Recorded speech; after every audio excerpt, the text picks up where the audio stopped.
Ale, Milan, Ale. How's it going, guys? What's I up? see some upset faces here. That's in a nice way putting, man. That's in a nice way, actually. It was a good game. I really Yeah, enjoyed it. you know, man, I'll put it this way to you, man. We played good, but dominating game doesn't mean shit. Only thing that matters is results, man, and that's it. Bottom line. We dominated them. We dominated them, man, for most of the game. Besides cup, I don't know, maybe combined like 20-25 minutes. They had probably played better, but the other time we had possession. We missed tons of freaking chances. Salah, Messias, man, all of this. Oh man. Anyways.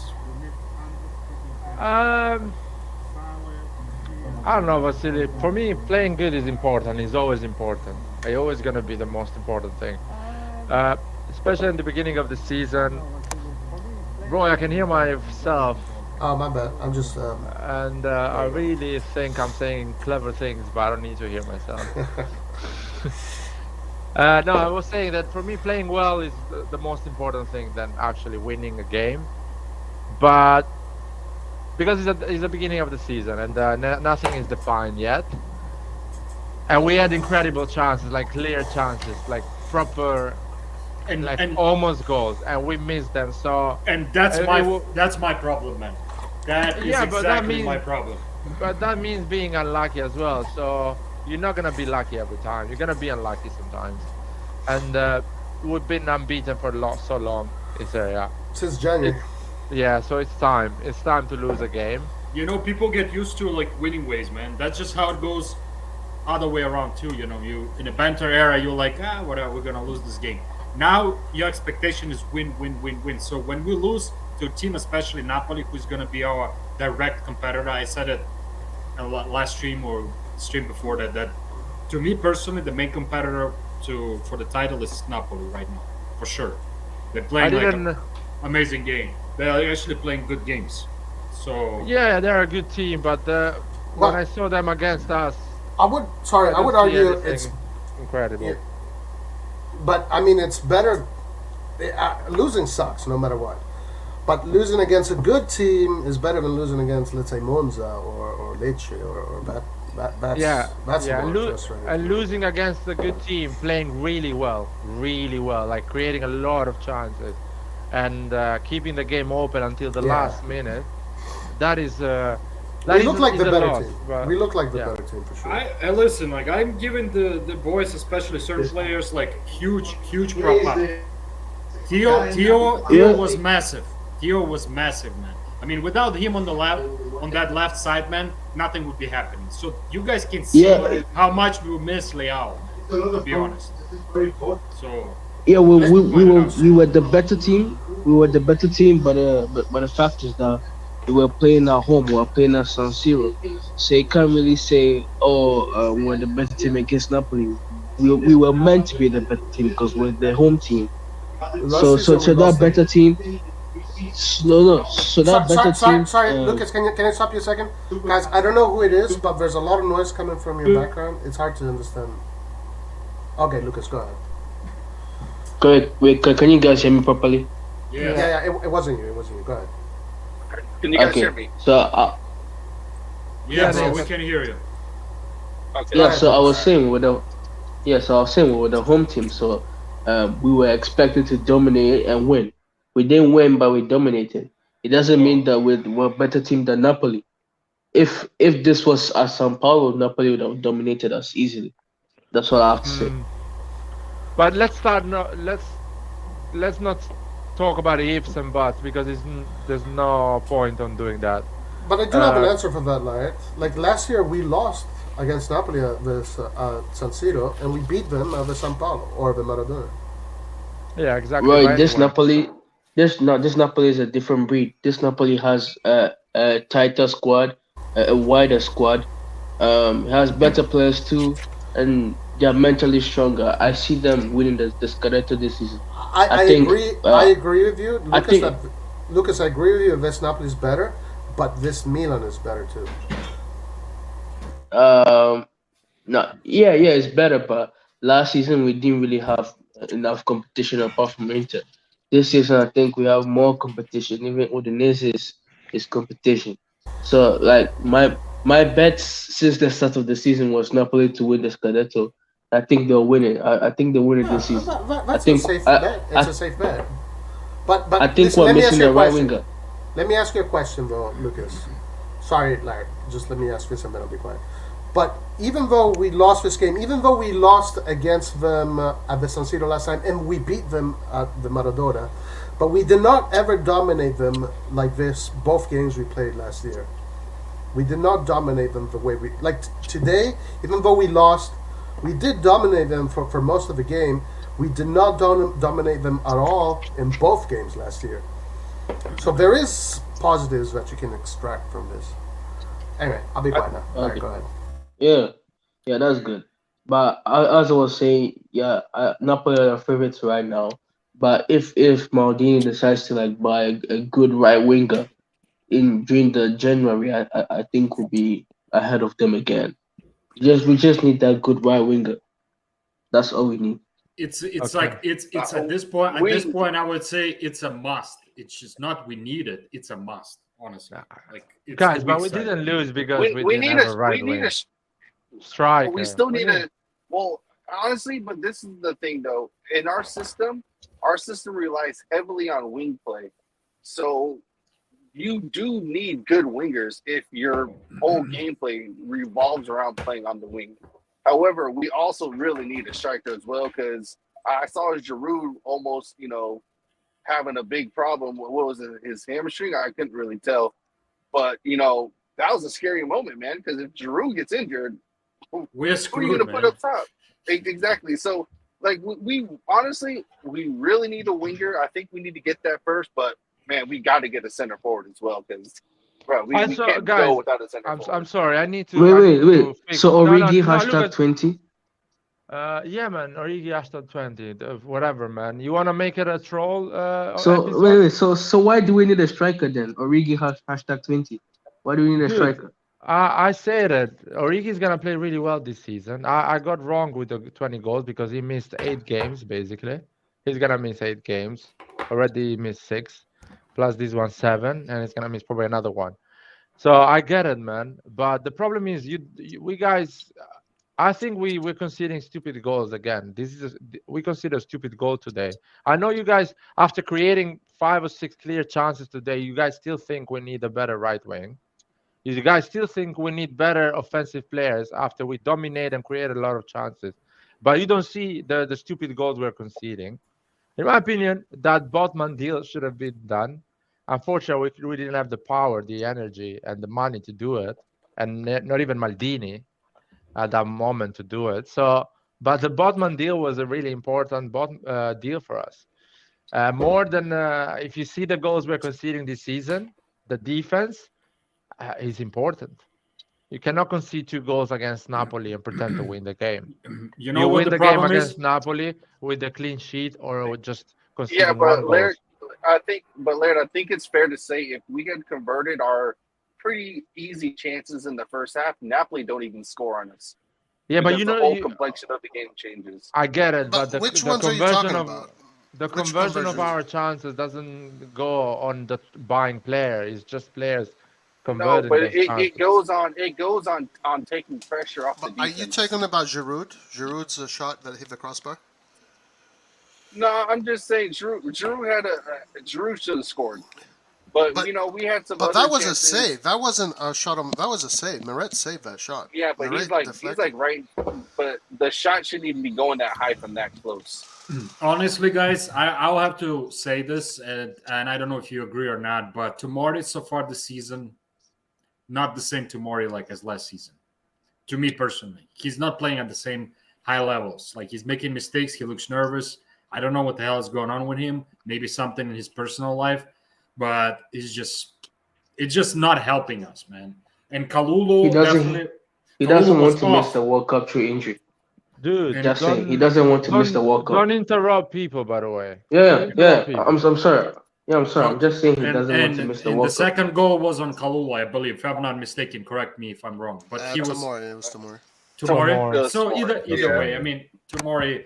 That's exact. Just proves my point, man. Like I don't know if you guys agree with it or not, but tell me what if I'm wrong. I have this Tomori thing is not that's- on the same level.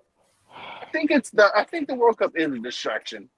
I don't know if it's about getting injured, but just overall, I think the World Cup is having an effect on all the players across all the leagues. There are lots of players who are simply not playing up to par, and I think the World Cup is kind of fucking up everybody right now. Anyway, Andon, how's it going, my man? You wanna Yeah. say your opinion about the game? Yeah, basically we lost this due to defensive error. There was nothing wrong with the build-up, with the offensive plays, maybe a little bit of better finishing, but in the end you have to take in consideration we hit 2 crossbars. Sometimes Yeah. you just don't have luck in this kind of thing. But yeah, as Vasil said, the problem is Tomorrow is very worrying what kind of form he's from the start of the season. I think this is like the 5th goal that is directly affected by him, because he should have reacted a lot better than he did. And also, I just read the substitution about Calabria. It was due also to some minor muscle injury. Okay. So I can understand that. Yeah, Because this is not that makes typical from sense. Pioli. This is not typical from Pioli to take out 2 players at halftime due to yellow cards. Was So- it a muscle injury? True. Not a muscle fatigue. So Yeah, Muscle fatigue. But he was I was giving close he to get was, injured if he stays. he was shutting him down though. Yeah, most of the Yeah. first half, Yeah. Calabria did a Calabria good was our job. best player in the first Okay, half. but so instead of putting in Dest, who's not even in the game, put Salamakers back there and then put Dest on the wing. Just don't put somebody who's cold up against a person who's in hot form. Salamakers would have been fine back there. And do we know why he subbed Kjaer? Did it say Kjaer? Yeah, yellow card, man. Yellow card. It was due to yellow card. I would have put him Kalulu on the right and Captain Kjaer, but Yeah. I didn't know that. Yeah, that's what I would have done. Well, basically, it's not that fatal. This loss. Eventually, we were going to lose a game. We are not invincible. Nobody That's true. should have that idea that Milan is invincible.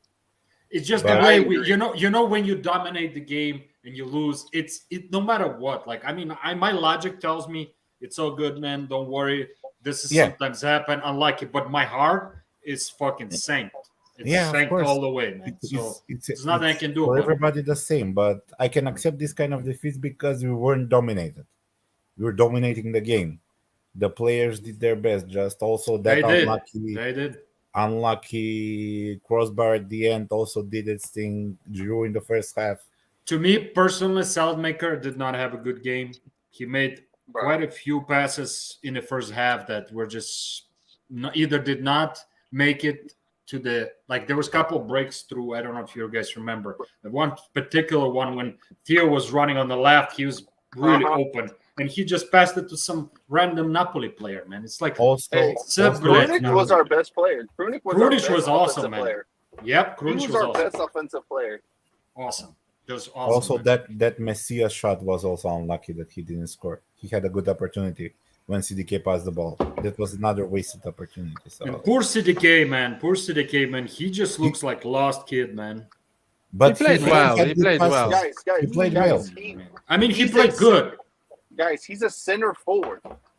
I keep saying this. I don't know when anyone's going to listen. This guy is not a cam. He's not a winger. He is a center forward. That's Play what I him think in too. Center forward. Fuck, like, goddamn. It's really not that difficult. Just play him in his natural position. That's where he played at Club Brugge. Center forward or false nine? He looks more like a false nine to me. Center forward, false nine. You're still in the striking position. Guys, we are like always. We are making this thing bigger than what it is. I like the comments in the chat. No, let me finish here. Let me finish here. Everyone, I think, in my opinion, all the team played well. Some players, of course, played less better than others. But there was some exceptional players in the pitch. I think Tonali, Benacer, Theo Hernandez, Krunic, they had an incredible game. They played really well. Even Calabria played really well defending Kvicha. Kier had a good game as well. Unfortunately, got sub. I agree with Roy. I would have put Kalulu and keep Kier for another 15, 20 minutes just to tire up a bit Napoli and start to. If you keep it 0-0, Napoli is going to stay on that mentality of, okay, let's get a point today. And now you can put Dest in because they're less offensive and more convinced on going forward. But I think the reality is we played really well. Napoli just got the 2 chances, and they were really good at taking those 2 chances. Even the penalty, Magnan almost saved that penalty. He got the right side, and he almost saved it. So I really cannot blame anyone, apart from, again, the second goal we conceded is a bit stupid. We should just get better at these things, especially with big teams like Napoli. Details makes the difference. The way Tomori did a mistake in the second goal. Another detail is Kalulu at that chance. You should score that chance. I'm sorry. When you play for Milan and you're playing for big things, that is a chance you have to score, especially when you are losing. I understand if you're winning. Yeah. Giroud's setup for Kalulu was incredible. Do you remember his setup? It was really clever because he knew he had to just slow down the ball a bit. But such an unlucky game. Unlucky game. You know, to me, this game, honestly, Theo was the best player to me personally. He was up and down that left line like there's no tomorrow, man. Non-stop. Yeah, yeah. Non-stop, man. And especially when he got that captain armbar, man, this guy, I don't know what it happens to him, man, but he turns into the beast, man. Maybe we should just give him the armband, captain armband, and let him just do his thing, man. Because I think it just brings the best out of him. Just brings the best out of him, man. Like, I don't know if you guys know the last season when Calabria was out and he was a captain for those 2 or 3 games, he was beast. He was scoring goals. So I don't know. Maybe he just needs to be a captain, man. Gives him an extra motivation. I think he can. It looks like when he has a captain armband, he plays with more responsibility. It really does look like that. I feel like sometimes he plays better. I think he played better because the Krunic covered him a lot and Leao was not there, so he had all the wing for himself. On the other side, when Leao plays, he needs to be more conscious and be more a defender than actually. Krunic second after Theo, man. He was out. He didn't play for the last 4 games or something. Comes back, boom, boom. Those awesome passes, man. I'm like, oh, that's my Lord Krunic, man. That's what I'm talking about. But hey, guys, I want to give a shout out to Benacer because every I did the watch along earlier. Every single time that the game is over, I go to the Serie A match report. Benacer is always the top player with the most recoveries. Always. 7 games in a row, it's been him for 6 games, and the 1 game he was second guy. This guy is a beast. Today he had the most recoveries out of everybody on the pitch. Benacer, honestly, man, what I love about that guy, he's a warrior, man. He just doesn't give up. He doesn't care how big you are, how fast you are. He will track you down like a fucking leopard, man. Just after you, man. Even if he's losing, man, he's just after you, man, no matter what. And that's what I love to see that, man. Like, it's amazing. We have to renew him. And you know who was the second player that had the most recoveries? Who? It was Lobotka. So the two smallest Yeah. The 2 smallest players on the pitch have the most recoveries. Where's Hans? I need to talk to Hans. Roy, By the way, just a second, sorry. I'm gonna send something in the private chat. Is Pioli's statement is in Italian. Maybe you can translate that a little bit better. Why he did take off Chiara. All right, go for it. I sent it in the private chat. I hope Redbird understands that they have to renew Benacer no matter what, and Leao, man, those 2 players. So basically, they're saying that Kier he took it off because the yellow card, and Calabria because they had a small not an injury, like when you are a bit tired on your muscles. Fatigue. I mean, he was all over the place, bro. Like, I can see why. He was literally on his tail of the Georgian guy. He was on his tail no matter where. Like, he maybe beat him 2 times the whole 45 minutes, which is pretty good. It's a shame because if you had Florenzi not injured, Florenzi is a better defender than Dest, and Florenzi would have done a great job over there in the 45 minutes. Experience too. He has the experience. He can do the right foul, the right shoulder to shoulder. When is he back? It's a Does shame. anybody know? Does anybody know when he's coming In back? the new year. Next year. Next year. Damn, he's gone. And that Zlatan long? too. Yeah. And Zlatan too. Zlatan too, yeah. Fuck. Was Zlatan on the stands, man? Because I didn't see him on the stands. No, I didn't see him as well. And that's another thing. I was like, something is missing because every time he's there, man, they play like all of them, no matter what. They're just running like crazy people, man. Chickens without heads, man. So it helps when he's on the bench, he's just coordinating and yelling at them and shouting and giving them the looks, man. And well done looks to good. Napoli as well. They played a good game. I don't think they Respect. played better than us. They played a Respect. good game and they took their 2 chances or 1 chance and a half. Honestly, you know what made my day, man? Even this lost, but what still made me feel good? It's fucking Juve losing to Monza, man. Makes me feel so good. I was just yelling in my house, man, I'm like happy a little about that kid. too, actually. Believe it or not, Vasil, I'm happy about that too. Oh shit, man. Oh shit. And I was talking to some Juventini yesterday, and I told him, I bet you all you want that Rovella is going to be the best player tomorrow. And as a matter of fact, Gazzetta gave Rovella best player of the match. So I'm very happy Monza lost, and Rovella was given the best player of the match. Do you think they will sack him or not? Allegri or not? They're gonna just No. kick He him. needs to get sacked. I I No, think he's you know not what? gonna At get better- sacked. It's not gonna get sacked. I would not be surprised if Tuchel takes over during the international break. Who knows? I would not Yeah, be surprised. Who knows? They don't have. Because Juve don't have the money, bro. Juve don't have the money. No, you may have the money. That's not the problem. Sorry, Nathan. Juve needs to go top 4. No. If they suck Allegri, then they have to pay him and they have to pay Tuchel, and Tuchel is like a high price guy too. I don't like Tuchel, man. He did good in Borussia Dortmund. That's about it. Well, you won a Champions League with Chelsea, but that's another story.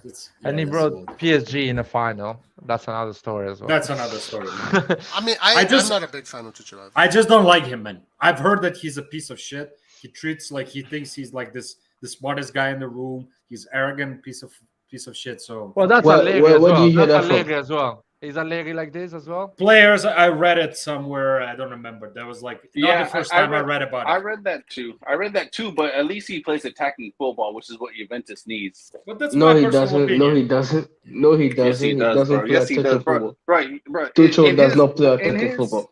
bro. Okay, guys. Okay, Juventus is not okay. gonna fire. He's not gonna fire Allegri. I'm sorry, guys, but they're not gonna fire Allegri. Do you because, think they're gonna make it top 4 though, man, this season? Yeah, Not they're like gonna make. usual?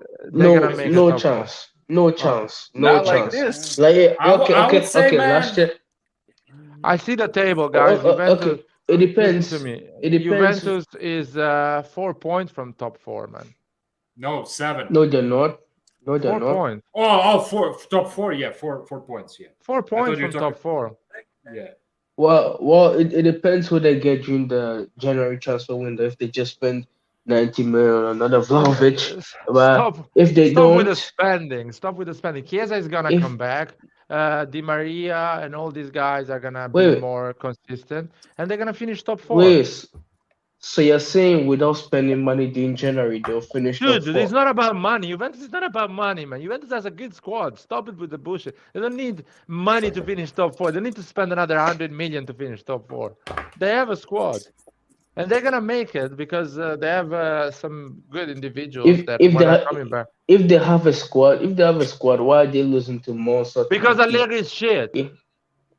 Yeah, this is all coaching. Because they don't have a Lucas, this is- system to play This football. is all coaching. This is all coaching. All 100%. All I'm sure coaching. that is a team that can play way much better football. I'm not saying they're gonna win the league, but they can play way much better football. Anyway, they're gonna finish top 4 with Allegri because that's the main thing for Juventus financially. Hit those targets, Champions League football, and stuff like that, sponsorships, and they're gonna finish top 4. I think they can fire Allegri when he's gonna have 1 year at the end of his contract. Yeah, they're gonna fire him or something like that. Let's see, but not this season. Of course, if Allegri keep losing it 6-7 games in a row, that means you have to because it's a bit embarrassing. But I don't think that is gonna happen. Going back to Milan, I really liked the subs. Apart from Serginho Dest, which had an okay game, apart from that mistake. Bakalulu played really well. Diaz played well. Adli played really well as well. I wonder if Pobega could have helped a bit more, maybe coming in the last 10 minutes, but we Yeah, didn't have probably. that change. Probably that was the only mistake. He should have given Pobega a chance in this game. He's in such a good form. For who? Wait, Pobega for who? I wouldn't put Messias. I would have kept Selemakers all 90 minutes.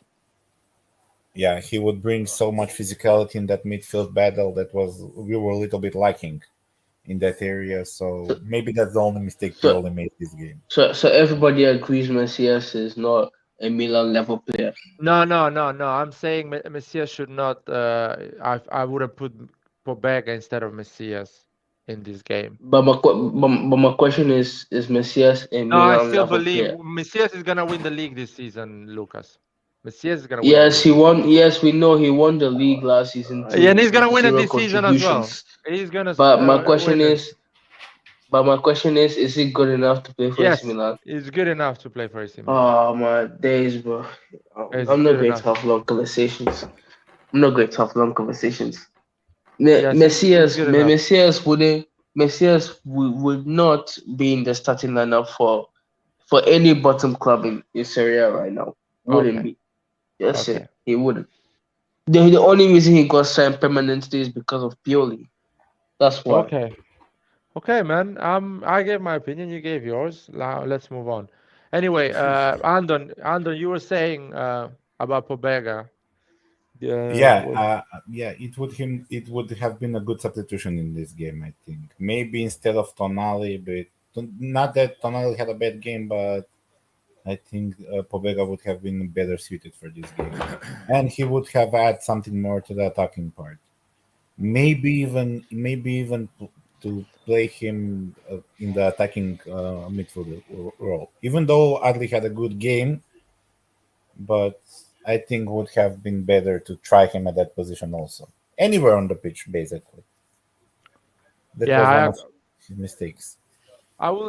The last 10-15 minutes, I wouldn't mind Pobega instead of Tonali. As you say, Tonali had a great game. I put it on the list of the players. They had a great game. It's just Pobega being fresher than Tonali, and with that physicality, would have gone on the box and been more dangerous with the headers, with a shot from the distance. And he's a good passer, so he would have found some interesting passes for Theo, for Giroud, or for the right wing, or a 1-2, like he did the goal against Dinamo. He's a player that likes to go to the box and find a goal. In a game that you need a goal, in the last 10-15 minutes, you need that goal. Pobega would have been more useful than Messias, because at the end, Messias didn't have a bad game. I think he was running a lot and played well, tried some dribblings, but it didn't give more than what Selemakers were giving in that right wing. So I will keep Selemakers and give more energy to Milan in that midfield. That's Adli played really well. I hope he gets more game time. I think CDK played well, but he needs some bench time, CDK. But now it's really hard to decide. Do you put CDK a bit in the bench, or you keep giving trust on him? Well, I think it would be a mistake. I don't know. I know that he's not playing that great, but he didn't have a bad game today. He had almost very close to assist. People just want to see the numbers. I think as soon as he gets his first goal, he will get some boost in confidence and to have a better decision making at the end. And it would be, as I said, it would be a mistake now to stop giving him chances, because it will just destroy his confidence, and that is not something that we need. People Honestly, just need to be patient with him. I feel like Adli could be. We should start Adli as a cam and maybe try to play what's his name, CDK, as a like a main striker. Just try it out and see against like a smaller team or something like that. Just to see how that will work. Luckily, I think this defeat, the team can get some positive out of it. First of all, it's happening before the international break. It will give them a little bit of time to reflect on everything and to work on certain areas. I'm pretty mad that they conceded a header. That's something, I don't know what are they doing in the defensive area when they're doing in training. They shouldn't allow that kind of goals. Basically, they left him alone. And hopefully after the international break, Tomori also got a call-up with England. Hopefully that will bring his confidence up, and we need to improve in the defensive area. This is where we are losing points right now. It's not the problem. The attack is not the problem. The problem is the defensive area. Hopefully they will improve, and hopefully this defeat gives them the idea that they are not invincible, even though they're champions. They can never relax, and they should play all the time at their best. So yeah, there should be like a little wake up call, kind of like in the locker room, like, hey guys, listen, gotta get our shit together, like in certain areas, blah blah blah. But I mean, as I said, they played good game. It's just the finishing. We missed quite a few chances, and also, some of them we were not lucky, but some of them could have put it away. Yeah. Also, Meret had a very good game. So he saved crazy chances. Somebody was saying that he's tactically much better than Donnarumma, and I think that's true. So he looks more. No, he's not better than Donnarumma. He's just more calm than Donnarumma. He looks more calm, more. Donnarumma is the better shot stopper, but in other areas, Donnarumma is lacking a lot. Yeah, that's about it, man. And I want Meret to be number one in Italy, just to see it. Give him a couple of games. Let's see what he can show playing for national team. Donnarumma is a better goalkeeper. I don't think that Meret is never going to be the first in Italy. Donnarumma is just his personality is a bit a problem, but as a goalkeeper, he's a good goalkeeper. I would love to see Leao as a striker more often. Now I see that we can produce a lot of chances without Leao on the left. I would love to see Leao as a striker as well. A lot of some games. Laura, like you've seen him play when he plays striker. He's not good. He's not good, bro. Like left wing is his thing, man. We've seen him play as a striker. What are you saying? No. Why are you saying no? Well, how good he played? How good did he play when he played a striker? Well, I'm telling you. Tell Yeah, me the I'm games. I'm listening. So the last time he played as a striker and he played bad was 2 years ago. He's a different player now. And when you have fucking Rebic and whatever Origi injured, I prefer not in this case because he had a red card anyway. It's not a point for this game.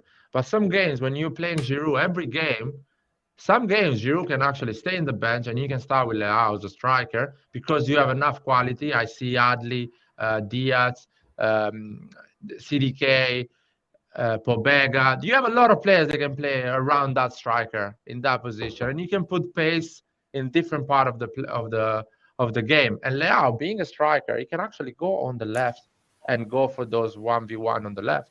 Doesn't need to stay always in the middle, but actually you can give some. I would love him to have that brave decision and put Leao sometimes as a striker. Yeah, or just give him a free role. I think free role would suit him the best. To play left, to play right, to play striker. Because Pioli in some of the games, I think also against, I'm not sure, against Napoli, he played him for a couple of minutes as a second striker next to Giroud. So Leao just needs the freedom, not to limit him to just a certain position. But his best performance comes from the left wing. But I agree, some of the games. I honestly think instead of what Laurent said, put Leao as a striker, I would put CDK as a striker, keep Leao on the left, and have Adli play as a cam. I want us to try that system and see if that works at all or not. That's just my idea. I think Leao is a striker. Bear in mind, I'm not saying Leao is a striker as a first option. When you play Giroud 2 games in a row, I believe if you don't have any option, the third game should be Leao as a striker and Giroud should rest. Because we saw Giroud, and Nathan says it, the last 15 minutes, and some comment as well, if we had a fresh striker, really good striker, we could have found the goal. We could have been more dangerous, more. Giroud was really tired. So forget about this game. But other games, I would love to see Leao as a striker to make Giroud. I prefer Leao as a striker than a tired Giroud as a striker. I don't think Giroud was tired. I don't think it was Giroud's fault that we couldn't score in the last 15 minutes. It was Giroud was still going. I mean, Giroud almost gave Kalulu an assist. The problem was the right wing because Messias wasn't contributing to anything. Messias came in as a sub and he didn't contribute one bit. So I would, if I had to blame someone, I would blame him. Dude, you can blame Messias as much as you want. If there is Messias instead of Kalulu, that is a 2-2. Well, so no, see, exactly my point. That's why I blame Messias. He wasn't in that position. That's his position, not Kalulu's position. Because Messias was running to actually cover on the right side. Yes. Please, you're trying to you're trying to defend him when there's no way to defend him.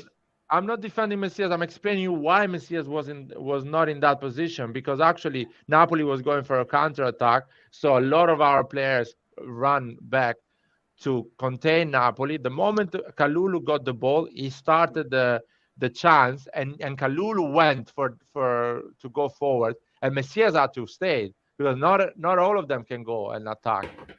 He had to stay, or at least maybe at the moment he thought to stay. But I'm just explaining you that Messias, if he had that chance, that would have been a goal. So stop being harsh on Messias. Messias is actually a good finisher. If you give him a chance, wait. If Messias gives you, so why did he score that chance? Huh? Why did he score that chance? That one shot that he had. Why did he score that? Because that's not a clear chance. That's not a chance. That's a shot. Listen. Ziyech would have scored that. Who else? Berardi would have scored that. Politano would have scored that. Dude, everybody would have scored that. Goals. Yeah, everybody would have scored that. What are you talking about? But Chelsea's a mess right now. So you can't really say. And Ziyech is their worst player. So stop with the Ziyech talk. No, Chelsea's a mess right now. That's why Ziyech is messing Chelsea. But Prime Ziyech scores that. Politano scores that. Berardi scores that. Everybody scores that. Yeah, man, it's an easy chance. You're right. It was an easy chance.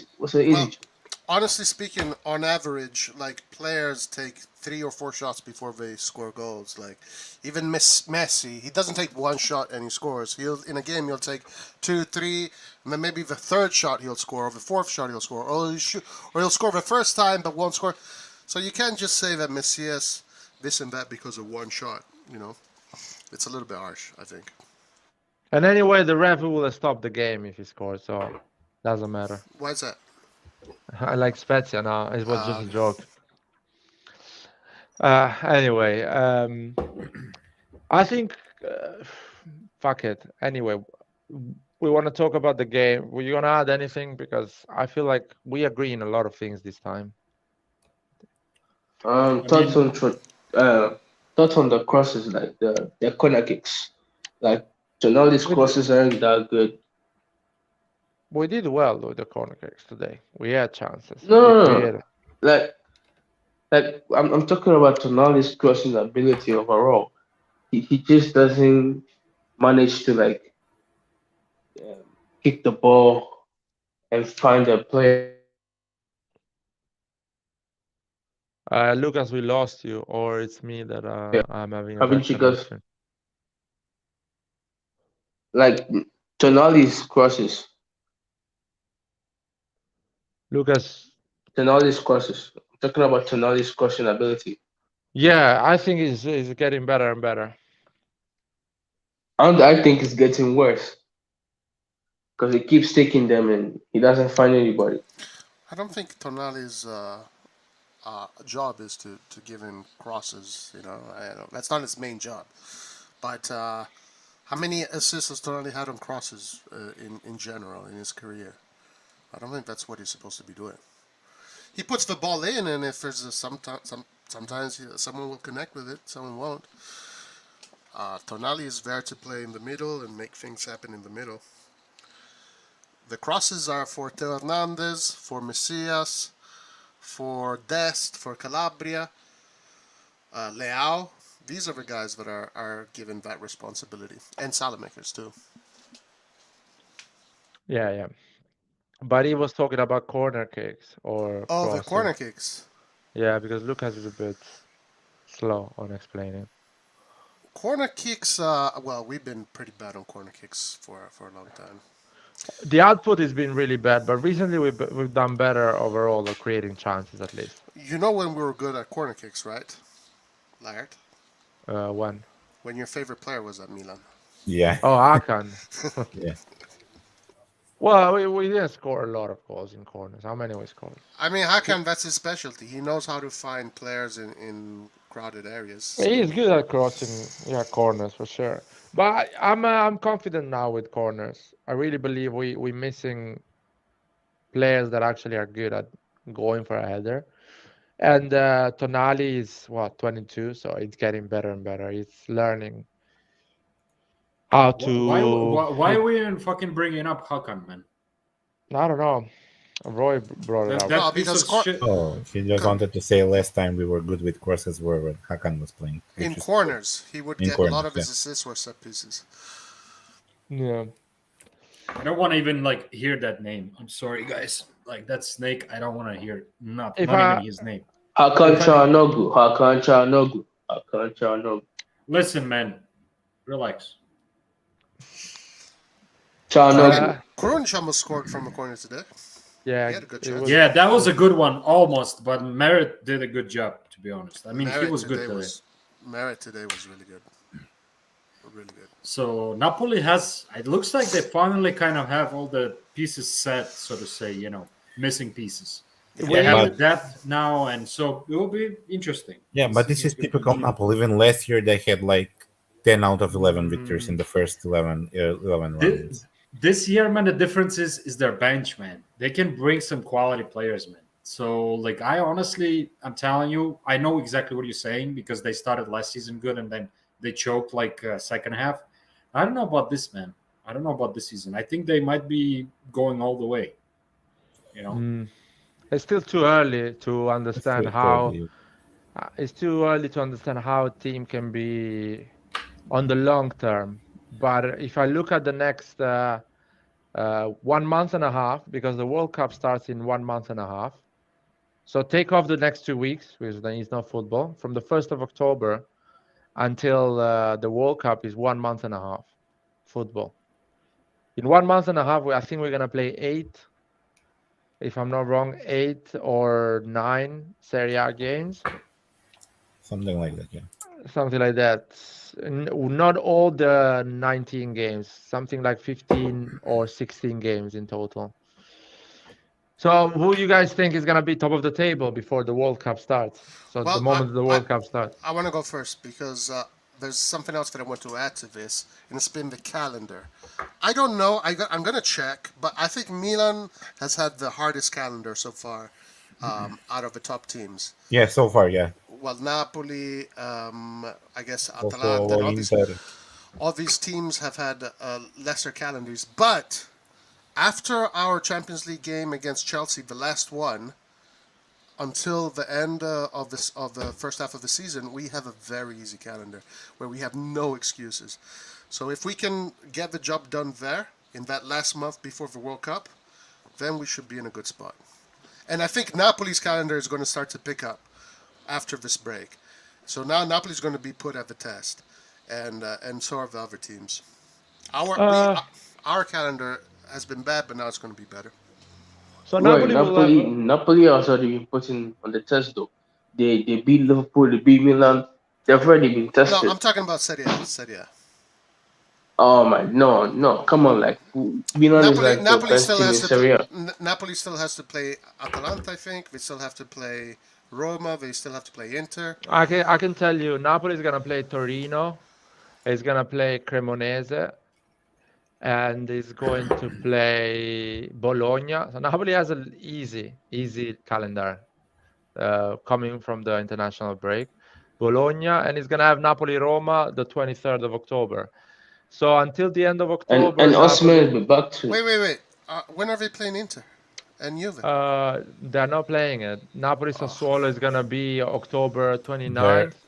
They're playing in January with Napoli and so with the Inter season and Juventus. so half of the season. So Napoli is gonna play Atalanta 5th of Gotcha. November. That can be a difficult game. And Napoli is gonna play Empoli again 8th of November. Napoli Udinese, that can be a difficult game, but in a month Udinese can be a different beast. Let's see. Napoli Udinese, 12th of November. Napoli is having an incredible calendar. I don't know. And after is Napoli Inter in January, so Mamma mia! I mean, this is very fucking lucky, dude. yeah, they're having that amazing, I would say, 15th start of the match. They basically gonna play. They played against us, and I guess they're gonna play against Roma, and I guess they played against Lazio. Yeah, So it was a tie. It was 0-0. Wasn't it? was a 0-0. So these How are about on that paper. Udinese? How about Yeah, that they're gonna- Udinese, man? Yeah, they're gonna play Udinese and Atalanta, but Udinese Atalanta, we don't really know how consistent they're going They're to going be. to come. So at the end of the season, not the end, but sorry, in a month, the Atalanta and Udinese can be a different shape, so we don't know that. Like Inter and Juventus can be in a different shape next year. So a different coach, a different football. So we don't know. But Napoli, I feel like Napoli is a good team, but their football can be a bit, how can I say it? With small teams, they can struggle more than with big teams. If I had I to don't lose agree. Scudetto, if I had to lose Scudetto, man, this season, I would rather lose it to Napoli than any other team, man. That's Oh yeah, just- of course. Yeah. No fucking Inter, Juve, forget about it, man. Of course. But it's just 3 points. I really hope Udinese does not finish in the top 4. That would be a disaster for Italian football if Udinese finishes in the top 4. I mean, Udinese Atalanta finishing top 4 That would be a bit. disaster. Would be a bit of it's an issue because their ownership is not going to invest to try and win the Champions League or try and win the league. They're going to just keep it like the same way they're keeping it, steady. Yeah, they're gonna sell all their best players as usual, and that would be Maybe they'll sell them or keep them for another season, but they're not going to heavily invest to try and win the league. So Udinese for sure gonna sell players because Udinese does their business, selling players and getting new one, selling them again. So, What about that kid Battle, that their striker from that Portuguese kid? He's pretty big. He's like a traditional number 9, I think. I don't think we can So- afford any more non-Italian players. We need to buy Italian players next summer. How about winter? We would have to reinforce somewhat in winter, I would say. Again, Probably. we will go for Italian players probably. Nah, bro. We have links with this Danish kid from Michigan that destroyed Lazio for the right wing. So I don't think Italian players is the priority right now. Yes, because we don't have players in the Champions League list. Italian players for the Champions League list. So we'll go with good Italian players probably. We got screwed this year because of the lack of Italian players in the Champions League. I mean, Adli got screwed, I guess. Adli got screwed. Adli lost his place basically. That's okay. One But year. how many do we need? How many do we need? Dude, if we had Florenzi instead of Dest, that is a place for Adli. You don't put Dest. No. My question is how many Italian players do we need? Eight players that come from the youth academy of Italy. I can see why they're doing it. Chaka Traore. Wait, so Chaka Traore is an option because it came from Parma. Yeah, I get it, man. But we're talking about professional players that have 100 games in their pocket, more than 100 games in the pocket. Not Chaka Traore. I don't think Chaka Traore is Colombo could be one. Colombo can be one. Probably Colombo can be a player that can be useful to our roster, as is Italian, can stay in the list, can be a good option as a striker or whatever he can play. I think he can play as a number 10 as well, as a second striker.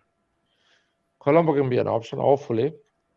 What do you guys think about De La Feo on the right wing? I guess a cheap version of, like, if we cannot afford some big signing, where we splash big bucks. I don't think Udinese, there is anything cheap in Udinese.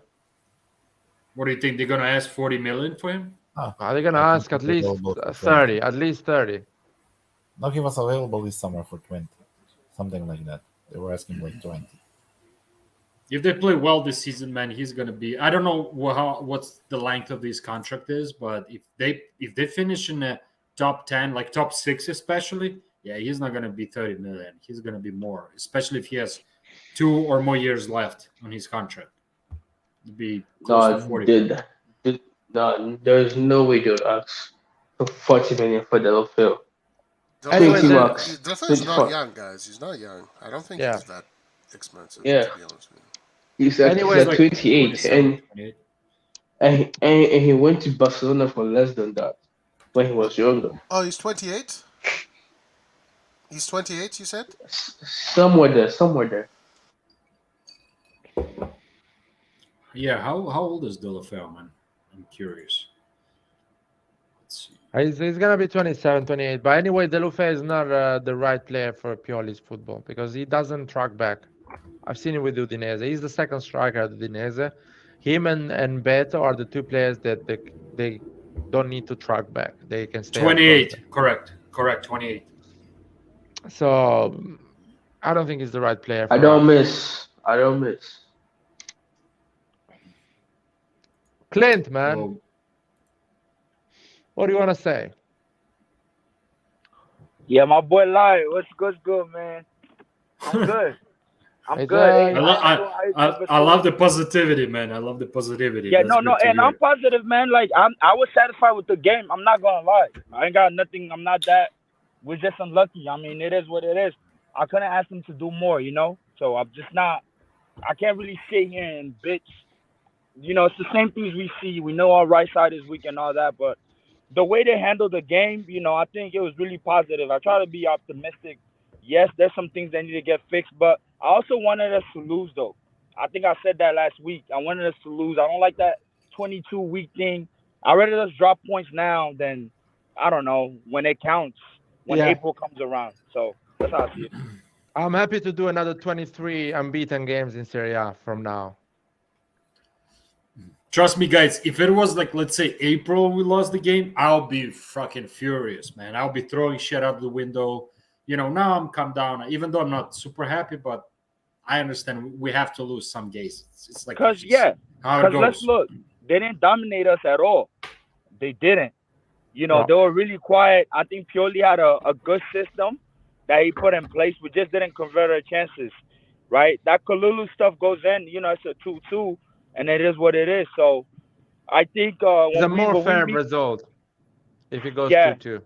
yeah, I think it would have been fair. But then again, I haven't seen Napoli against adversity. I've seen Milan against adversity, us coming back from defeats. I haven't seen them yet. So all that Scudetto talk, they're in form, but I'm yet to see, man. Because they need to suffer big defeats or where they don't play good, and let's see them coming out of that and pulling out a result. Then I'll be able to. I think it's too soon because I feel like Napoli was like that last year, same time around, when they went unbeaten or whatever. So I don't know. This is my opinion. You guys keep bringing up last year Napoli. But you guys will be surprised by how good this team is mentally now. I feel like last season the reason why they dipped is because Insigne wasn't providing anything. Osimhen was injured, and players like Zielinski, Politano didn't step up. I think this season, um, everybody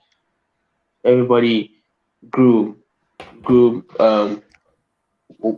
mentally, and I think that the team is much wiser now.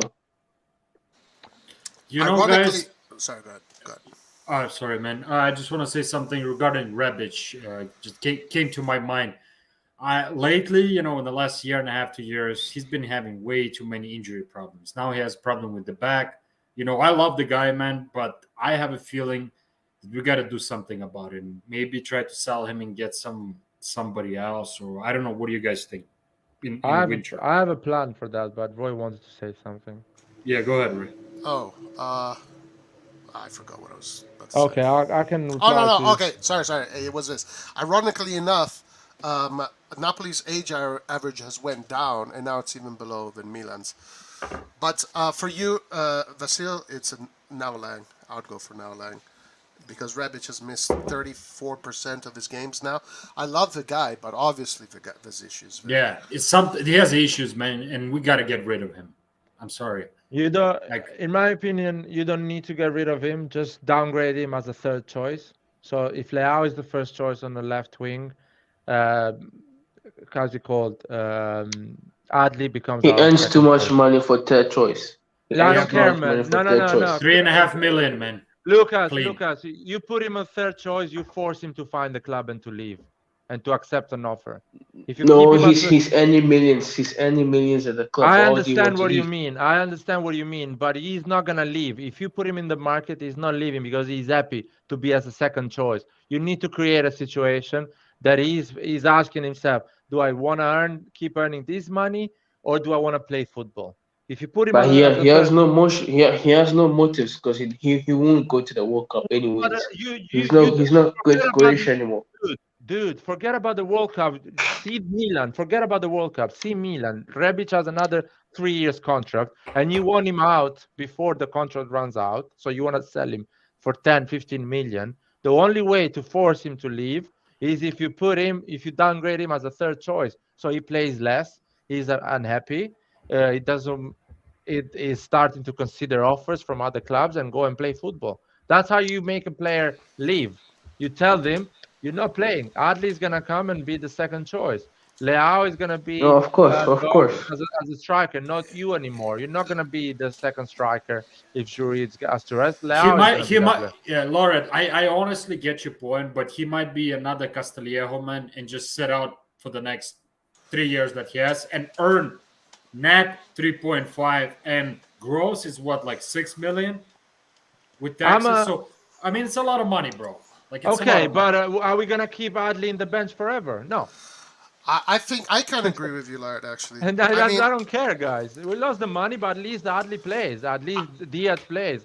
Players that actually are not injured, they run their ass We off. They cannot give afford to everything. lose money, guys. Even with all our stability in the last 2 years, did you see that the FIFA fair play came back to us and we have to pay some kind of But fee? Vasil, Like a fine? but we are the losing fines that are money kind of playing. ridiculous. Though. We are losing I that gotta money agree. anyway, playing Rebic as the second options on Leao and Giroud. We lose that money anyway, and the guy gets injured and never plays. He's not reliable. So what I'm saying, put Ooh, him as a third choice, and that's it. how about we sell? No, listen. I have no hard feelings against Rebic. Obviously, there's something up with his body. Obviously, now he's got a hernia. What? Where did that It's come bad. from? It's bad, man. Hernia is bad, man. Those are like, I mean, And But you you know gotta who I'd understand. go for? You know what I'd go Yo, for? Mudrik. Mudrik. Oh yeah, oh, my he's too good. Ukrainian bro, man. Hell yeah, bro. I want. Let's yeah, get hey, Mudrik. Bro, but he's like guys, 15 minutes. He's like 15 minutes. Yeah. yeah, but guys, Cardinale, do your He's magic. But worth it, bro. He's worth it. but Trust me. but no, but he plays left wing, same place as Leao. He Yeah, doesn't need Yeah, Rebic to. is left wing. We'll get rid yeah, of no, Rebic No, and put this guy. Rebic, He's not gonna yes, make but Rebic, 2.5. He's gonna ask yes, maybe but for Rebic, 2 million per season, maybe. yes, That's about but it. but Re- but Rebic plays striker and left wing. This Modric kid only plays Modric, left you wing, can so play him doesn't make sense. as a center for as a. His last name is Mudrik, not Mudric. You can play him Okay, as a second striker too. Mudrik for you sure. can yeah, play but guys, Leao. bro, no, he's just I think with Rebic though, I think he reminds me of the same problem like Kante's body has, right? Not saying but they play in that same manner, that explosiveness, which is also Ben Nasser, and that's why I feel like he's getting these muscle injuries like left to right, because the way he just like he always going to fight for the ball, which is a bit different. And I know some players are made out of glass, and I just feel his is like I don't know, man. I like Rebic a lot. I'm not gonna lie, bro. I like that guy a lot. Gu- Like, Guys, the but issue here is not we like or we don't like Rebic. The issue is Rebic never plays because he's always injured. So I that's it. agree. You cannot program and plan a season with Rebic. You can do that with Diaz, Selemakers, Adli, because they play at least. Good or bad, they play. They are there. They train, they run, they do their miles, they do their minutes, and they play. So we don't have that luxury anymore. And I agree with Roy. I like Mudrik a lot. And you can buy Mudrik and play Leao as a striker and Mudrik as a left wing, and Leao is gonna score tons of goals because he's gonna learn how to be a striker because And he's and getting this kid, more this mature. this kid, by this the way, kid Roy. is By the way, this kid is as the fast Modric kid as wants to Hold on, play. hold on. Vasily's talking. Been talking. I after see he's talking, dude. Just breathe for a second, Lucas. no. I'm Bro, used to come it, on, man. boy. Like he always interrupts, so I'm so used to it. Like I No, don't pay come on, attention. bro. Come on, bro. You guys interrupt each other all the time. But we're not discussing here. We're giving opinions for something. So All right, what Vasily I'm Yeah, was saying something. and we Let start Vasil bro, and we started talking at the same time. So let Okay, Vasil man. finish it's and not a then big Lucas, you deal. go. Let Vasil finish then Lucas go. the only thing I want to say that the kid Mudrik, he's like even younger than Leao at this point, and he's fast, probably as fast as him, maybe a little bit slower, but he's a fast kid, man. If you watch the last game, the way I've he seen scored, it. He's got he is superhuman fast. speed. Yeah. He's fast as hell, man, and his determination, because like he's from my country, so I know a lot about him. This kid is a straight shot. He doesn't do none of bullshit. Yeah. He's never been involved in any negative stuff. He only believes in Jesus, and he plays football. That's it, man. Like that's it. He um, looks the special only for the sure. only negative the only negative about him though is that he wants to play in the Premier League. Oh He's my lord. publicly come Said out that. to the media saying he wants to play for Arsenal, play in the Premier League multiple times. That's the only negative. That's why I don't believe that was signing him. Dude, but Maybe I now don't Lang believe. is more realistic. First of all, we I don't know if we have the money to afford Mudrik, keeping Leao. Uh, but I'm pretty sure if Milan makes an offer, he will consider the option of having a career at Milan. No, he's not gonna say no. I just want to play Premier League, so I'm not gonna consider the Milan offer. And you So know what we have where you as Seva? where you just send Yeah, for I was about to support. say, yeah. We got Cheva, man. If we need to use a special card, call Sheva and say, hey, call this guy because this kid worships Sheva. But I there's know no it for need to fact. sign him. But there's no need to sign him though. I think we need to sign him, man. Because No, we have Leao. What There's no position need. does he play? What position does left he wing, play? left wing. He plays left wing. So why would So how so is so we're spending 50 million. So we're spending 50 million for another left winger whilst we can't even score goals or create wait chances from right wing. Doesn't is make that how much sense. he costs? Is that how much he costs? No, Yeah, we don't know. 50 We're million. still speculation. It's Yeah, still there's No, speculation. no, there's no Shakhtar, links with no, Milan and Madrid. We no, guys, Shakhtar okay, rejected like 35 million from Everton. okay, 35 million for everything. By the way, when we do a price, 50 million, is just an instrument for us to keep going with the conversation. If the guy is good, I don't care if it's 50, 35, 60, 70. We are just having a conversation here. Now, the guy plays on the left wing, but I don't think he's a dumbass and he cannot play on the right wing. And Leao plays on the left wing. I really believe Leao can do the striker as well, because it's not the same Leao used to be 2 years ago. So we need to, and Pioli knows how to move the players around. Well, Art, I mean, in the summer, That's a gamble. That's a gamble. in the summer, I was saying, get Vicha, put him on the left, and put Leao as a striker. That's what I was saying. I mean, Well, that would be amazing, but Leao as a striker, I think he can do it. Yeah, he play a little bit more on the left, but it's a different kind of striker with Leao. It's not about the layoff with Leao. It's more about the profundità, like Osimhen. It'll be more like Osimhen, that kind of striker. Yeah. yeah, it would be more like you give the ball on his feet, not a high like you give it to Giroud. Yeah, Giroud is getting good at that, but he needs help. And I think Leao can play that position, yeah? I agree with that. He can mature in that position as well. When you are covered on the left side. And if you have a Mudryk on the left side, you can wait for Leao to mature in that position. Anyway, I think we are talking crazy here. I don't think we have the money. This is a good comment. What do you guys think about this comment? AC Milan playing better tonight without solo man Leao. Players really collaborated in attack, which does not happen with Leao. Do you guys agree with this, or what do you think about this? I agree with this. I 100% agree with this. And I think we can play like this even with Leao, if Leao just release the ball more often and treats himself as a normal player, not like a superstar, and always trying to do clever things. On the other side, Leao is more punchy. When he goes for the chance. He goes for creating that chance. You know, guys, you're forgetting one thing. Like we are talking about Leao, like he signed extension for another 5 years, and we set to go. He might say "fuck you guys" and not sign shit, and that's when Mudryk comes in. That's what I was trying to say. I should have been more clear. First priority is Leao. I just like to say, you know, to resign him, like give him another contract. Like that's priority to me personally. Number one, what you saw Leao play a striker, he can't do it. Number two, there was a comment that said he can be like Henry. No, he cannot. He doesn't have the same work ethic as Henry or any other striker. He likes to dribble and get past man. More importantly, he doesn't have a striker's brain. Yeah. He likes to dribble past players. He doesn't do that kind of striker role thing.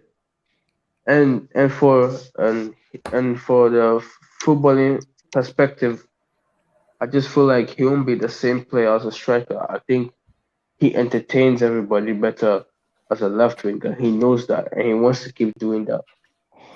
Okay.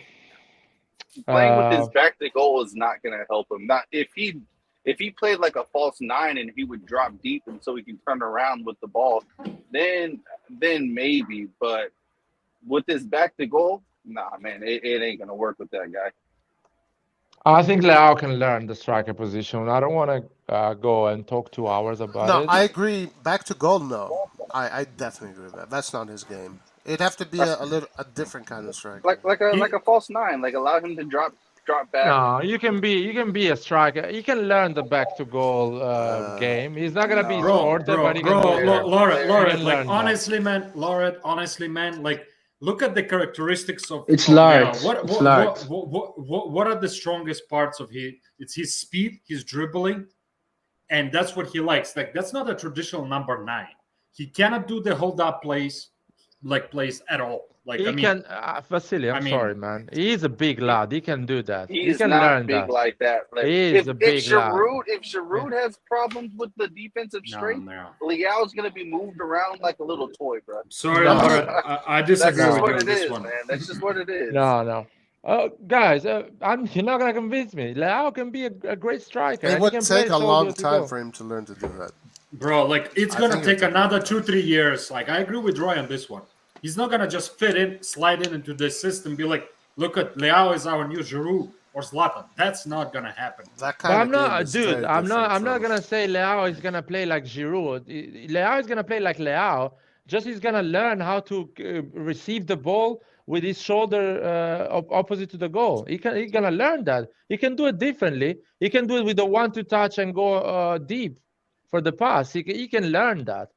He If can he learn changes the his header. mentality, man. If he changes his mentality and he understands that the striker position is a little bit different than what he does, the fancy stuff, movements, dribbling, just throw the ball and go. Like it's a little bit different, man. Like the pressure is much greater too. In terms of positions on the field that are offering the most pressure, it's the striker position. And Leao, I just don't see him at this point being able to handle anything like that. There's a reason why those guys cost over $100 million every time there's something that's actually really good. But Leao doesn't need to be really good, man, at that type of game. Leao needs to be just good. No, like give up, please. No, there's no way Leao plays striker.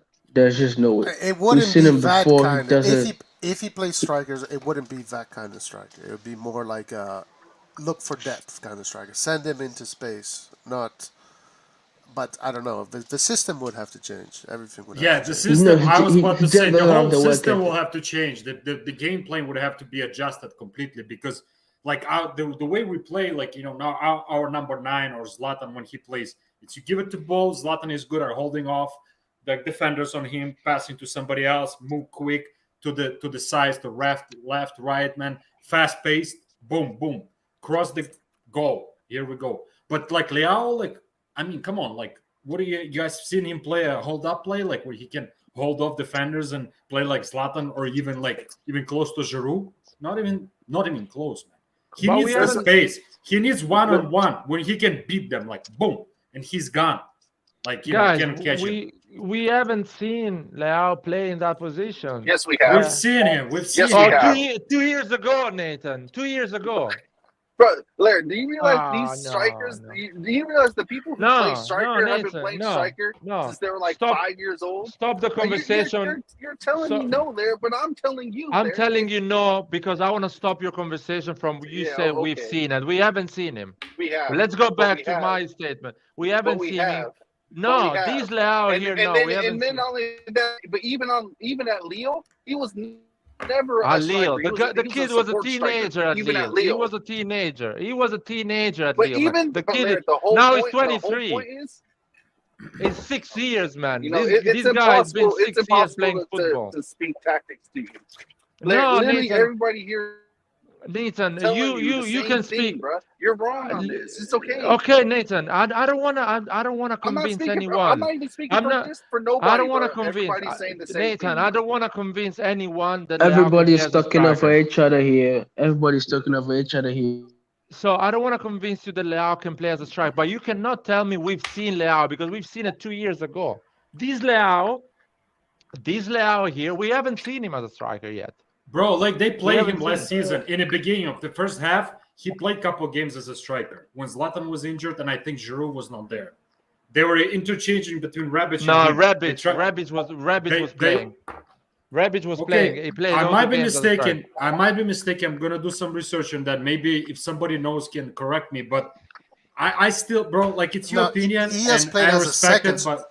he has played as a second striker, not as a center forward or striker. Like in a 4-2-3-1, are you going to be a center forward or are you going to be a second striker? You know, that's the thing. As a center forward, let's just be honest. Leao does not look like he is anything. Not even close. He's not even close to that type of. He doesn't have that. So He doesn't even have the body strength. He doesn't have the body strength to hold up a defender that's the size of like Kjaer or Bremer.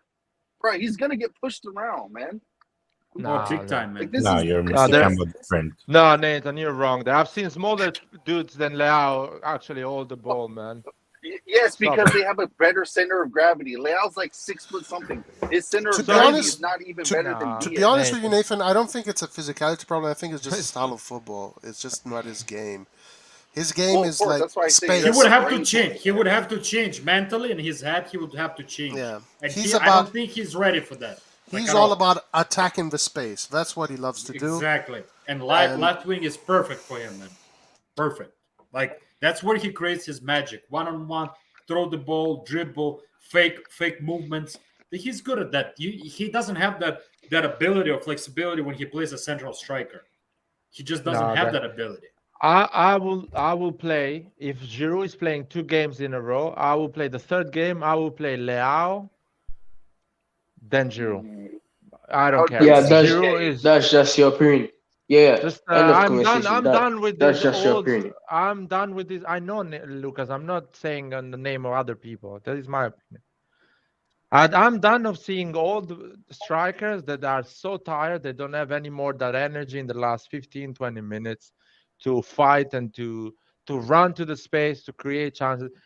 We need to start to risk it. And playing Leao as a striker, I understand is a risk. I know what you guys are saying, but he's a more mature player right now. He's a bigger physique as well than what he was 2 years ago.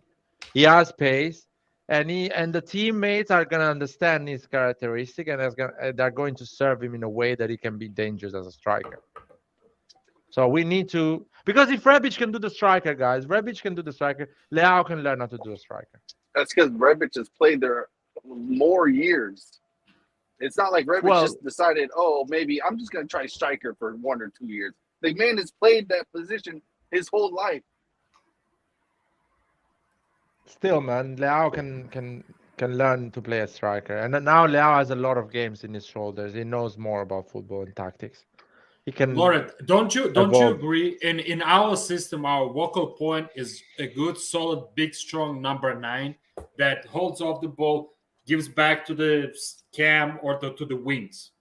I agree with that, Vasily. I agree with that, but I don't want to see. So what are you trying to convince me that Leao is going to be that vocal point? No, I'm trying to convince you that when then we change. Then we have to change the system, dude. When Giroud is tired, Leao should go in that position. Why not CDK? Why not put CDK there? That's what I was saying, man. I want CDK there. No, I'll tell you why. CDK hasn't played with this team for 2 years or 3 years like Leao has done. CDK does not have the physical ability like Leao has. We agree with that. You lost me there. You lost me there. I'm CDK's biggest critic. No, this is a useless. This is a Leao has more physical ability.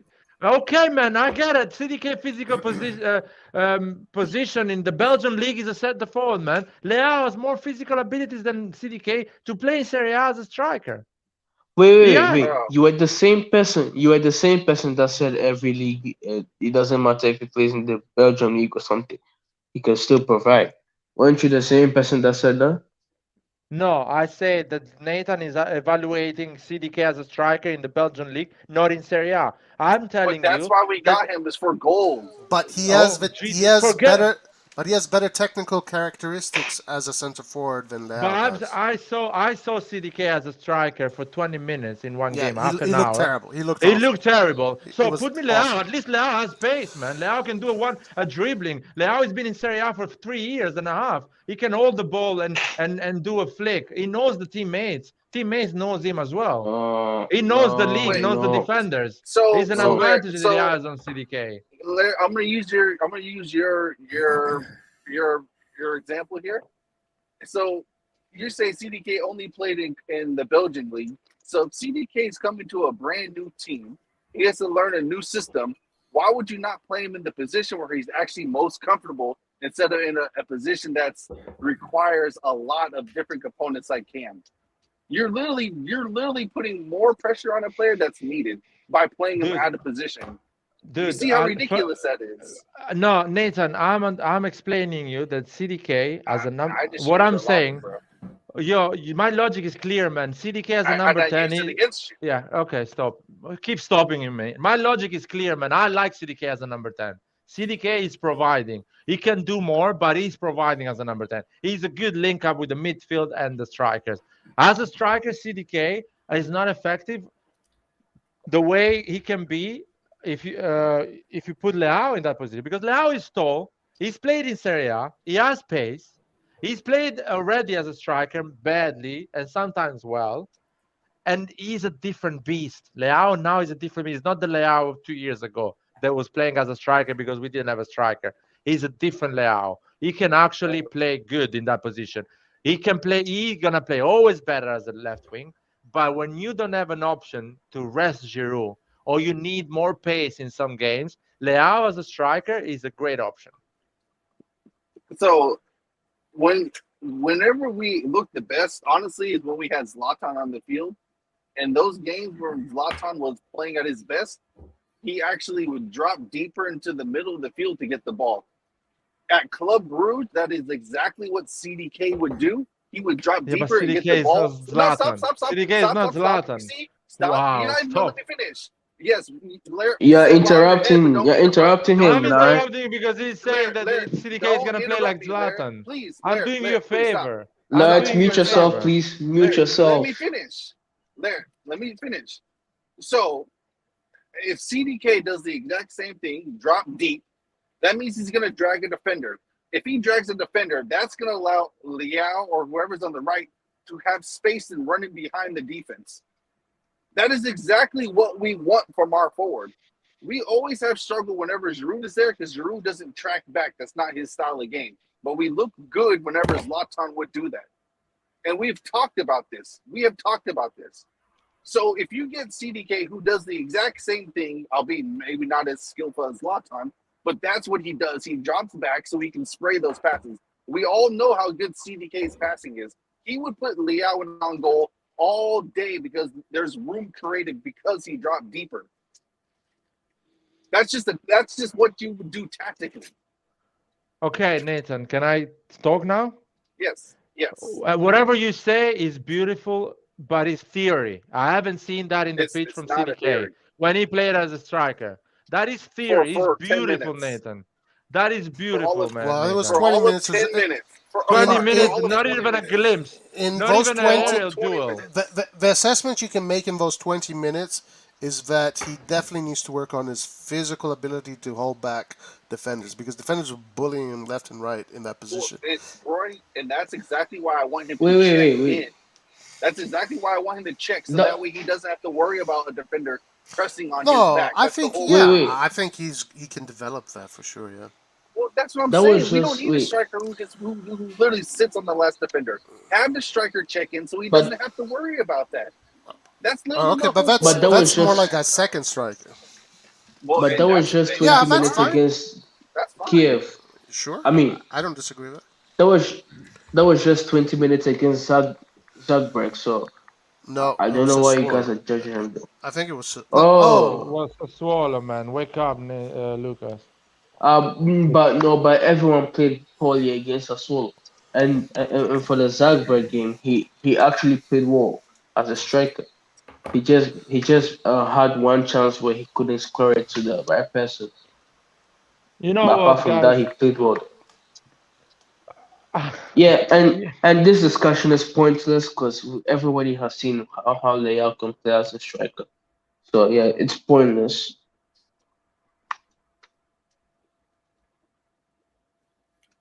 Feels like everybody turned off their camera and I'm just sitting here by myself, man. What the hell's going on? Man. Until I'm at work, I don't look as good as you, okay? Come on, bro. You're a handsome guy, man. Don't give me that shit, man.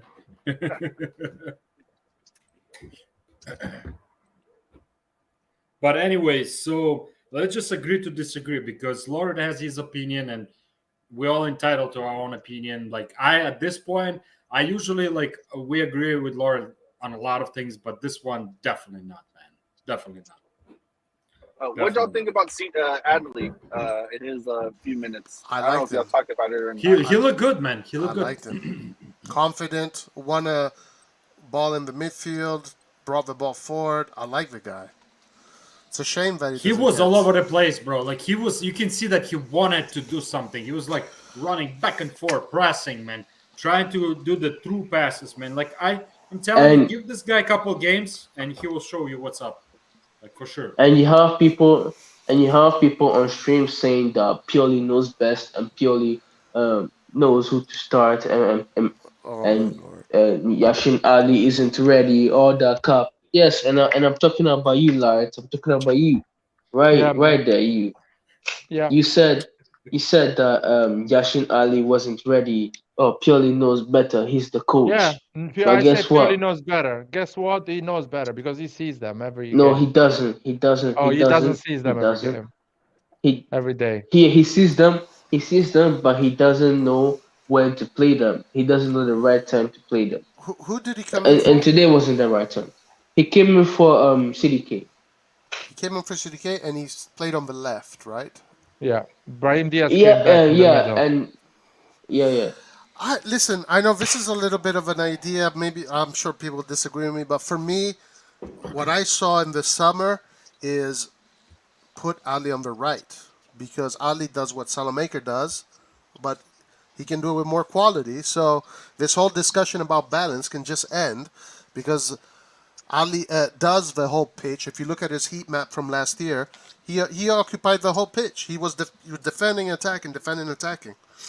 So put him on the right. Let him do the box-to-box on the right, like Salamakers does box-to-box on the right.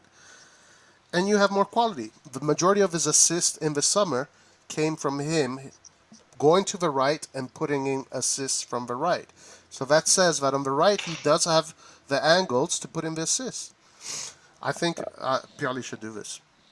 Roy, Wait, Roy, do you have a code? Why? Roy, do you have a code? A little bit, yeah. Yeah, I have a code too. Okay. Yeah, who cares, guys? By the way, keep moving. No, Y'all periods are syncing up. Congratulations. Congratulations, man. You can kiss each other now and move on. But Roy, I like your idea. I like Adley playing more on the right or on the left. That's why I'm saying if you have just Giroud as a striker, some games start Leao so there is more space on the wings for Adley, for the Ketelaere, for Diaz, for these players. If you keep Leao in that position, let's say left wing, and consistently playing Giroud tired every game, 90 minutes, Adley, Diaz, a lot of these players, they're not going to find space because the two players, Giroud and Leao, are going always to play. And in my opinion, Giroud should not play more than 2 games in a row. The third game should be Leao as a striker. And Adley can play on the left. Diaz can play on the left.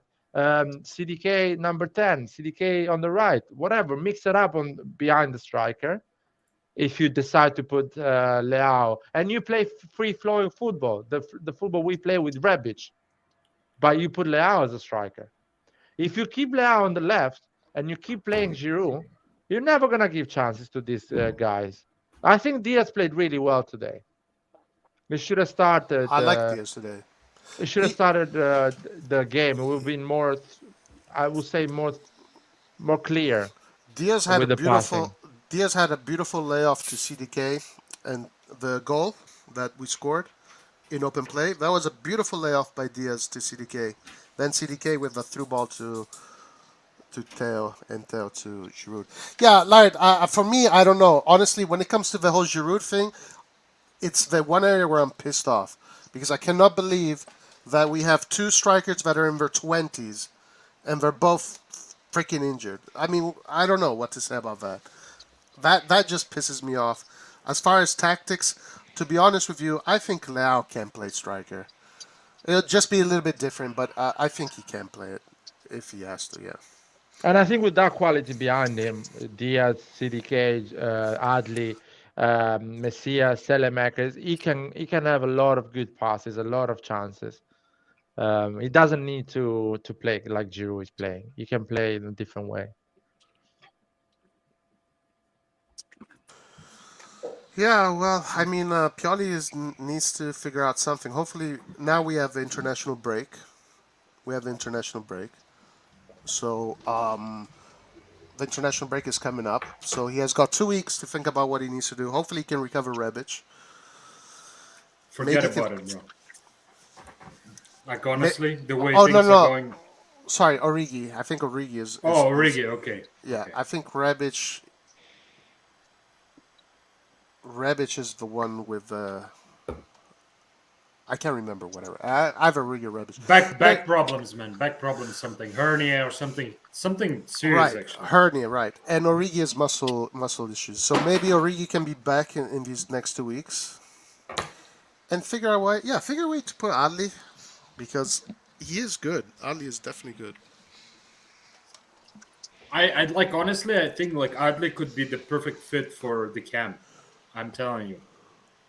Like his vision, his movement, his desires, man. Like the guy is ready to fight no matter what. He can I play that honestly position like too. what I've seen. It's I because like what I've seen. our cam has too much of a workload. And I think that's the problem that Hakan had is we were asking too much of our cam.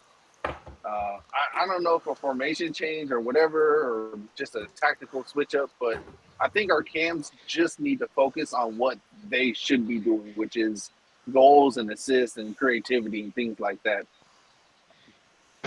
I feel like that also comes down to like the right wing, because they have to step up the game since the right wing is basically non-existent. Imagine if we had a more solid right wing, like their jobs are way at 10 times. It's 10 times easier.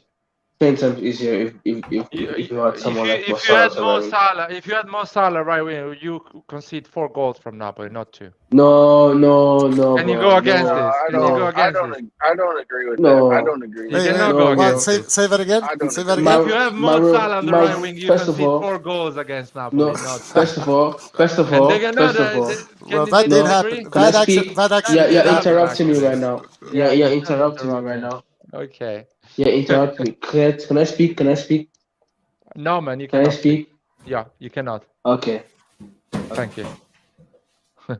This Mo Salah thing, having all offensive wings, it's not possible in By the Serie A, way, guys. It's not a league by the that you way, can have all offensive. if we had Mossala, Spalletti wouldn't start Rui. He would start Matias Oliveira, and he'd go for a more defensive setup. Rui Well, he doesn't didn't have do the that. He chance. didn't do that against Liverpool. Actually, All my days. You don't allow me to speak, bro. And You're when I saying talk something over that never somebody, I get happened. muted. You're saying something that never happened. That's why I'm not letting you speak, man. Spalletti played No, against it Mo happened. Salah with Mario Rui. No, he played with Matias Oliveira. You don't even know that. He started with Oliveira in that game, and the reason why is because Oliveira is better defensively. If Milan had a threat doing that right wing, Mario Rui wouldn't be attacking as much as he did, and he'd focus on defending more, and we would apply more pressure on that defense. To be honest. That's this is what I have to actually say. a good point. That's actually a good point.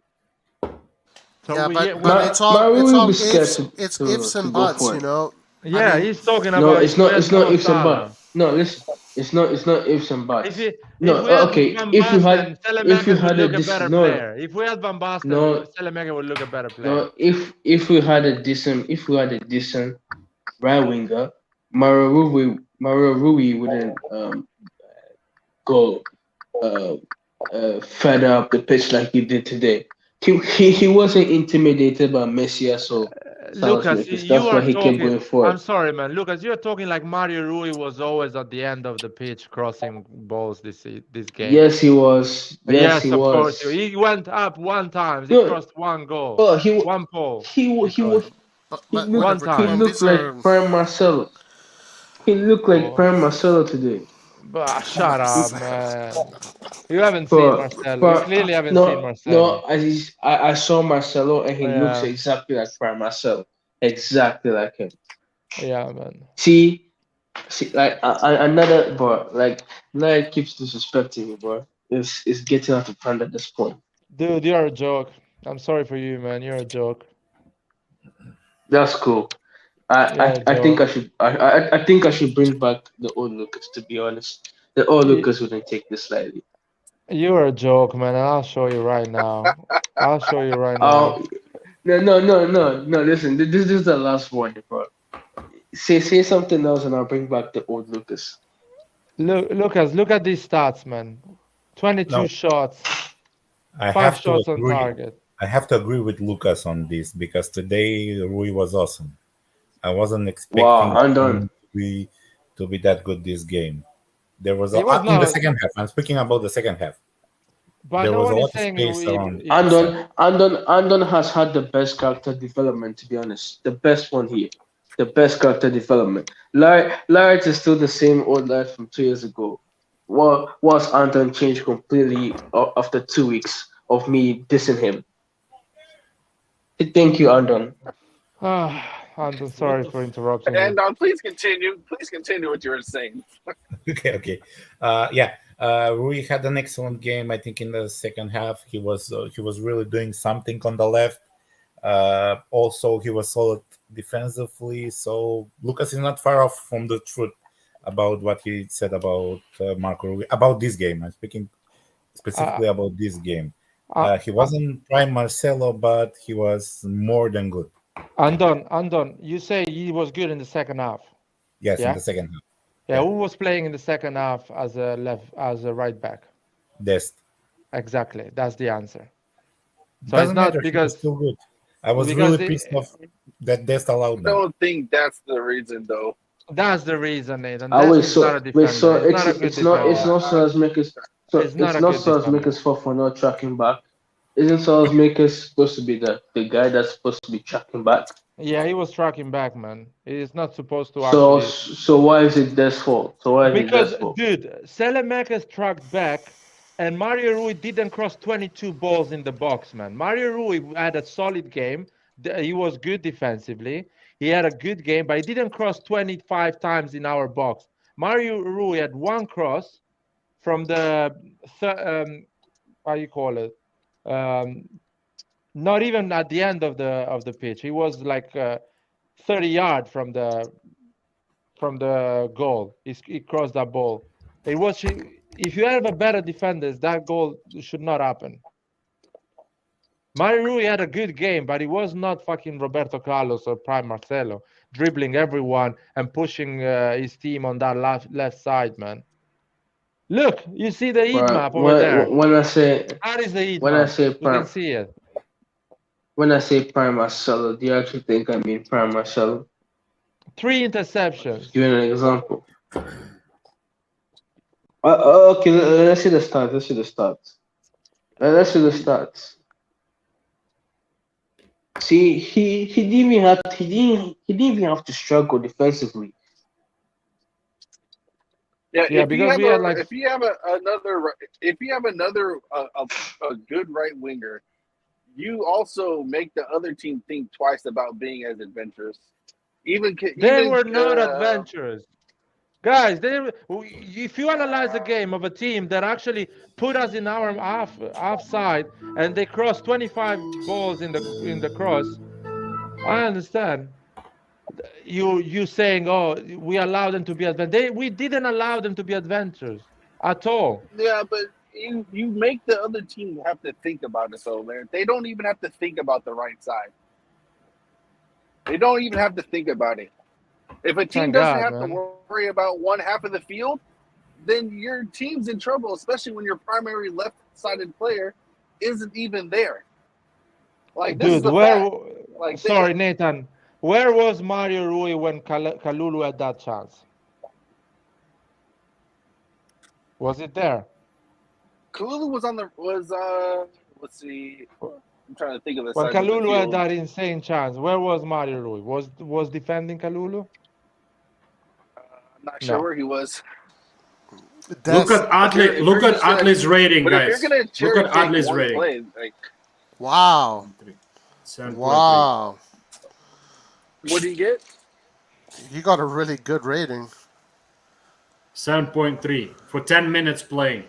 He looked good. He looked good. That's what I was saying, guys. Like, he is our next camp, and I stick think to that. he should play. I think he should play next game over CDK.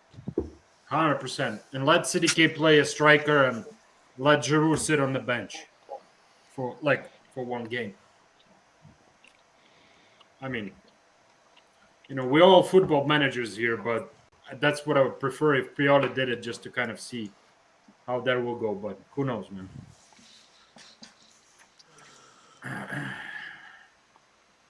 Well, with the international, who's all going to the international break? I saw There's Giroud a lot of called us. up, but who else? I I think almost everybody. Pioli said A lot of guys. Pioli said he's gonna only have 6 players available in these 2 weeks. So We have a lot of players that play for their national team, man. That's good sign. That's actually what we want. It means like we have good players. I think from the first team, only Calabria and Messias are not going on international. Everybody else is. I think Diaz as well is not going. Of course.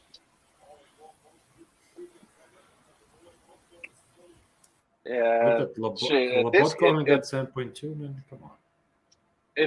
if there's going to be pretty much nobody there from the first team, Pioli should just give these guys like a fucking week off. What? No, bro. They got to keep on training, Bro, man. What are you talking bro, about? what are you going to do with 6 players, bro? Like, They can train more seriously, better. seriously, sit here and tell me, what are you going to do with 6 players?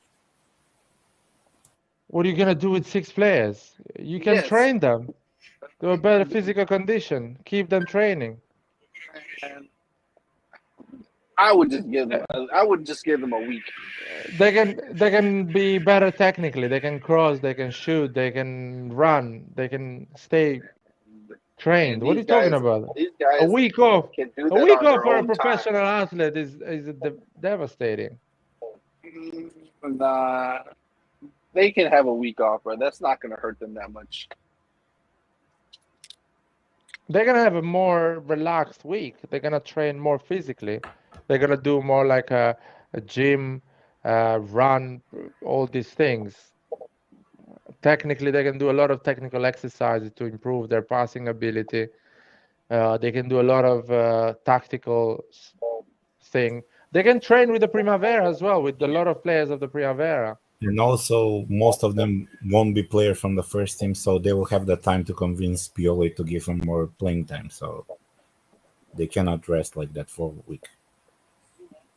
And those players, if they haven't convinced them yet, they're not going to convince them by themselves for 2 weeks when they're not even playing with the first team players. No, Pioli is gonna learn a lot of things from this game. That's a good thing about games like this. That Pioli learns a lot.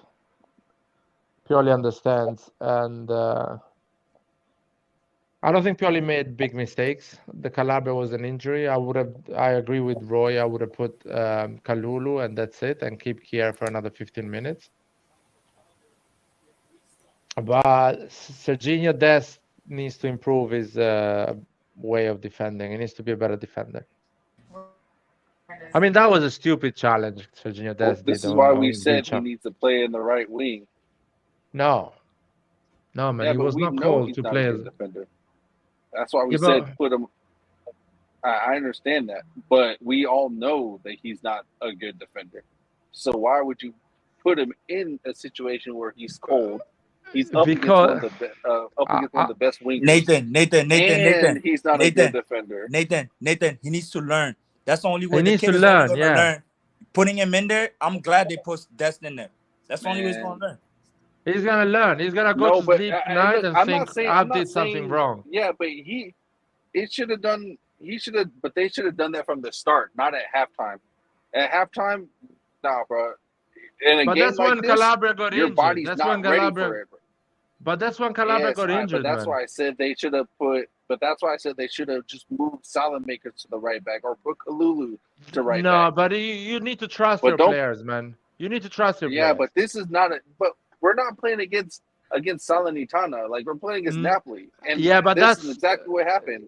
But that's Nah, how you players don't- you don't improve. take- That's you how don't- players. Yeah, but you don't. Yeah, you can improve, but not in a game where it's like this. Sorry, Nathan, This is but not the time but- to do things like that. I'm sorry. Okay, Nathan. Pioli is a genius of improving players, and that's how he improves players, giving them trust in difficult moments. And in my opinion, if Pioli, that wasn't smart. listen to me, if Pioli plays Selemakers as a right back, first of all, the only option Pioli should have done and play Kalulu as a right back, and maybe Serginho Dest comes in the last 20 minutes. But let's say he plays Selemakers like you are saying. Selemakers has been playing as a right wing for entire 3 years now. He doesn't even know how to defend as a defender. And his primary position is right back or right wing or right Dude, back. Yeah. Nathan, you need to understand this. The kid is 23, 22. Selemakers is 22 years old. He's been played the most formative years of his life as a right wing. As much as he was playing right back as a 15 years old, he's not a right back anymore. He's not a right back anymore. I disagree. You can disagree all day, man, with me. I'm going to because we know that he's not a good right winger.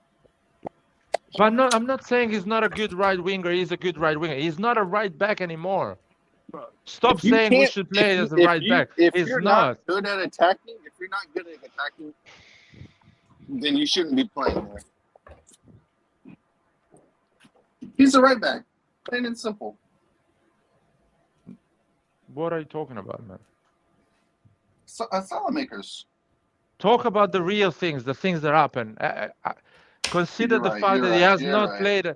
I'm not saying what it should have happened in his life, man. I'm talking about right now. Selemakers is not a right back, and you need to play Serginho Dest to give him a trust and to tell him, I consider you a right back, a good one. He's a tough game. Yeah, but I'm he's playing a right. you. But everybody knows that he's not good. Who? So why put him in that situation when he's better off as a right? Because he wing back? needs to improve, and you need to give trust to players.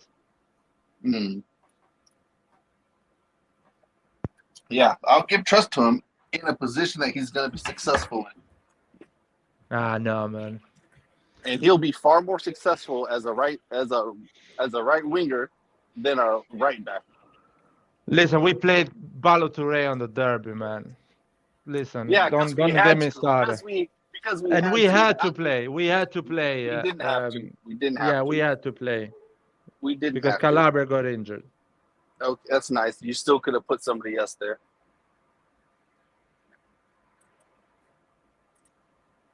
Yeah, because in your mind, you think Selemakers can play as a right back. In Pioli's mind, he thinks Serginho Dest should play to get confidence and to start to learn that position, to start to become a defender. Because we always say, oh, he's not good at defending, but one day he needs to be good at defending. Because the right back is a defender. That's it. Well, you're going to continue to get these poor performances from him. Well, he's going to play less and less. There's reasons why he isn't on Barcelona anymore. Well, you guys told me he's going to be an incredible player. I told you he'd be great as a right winger. I never said anything about being good as a right back. He's not going to be great. You never heard them words come from my mouth. But listen, I want to give a little bit of credit to what Nathan is saying, because honestly, it was my first instinct when I saw that sub. I was like, man, this is a big game for Dest. It's risky, you know. And also, you have to go up against a player that is super on form right now, like Vicha.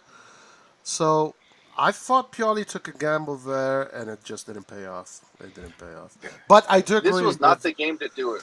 But I do agree. It's a learning lesson for sure for him. Yeah. Yeah, but they could be. This lesson could have. This time to give him confidence could have been done in a game, in a different game, not in a game against Napoli. So that the excuse was because Calabria got the red card, correct? Or what was got the injured. injury. Oh, he got a little bit injured. Okay. All right. So, I mean, I get it, but I would do it different still, man. I would not put Dest. I would put Kalulu on the right, man. And keep either Kyer or, probably keep Kyer at least for another 15, 20 minutes, man, in the second half.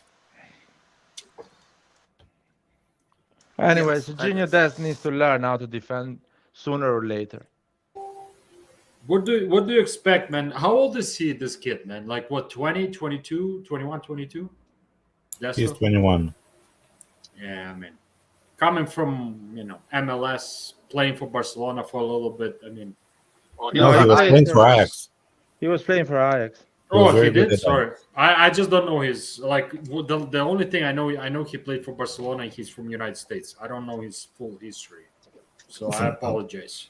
Yeah, no, his parents is from Suriname. His dad is from Suriname, where Seedorf and them from, and it's through his dad that he has the American nationality, but he grew up in Holland. Yeah, Suriname is a part of the Dutch colonies. They speak even Dutch over there. Yeah, so his dad, I think his dad is American born. So his dad had that American citizenship, and it's through his dad that he got, but he grew up in in the Netherlands. So he's pure Netherlands. I think somebody said he was a bit overconfident. I think he was a bit that, but I think Sarah's gonna humble him a little bit from defensive, which he understands. But I'm happy he played, man. I think he's going to learn. He's definitely going to learn the ways, and it's just the better game. Guys, Clint, you brought up some very interesting point. Overconfident. You know why? Because everybody outside of Serie A thinks Serie A is shit. Don't you guys think so? Yeah. That's the fucking problem, man. That's the fucking problem, man. Yeah, because when you hear the interviews, what they always say, they say I never knew Serie A was like this, or the defenders, you don't have no space. I'm like, what were you watching? Exactly. And that's what needs to change with Serie A in general. I'm not even talking about Milan right now. I'm talking about fucking Serie A, man. They need to rebrand completely, man. I think they are marketing. Hey, but what you guys think about Udinese, man? I don't think it's a fluke. Good. It's good though for the league, man. Like excitement, you know what I mean? It's not gonna last too long, man. I'm telling you, in the next 2 months, it's gonna get back to somewhat normal. Vasil, I want to agree with you. But they knocked off some big teams now, man. So we've seen that happen. I remember Chievo. Do you remember Chievo back in early 2000s? They were knocking everybody out, and nothing ever happened, bro. So let's be honest, man. I mean, I'm happy that they are top 4 right now, giving some excitement, somebody new. Fuck Juve. Juve should be 13, 14, 15 right now, honestly. I don't know why they're still in top 10. That pisses me off. The way they play like shit. So I have a question. Yeah. Do you think Inter is that bad, or you think Udinese is just surprising everybody? You know what I think, man? I think Inter is bad. Plus, Inzaghi is a piece of shit. Not our people Inzaghi. That little bitch, whatever his name is. Did you see the substitution he made in the 31st minute? Oh, bro. That's what I'm saying. That motherfucker... 31st not minute? The champ. He's not. Yeah, he changed. He changed 2 players. 2 players. Because they had yellow. This is some fucked up shit, man. He's so pragmatic, bro. When I saw that, I said they're done, bro. That's when I said they're done. When I was watching highlights, before even knowing if they lost or won, I was just watching highlights, and when I saw the substitutes, I was like, they're done, bro. And that's exactly what happened, man. And I'm wondering between Inter and Juve, who's really bad at the moment. I try to differentiate because I can't really tell who's beating who in that competition. No, bro. Both, man. Both. To me, they look like shit. Both of those. Juve, sorry, bro. I'm looking at Juve and I can't believe what I'm saying. Bro, I'm enjoying it, man. I'm enjoying it. And I don't think give a fuck Vlahovic what people say, I won for Italian league, for the good of Italian league. No, bro. The corrupted motherfuckers deserve this. That's their place in the dungeons, man. Somewhere in fucking below, somewhere maybe 9th, 10th place at the most, man. To me personally, but that's my personal opinion. And you know what's crazy is it's I see Allegri's making really uncharacteristic comments now, because it's not about the game. Now you're saying you don't have your players back. That's why they're playing a certain way, and I don't believe it, because I don't think even when Pogba and all these guys came back, Di Maria came back and he still got a red card.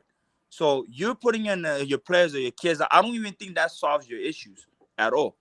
Bro, they got Perfect. the best striker in Serie A, and that striker is lost because there's no midfield, there's no tactics, there's no idea, there's no vision.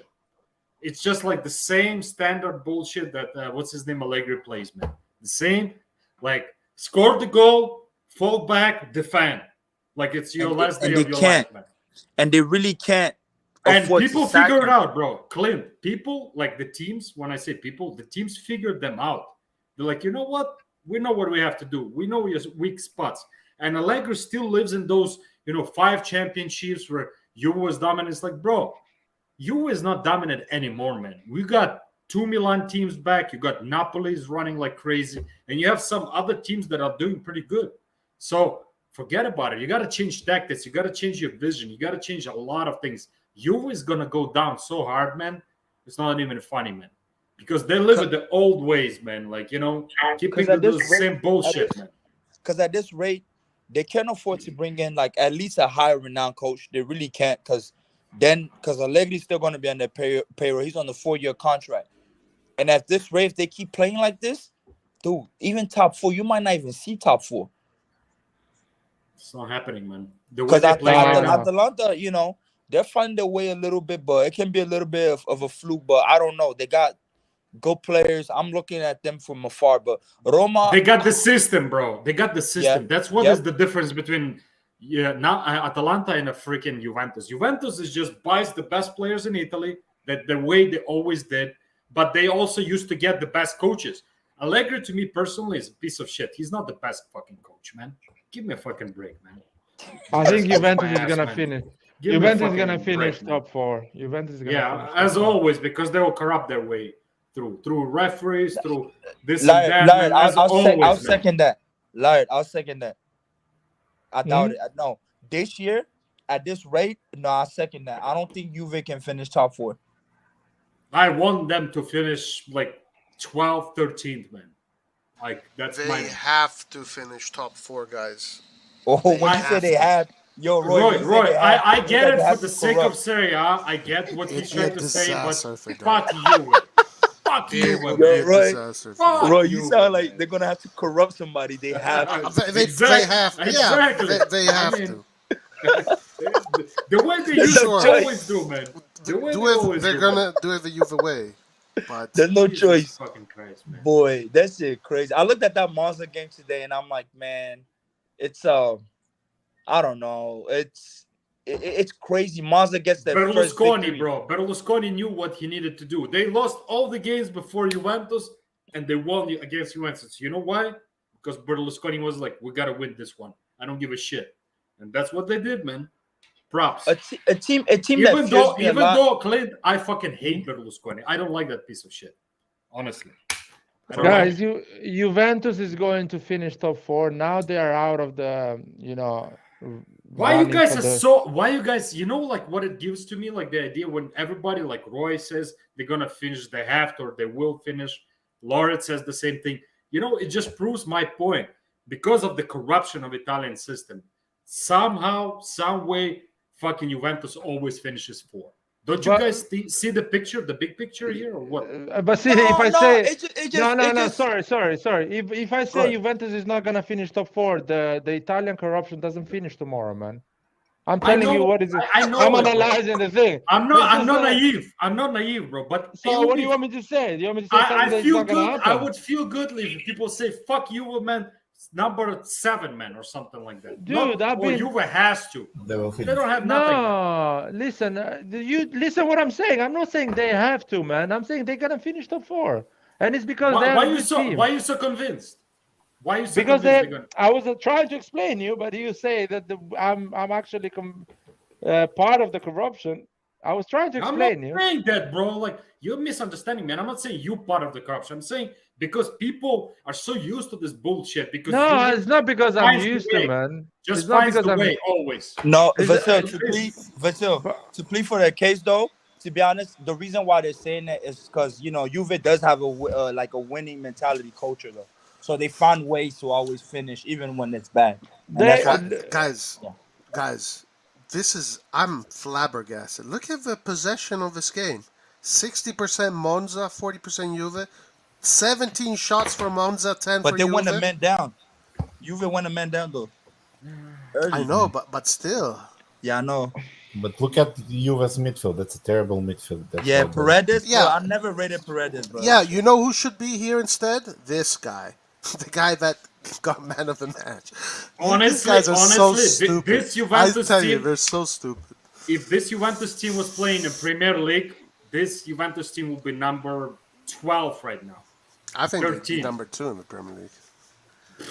Nah, I'm joking. Come on. Vasily, I was explaining you. The moment Juventus is out of the conversation to challenge for the title, When Agnelli family sells them, that's when they're out of the question now. Because the family fucking owns the country. Of course Vasily, they will I'm talking always make about number top 4, man. Dude, I'm talking about this season. Let me talk about football for a second, man. Juventus started the season that is on the conversation of winning the league. And I was telling everyone in the summer, Juventus is so far behind. Because there is a reason why they're far behind. God lied, bro. You knew everything, man. I love you for that. But now that Juventus is going to lose a bunch of points. He's going to be out of the conversation for challenging the league. The pressure is going to go out of the players. They're going to play a bit more relaxed. They have good players. They are 4 points from top 4. They're not like 12 points from top 4. They are 4 points from top 4. And they're going to manage to get in at the end because they have good players. Di Maria, Vlahovic, Chiesa is coming in, Kostic, all these midfielder, all the good players are going to come back. They're going to get a good strike. And they're going to finish 75 points, top 4. When does Chiesa come back? When does Chiesa After come the back? World Cup, Chiesa is going to be back. January. After the World Cup, I'm sorry, guys. When I get a little bit very biased when it comes to Juventus. So fuck you, and I'm sticking to my point. So whatever, man. But, man, I still fucking believe that Juve fucking ruined Serie A. So nobody's gonna convince me different. I've been saying fuck you to Juventus forever in my life. But if I see the league and the table, Atalanta, Udinese, Lazio, Roma doesn't have what it takes to finish top 4, in my opinion. Maybe Atalanta can be a surprise. So Milan, Napoli, Inter, and Juventus are gonna go top 4. I don't have the confidence you have, Laird, about Juve finishing top 4, but I want them to finish top 4 for the sake of the Serie A because they make the investments and all that bullshit. But with Allegri, and we need them to be on the top. I mean, not the first place, but in the top 4 because it's very different due to competition they bring. It's not the same when we have top 4 with Atalanta, Napoli, or other teams. They don't bring that out of Milan. It's if better you remember for Milan. when Milan was at top of the world, top of Europe, it was always Juve and Inter in the top 4. Yeah. I'm just gonna own sake, stay quiet here, man. We need a strong Juve. I just cannot listen to this. Yeah. Anyways, man. I understand you. I hate them as well. You is this. I get it, man. But fuck you, man. I get it. We need to change the system, man. We need to get some new fresh blood, man. Like, what the fuck with this Juve? We need Juve with this Juve blood. What the fuck, man?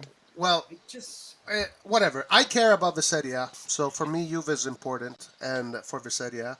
And the thing is that I'm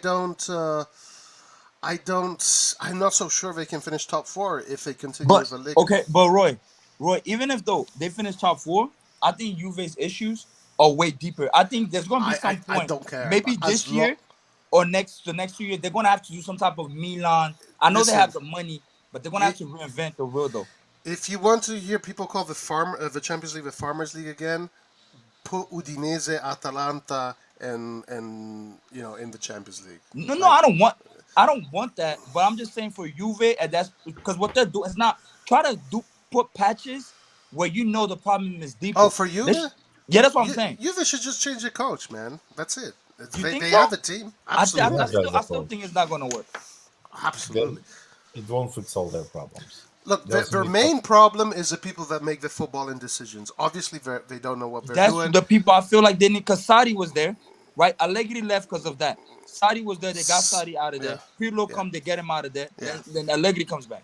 And they pay him $9 million. That's Which- ridiculous. Well, So that's on- Agnelli, man. That's Andrea Agnelli. They need to Right. change this guy. Right, This guy needs exactly. to leave. Exactly. This guy's an idiot, Andrea Agnelli. But if What good that Roy? Sorry, man. Like because I will forget it. So don't forget what you have to say. okay, But go what they okay? So we need Juve because of Champions Leagues, well, like the coefficiency and all this bullshit.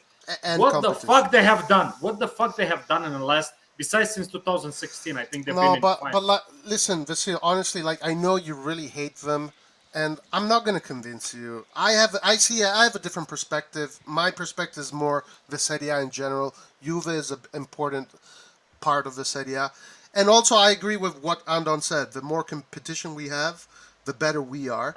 But I'm not gonna convince you. I know you hate Juve, and you have good reasons to hate Juve. It is what it is. It is what it is. You know, to me, if Juve was winning, like Milan was out, Inter was out, and Juve was like at least became 2 times in the last 8 years, so to say, or 9, 10 years, champions of of Champions League, I would say, shit, yeah, we need you. They don't know. The only team they don't right have now. they don't have nothing, man. They don't have Right. the DNA to win the Champions League. They're a bunch of fucking corrupted motherfuckers that only win in Serie A. That's it. The only that's team, fine. the only team I can tolerate that if to win the league is Napoli. The audience, I don't care. I don't want them to win nothing. If Napoli wins, I'm not too upset. Yeah. If they Exactly. win, I mean, the I'm not same too here. upset. But Inter or Juve, no. And the other problem is that also Inter, that project is going to hell in a handbasket. And Oh no, that is because once Lukaku and leaves, this is not good for Italian football, guys. It looks like we almost look like we're taking a step forward, and now we're taking a step back for the Italian football movement. I mean, Napoli and Milan can do it, hopefully, but the more the merrier, I'm kind of sad about it, to be honest with you. no, I agree. But then again, that's the owner, that's their decision. Living off the high horse, we're getting laughed at with our project, so I don't feel sorry for them in that case. But in terms of nobody's laughing at us. Nobody's in laughing terms at of us. like being 2 years ago, competitive, they were I- laughing at us. Huh? 2 years ago, they were laughing at us. Yeah, Roy. they all were. But not now. Not now. They stopped laughing now. I know. Now they're actually getting serious, and they're pretending that they know. But 2 years ago, they were laughing at us. But guys, imagine it if Milan was doing this good, and they had Napoli, breathing down their neck, Inter and Juve. Imagine how better Milan can be if that was the case. And that that makes it so much better that then when they have to face Real Madrid in a semifinal, Milan wins. When they have to face Man City in a semifinal, Milan wins. But as long as it's Napoli, Udinese, and Atalanta pushing Milan, it's a problem. Anyway, Roy, I would agree with you if Inter and Juventus do the right thing. They play exciting football. They play young players, and they are financially stable, run properly like Milan is run, with normal salaries and normal transfer agree. fees like we do. I would I agree agree. with you. I would be like, wow, look at Juventus and Inter. They're pushing us. They're playing great. Serie A is No, is Lard, is they're doing wrong. Everything they're doing is wrong. This is why I'm complaining. Everything Yeah, they're because doing is wrong. how do you go and get a player for 10 mil on a loan that you can't buy back? Like, why would you even engage in that type of deal when you didn't even Fear. win the league It's the called year fear. previous? It's You called know? fear. They're Yeah. scared. Lack of ideas, fear, I don't know. Just they don't. I don't care what they do and how they do it. I don't care. Like for me, I want to win against the best, Clint, and that's the way I Yes. see it. you have Satriano and who is the name of the guy that plays for Sassuolo? Berardi, No, the Inter guy. Sensi, no. The striker, man, that plays for Sassuolo. Used to play for Pinamonti. him. Pinamonti. You have Satriano and Pinamonti. You should not go and buy Correa and Zeko. You should 100%. play these two kids with Lautaro 100%. Martinez, and that's it. Go for the hard road, and you will gain results now. If you did that decision 2 years ago when Lukaku left, or a year ago when Lukaku left, Now you will collect the fruits of that decision. I agree. Simple as that's the only Absolutely. thing. You don't sign Hakan Çalhanoğlu on a free for 5 million net, so almost 10 million gross. You don't do The that. You fucking get a young snake. player. You get Rovella. You invest 20 million on Aslani, whatever. You put a young Right. player there, man. Exactly. You go for the hard way. Sorry. And that Aslani kid was very good there. I don't know why they're not playing him anymore. They played him like one game. Because Inzaghi is scared the shit out of that. He's scared, man, and He's that's the thing. scared. They're not risking. They're not afraid. That's one thing I respect Pioli for. Pioli doesn't care. Yes, sometimes he might be a bit pragmatic, but like, yo, he'll throw the guys, and he doesn't care. Like, you'll start a Salome, you have to. Like, these guys, they're used to a certain formula which is not working. And the reason why I say Inter, they were a bit stupid, is that you're coming off a year that you didn't win the league. Why would you go and put an investment on a 10 million strike that you're not gonna get back? I don't understand that at all. And next year, all these guys, they're gonna get more older. You got no youth.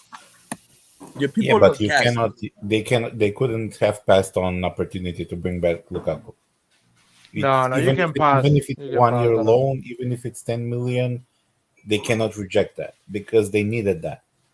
Now He's not playing. The problem is Lukaku is not physically fit. He's not. And he's not ready. But it was an opportunity they couldn't pass on. And also they have an option to extend the loan for another 10 million next year. So Andon, listen to me.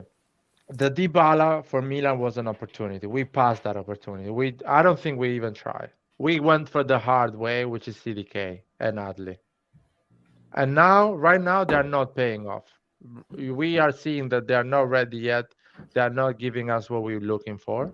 But in 6 months or in a year, these players are going to be incredible. These players are going to be like, wow, these are incredible. It's just saying no. It's a temptation. Like you say, you cannot say no to Lukaku. You can say no to Lukaku and keep that guy, Pinamonti. You can say no to Lukaku and keep Pinamonti. Pinamonti is never going to be as fast and strong as Lukaku. But if you play him, one day Pinamonti can be an incredible striker. Yeah, I don't know. I understand that. I agree for our model. For the Milan model is that case. But for the Inter model, they're building a different model. They were built to win now, at this moment, this season. That's why they did that. Because currently they don't even have any kind of plan to move forward. They're even struggling to sell the club. But Andon, they were actually, the way they were being built was good, but then COVID came along, completely changed the finances from China to outside. So that had a big part to play in it. They couldn't sustain the club. So now the club is in crisis. And COVID fucked them up. But they were building well. But right now, they should go with these youngsters. Because now, look at even Yonto and Casadei, Pinamonti. Casadei, they let Casadei go. Casadei should start at Inter. They should Yeah, they sell let him go to Casadei, Chelsea. man. I don't understand why did they sold him to Chelsea when Casadei, dude, Casadei should have started a year ago. Don't sign Hakan Çalhanoğlu. Don't sign Mkhitaryan. Just keep Casadei. Play young Aslani, Casadei. All these young players, man. Pinamonti should play, man. Satriano is another one. That's not the Italian way, Lyric. That's not the Italian way. So some teams in Italy are moving different. Look at Napoli. They bring in that new Zerbin. Like that kid, I like him a lot, man. Some teams in Italy understand, like the Empoli, they're kind of going that youth model. New coaches, at least. The new cloth of coaches, when you look at the Dionisi. No, I'm not talking about... Go ahead. I'm not talking about those teams, bro. Those teams always play those types of players. I'm talking about the top 6 teams don't really do that. But Napoli is doing that, man. Napoli is following the Milan system. And you guys need to understand this. Everyone in this channel needs to understand this. The Milan system is not something new. A lot of clubs have been doing this, and they're going to do it. The Milan system is the only way.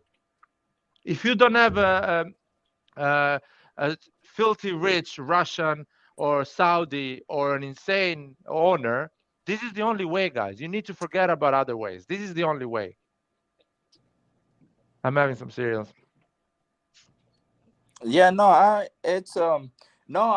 hear you. It's just, yeah, we want everybody to be competitive, man, but it's just the way. And when you guys say Inter wants to use on the now, it also shows ambition of some of these other clubs. Because I know our ambition, like in the long run, especially with Maldini, is to freaking win the Champions League. I don't think our ambition is to get stuck and say, which I feel like the other teams, like, like in Inter, like I feel like they just worry about the domestic shit. I don't feel like they worry about, like, going for the Champions League. I think Maldini, if you go and you sit down with him, ultimately the goal is to win Champions League within, I don't want to put years on it, but that's the ultimate goal, period. At least for us, Milan. And I don't know why the big teams are not kind of like found that more. I know Juve, it might be there, but Inter, I'm not really seeing the way they operate and the way they want to do things, unless I'm wrong, but that's how I saw it. I want to add another thing Nah, to you, I Clint. agree. When people say, "Oh, they are built to win straight away," to win what, for fuck's sake? Finishing top 4 or winning the league, it gives you 15 million difference. To win what exactly we're talking about? Just build a real team, and that in 6-7 years you can challenge to win the Champions League. Build your youngsters, man. Invest on your youth. It's to win Super Coppa Italia, man. To win Super Cup, it's not a fucking trophy for real, man. Your trophy is to bring Casadei in the pitch at the age of 18, and at the age of 24, Casadei is the best midfielder of Serie A. That is your win. Not to fucking win the Serie A and disappear for another 3-4 years. Just fucking build things properly, man. Solidify your bases. Bring a structure that is really tough to destroy. Well, Tonali, they don't have that. I Benacer, don't know. Theo I feel Hernandez, Tomori, Kalulu, Calabria, Mike Maignan. These are solid, man. You cannot break these things. They're gonna last for 7 years, 8 years, 10 years. That's how you build. Not and they can win. Literally, they can win a Champions League in a few years. I feel like Juventus, Conte what the kind fuck of is effed them. building? I feel like Conte kind of effed them because Tonali was really in the side. They dropped Tonali to get Vidal. That's not there no more. So they made a lot of like some shaky decision at Conte's time because there was too much Scudetto focus, and now here they are. Now he left. Now y'all end up with some of these salaries. Thankfully, y'all able to get these players out like the Alexis Sanchez and all that. But it's just, I feel like they took multiple steps backwards, man. Even Icardi, I think he should have stayed at Inter. He could have stayed. I think so too.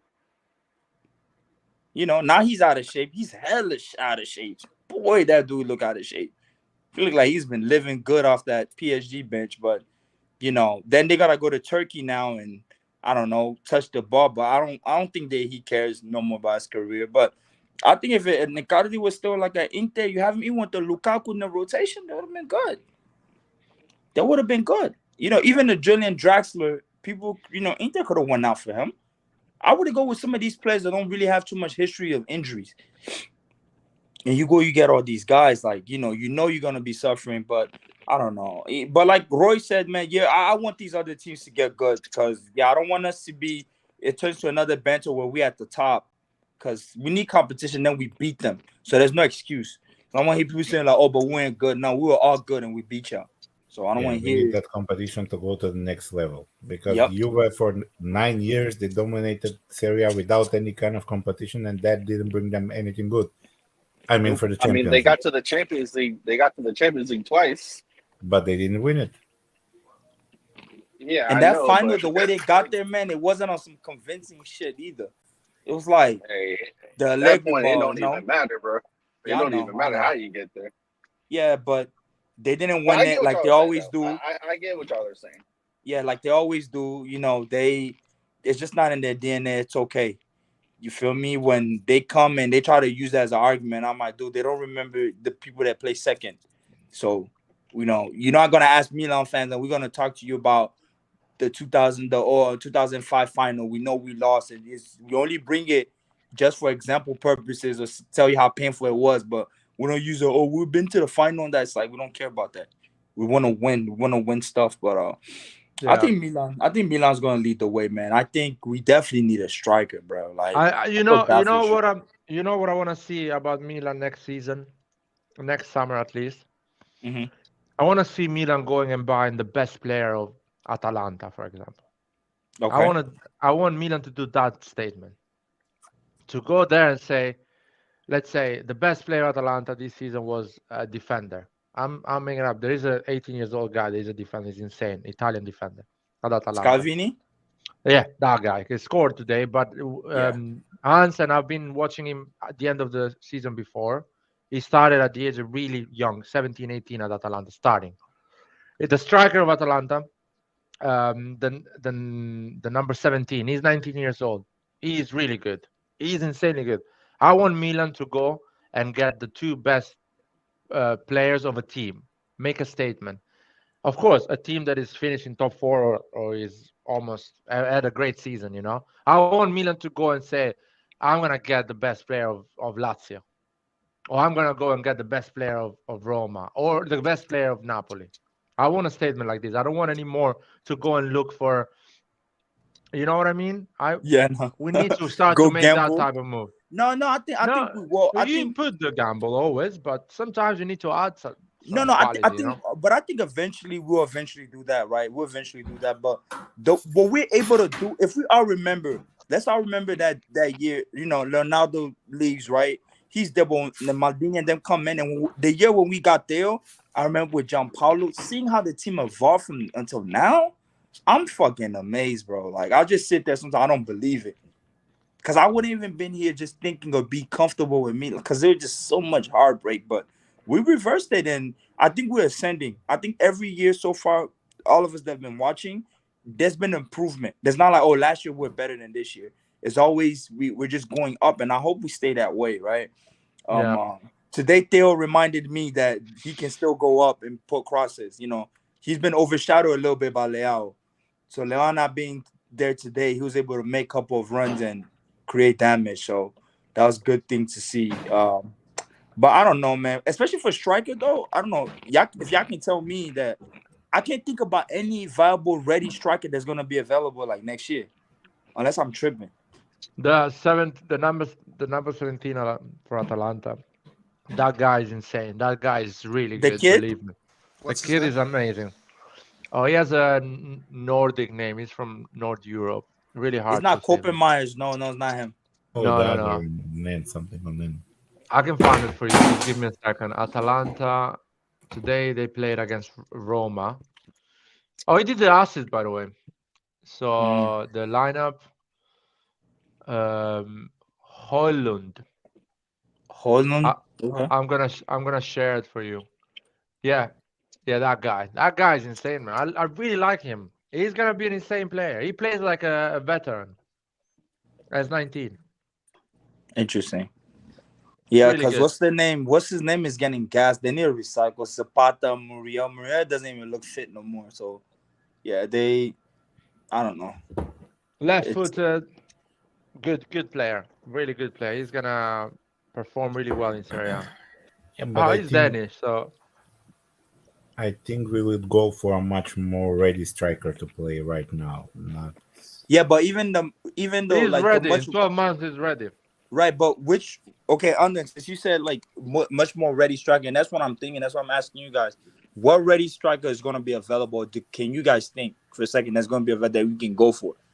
Like, let's even big star. I don't want to even gamble. Like, who do we think? Because I feel like they all take. It's very difficult. Mostly all of them are either on long contracts or. Well, Hard. you have to think that the players that are most likely going to make moves are players like Jonathan David because he wants to eventually play for a Yes, Champions League that's team. another one. Yep, I can think of him. But that's all that I know because who is going to be the next? For me, we should get the next Haaland, man. And that's what I think. We should get the next Haaland. Even if he's 20, I don't care if he's ready. But as long as the next Haaland, that's what I would do. Then you're going to This have to be guy- scouting in the lower leagues. No, this guy is good, man. This guy is good. You know, I'll tell you something, Roy, about this guy, this Danish guy that I saw about I've Atalanta. never seen him play, so I don't know. But go ahead. So if you have some times and you want to watch an Atalanta game and he's playing, just watch him. So first of all, he has as a professional player, he has like not even 50 games with at the club level, but he plays like he's been playing forever football. He's clever, he's smart, he's the decision making, the way he plays for the team, the runs, the way he handles the game. He's a really mature player. And he had just 50 games as a professional, 50 appearance, sorry, as a professional. Do you think we should go and get Jude Bellingham from midfield? No, we cannot afford him. We cannot afford him. I know. That's the next guy. That's the big signing for next summer. No, he's already a big guy. He's not the next guy. He's already the big guy. No. What I mean, no. I'm talking about like because he goes out of contract in 2023. So I think they're all gonna try to go for him. Yeah, but Liverpool City, they're gonna go. It's gonna be like, and he wants to go back in England. He's English, so I don't think Liverpool can afford him. I don't think when I said they can't afford him to play the bidding war with City, I don't think Liverpool will be able to do that. No, I like Tonali, I like Pobega, I like Benacer, I like all the players. No, Benacer recoveries today was ridiculous, man. Fucking the guy is insane, and half of the fouls he got against, it's just good, man. He's a good player. He's better than Kessie, man. He's better. He's insane. He's insane. Like his spirit, his fighting spirit it's second to none, man. He's like an engine, man. Engine. Who is eating over there? Who's eating over there? Like, it's a big noise. I'm making a lot of noise. No, you good. But no, like that's why I've been. I'm just in headphones. That's why I can hear every little thing. That's what I was thinking about because we kept saying we need a striker. Then I started to look. I'm like, what striker is really other than that Sesko kid? I'm like, what striker is really gonna be available? Or if we able to get Armando, wasn't it like Broha from Chelsea? If they decide to loan him next summer when Lukaku comes back. That's how I can think of. He can be a good option. Yeah. But this guy, I really got impressed about this Atalanta kid. I don't know. You know when you get really impressed and it's such a no-brainer. Honestly, we should get Tammy Abraham. We'll get Tammy Abraham. Yeah, Tammy would have been good. What about if we took Lautaro, man? We take Lautaro, put it in our system? No, these are great players, but we need, as Roy says, let's go for the next Haaland. This guy can be the next Haaland. Or something like that. I mean, we can find some highlights. If we find some highlights, Roy, you can watch them if you want, by yourself. Yeah, I am. He's good. I'm watching him right now. That other kid, too, is really good, man. He's actually very good. What's his name? Oh, that kid that plays with Bayern, Musiala, whatever. Musiala. He's good, man. That kid is like, he's a child, but this guy doesn't look like he's 19 though. Who? He's good, man. He looks like he's 30 something. Other African player in disguise. Other African player in disguise. I don't know, but this guy does not look like he's 19, man. Another kiss you boys down playing. Dude, this guy is like, he looks like he's 35, man. As a football player or as an actual look? Real life. No, physically, he does not look like he's 19. Oh, yeah. Oh, boy. I mean, he's a good player, man. He's really good. He's really good. Watch him out, man. He's gonna be. No. I agree. He's really good. Really good. Right. I say that. Dude. I just laughing because I was on the live the last time, and I was roasting players that allegedly, say they're 18. I remember. Have a 35-year-old. I'm gonna go play with the Primavera shit. Let's not play. Oh man, but no, that Sesko kid too. He's good, but it's like that's it. People already. I think I don't know what teams. I think who is it? It's not Madrid because I think Madrid too. They're gonna be looking for a striker soon. Really soon. Madrid's gonna be bringing in Enrique. Everyone knows those moments From Brazil when everything feels just right. Nivea Men Sensitive is I can see soothing that. moisturization But for boy, your that's skin. from me. He's falling for them. Boy. You saw his assist? Visibly healthier Roy, looking the skin. volume, Official- please. You saw Are we his gonna- assist? Roy, are we gonna lose the live? Roy, are we gonna lose the live? No, I won't. We won't show.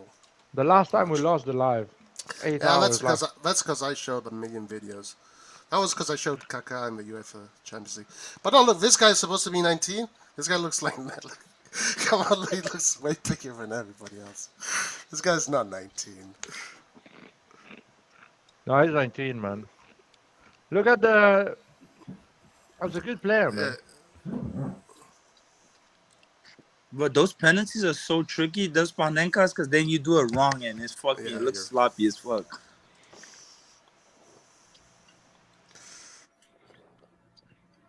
Who's this? Yeah, he's got really good feet for a 19-year-old. Atalanta striker. Oh, the kid that scored today, or different? No, he's the kid that scored is a defender. This is a striker. He played 45 minutes today. Interesting. What's his name? Oh, he's so good at ball defending, man. He's just insane. Of course, look at his body, man. The guy's a fridge, dude. No, he's not. Come on. No, I mean, like, he's look at how like, at 19 he's like super developed. Mm-hmm. I also feel like the kids that we brought in, I feel like they're not even ready at all, because you didn't even see them kids warm up. Like Shaw and all these guys. He looks big. This kid. What is he, like 6'2", 6'3"? 6'2". Allegedly. and he's still gonna grow, guys. You know that. He might get an inch or two, man. This is what I'm saying. Like, this guy's 19. Allegedly 19. Yeah. No, he is, man. Come on, let's be honest. Yeah. This guy's not 19, dude. I don't think his parents went to the hospital 2 years after to register him, man. I love how you guys say allegedly, man. Like a true lawyers, man. Well, the 6'2", look at this guy, man. Oh man, we need to buy him from Atalanta before the Premier League knows or before Juve comes and gets him to put him on the bench. Juve doesn't even know the existence of this kid. Yeah, they do. Once we know. Juve only steals the best. Juve only steals the best Italians from us. Yes, once they know. Guys, let's write an email to Maldini and say, "Yo, bro, here's the attachments, man. Follow up." That's all we have to say. Dude, Maldini knows about him for sure. Maldini, the scouting department. Bro. Of course I know, bro. Like sometimes I imagine sometimes I think about, because remember Chiesa was supposed to, like, he denied us, but I imagine because Pioli wanted Chiesa, imagine if Chiesa and Vlahovic with the whole setup we had on the right wing, but would have been stupid deadly right now, man. It's scary. He ain't scary. We didn't pay the money. He's scary, man. Don't even think about something like that. That's what I was thinking about. I'm like, it wouldn't even be competition in the league. That's crazy, man. No one is gonna allow you to do that. That's illegal. Like they said about Holland, that's illegal. They said this player is illegal to be here. Dude, if we get this guy at the end of the season from Atalanta, you're gonna overpay him. I know you're gonna overpay him, but you have to get him this season. And then if we overpay him, then I don't want him to get something. Then Nate is gonna get on this case too, like he does for CDK, and be like, he needs to go 90 goals. Look, no. Look, I'm gonna say the exact same thing. I'm not looking for this kid to score 100 goals. I'm looking for how he imposes himself up on the. We don't want him, because he's gonna come in here and then you're gonna hold on to the fire and be like, hey, okay, we got this kid now. Why is it 6 matches in? The kid hasn't even done an assist yet. Like, Clint, I have to tell you something, man. Your laugh, man, is contagious, man. I'm telling you, bro. It's contagious, bro. I wasn't planning to fucking laugh, but I'm laughing with you, man. I try not to laugh, man. Oh shit, man. Anyway, it's all good, man. Shit, man. It's all good. It's because I'm happy, even though we lost. I'm not too upset. Oh, bro, I don't know. I don't know about that, but one thing I want to add, I feel like Salome is the way he plays is for like highlight reels. I swear, like his touches. I feel like he wants to get a video out of like the stuff like he does. Because I actually went on his Instagram for the first time, and I'm like, okay, the kid does, he does record himself doing all these little touches and all that. Just the way he try to do things, it's just man, my boy Alexis, man. Man, I don't know. He is the TikTok player, man. That's what I call him, man. Then Leao is our rapper. My boy came out dripped out. He dripped. Listen, bro. Listen, man. He provides. Man. I don't give a shit what he does outside, man. As long as you provided Milan t-shirt, man. No, but I like this. My boy, he came. Man. He was fly, sitting on the bench. He's like, yo. I saw his bling, man, and that nice jacket and shit, man. My boy dripped. Leao, man. He was missed. I think if Leao was there, we would have done damage. Crazy damage. And he knows it, man. That's the scary part, man, because he knows it and his agent knows it. That's the scary part, bro. Because it would have kept it would have pinned both Politano and what's his name, Di Lorenzo. They would have been back there, not even try to come up. Because you try to block Leao, then Theo is running past you. You try to, man.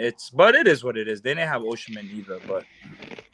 Bro, yeah. Our left side is the most dangerous probably in Europe, man. I don't give a shit what other people say, man. For sure. Like Theo, for sure. Theo and Leao, man. Woo, unstoppable, man. And I watched a couple of games like with the French national team. That Theo and Mbappe combo is really dangerous. You kidding me, bro? That's bro. Like that Theo and Mbappe combo. Because sometimes Theo will overlap Mbappe. Mbappe is fast. Theo is fast. Like. Yo, their wing right there, because I think they play 3-4-3 if I'm not mistaken, and Mbappe will come in and out. I don't know the World Cup, man. If Theo definitely has his place in there. So, did you guys see in Champions League how they booed Theo's brother Bayern Munich, man? That was the funniest shit I ever seen, man. Funniest shit I ever seen. I was like, you're so salty and little miserable motherfuckers, man. What happened? You know Theo's brother that plays for Bayern Munich when they played Champions League? Yeah. Inter fans were booing him when they were reading his name. I was like, you're so pathetic, man. You're so fucking pathetic, man. The boogeyman. Theo, that's Dumfries boogeyman.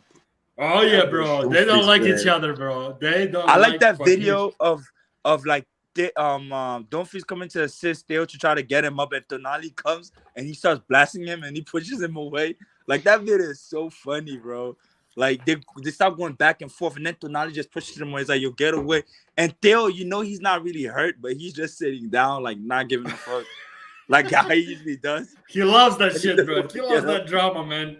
I love that, man. He would lay like this. Remember, like how he was laying like this, man? Like last season, like when they fucking cut him, he's like a diva, man. Lay on the field like this, yeah. No, but we need that, man. We need that, especially that Ibra one was so funny, man. Go do that voodoo shit. Go do that voodoo shit. You talk about my mother.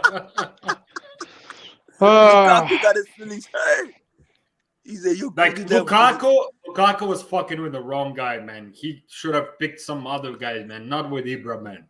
Because he's gonna fuck. They always want to turn this thing into when it's too different. They want to turn some race thing, but nothing. There's no race here. There's not no race bullshit. Man. Come on, bro. They're both like they're both they playing on the same team. That's just how Ibra is. Like, bro, he just got his little feelings hurt, and it's okay. But I'm here for the banter in between those two.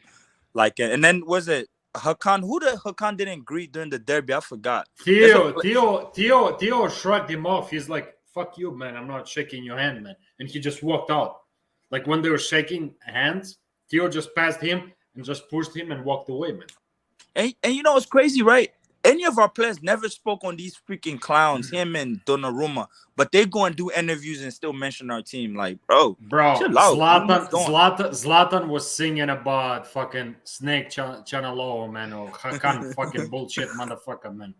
I call him. So, like, he knows nobody fucking likes him. Like, Hakan knows he does not belong in Milan. Like, he does not belong there at all. Hakan is finished, guys. Fuck him. He been finished when he was with us. I never really even rated, dude. Yeah, he had good games, but I didn't never. I'm telling you guys. Like, if he talks too much shit, we'll have to drive to his house and talk to him quickly, man. Like, just quick talk, man. You know, Yeah, it's adjusting. It's called adjusting. it's Anyway, Yeah, go ahead. Yeah, what's going on, man? no, You I keep just on wanna saying say- anyway. I just want to move on to something else and close the live after that. Okay, man. What do you want to talk about, man? Andon, open a topic, man, because I'm a bit like maybe Andon can have a nice topic. He's a clever man. I was looking at something.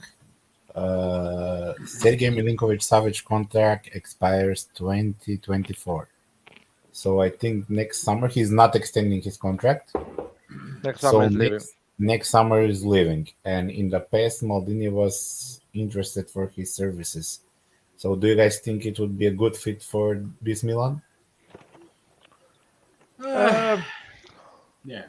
2 years ago, yes. Now, yeah, maybe. He's still very on good. his- Still good, man. Don't get me wrong, but like 2 years ago, we'll grab him like with open arms, like there's no tomorrow. Now, we're a little bit more picky, man. Not just Yep. us as Milan fans, but as management probably too.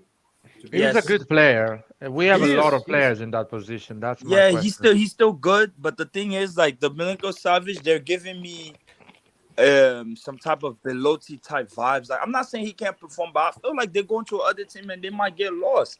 Like, because they've been in their comfort zone for so long. I feel like Elijah, they've been too long in their comfort zone, and it becomes detrimental once you decide to make the big move. Like, he should have made the big move, I think, a long time ago. I think that's it. Like, he should have left. Like, yeah, I That know just he's shows you 27, 28. his ambitions, man. That just shows, Yeah, it's shows you it's like his a ambitions. Berardi. It's like a Berardi, right? That's it. That you don't make that big Yep. move, you're done. You're stuck there. Like we can't really help you. You know, look at Belotti. Belotti did the move wrong.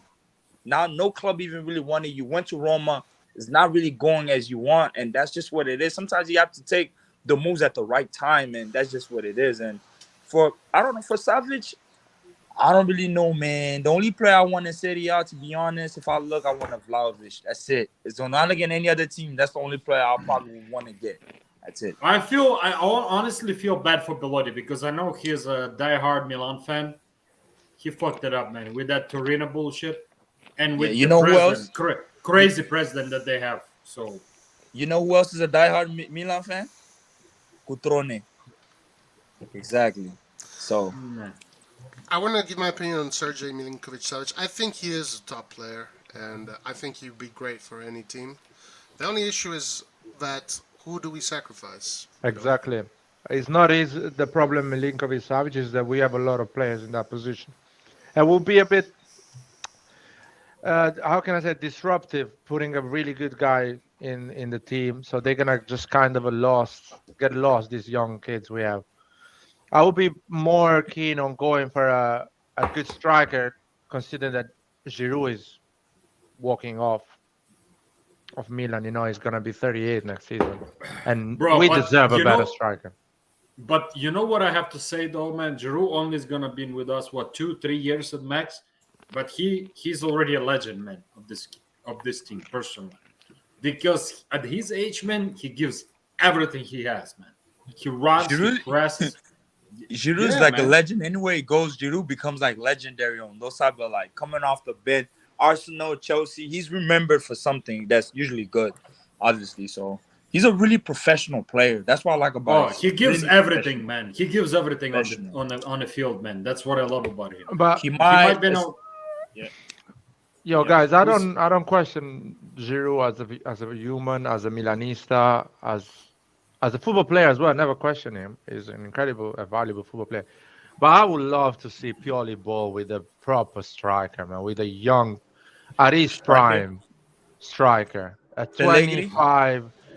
Who is Pellegrini? Haaland, man. I But would not like to Haaland. see Pioli with Haaland, Dude, man. not even Haaland, man. I'm seriously talking about a guy that is 25 years old and scores goals. I'm not talking about even Haaland or Mbappe or the top tier. I'm not talking about top tier, man. I'm talking even Raspadori will be fine. Even Scamacca, even just you name it, man. Isaac, they went on Newcastle. Isaac, yes, I'll take that guy for sure. You know what I I- mean? I A wanna- young striker in that position would be amazing.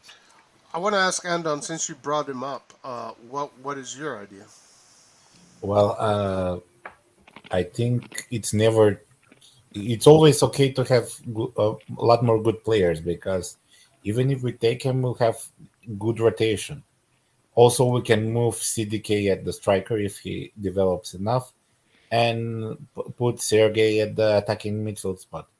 Because Sergey, I know that he never moved from Lazio anywhere else, but also he has good games for Serbia as well.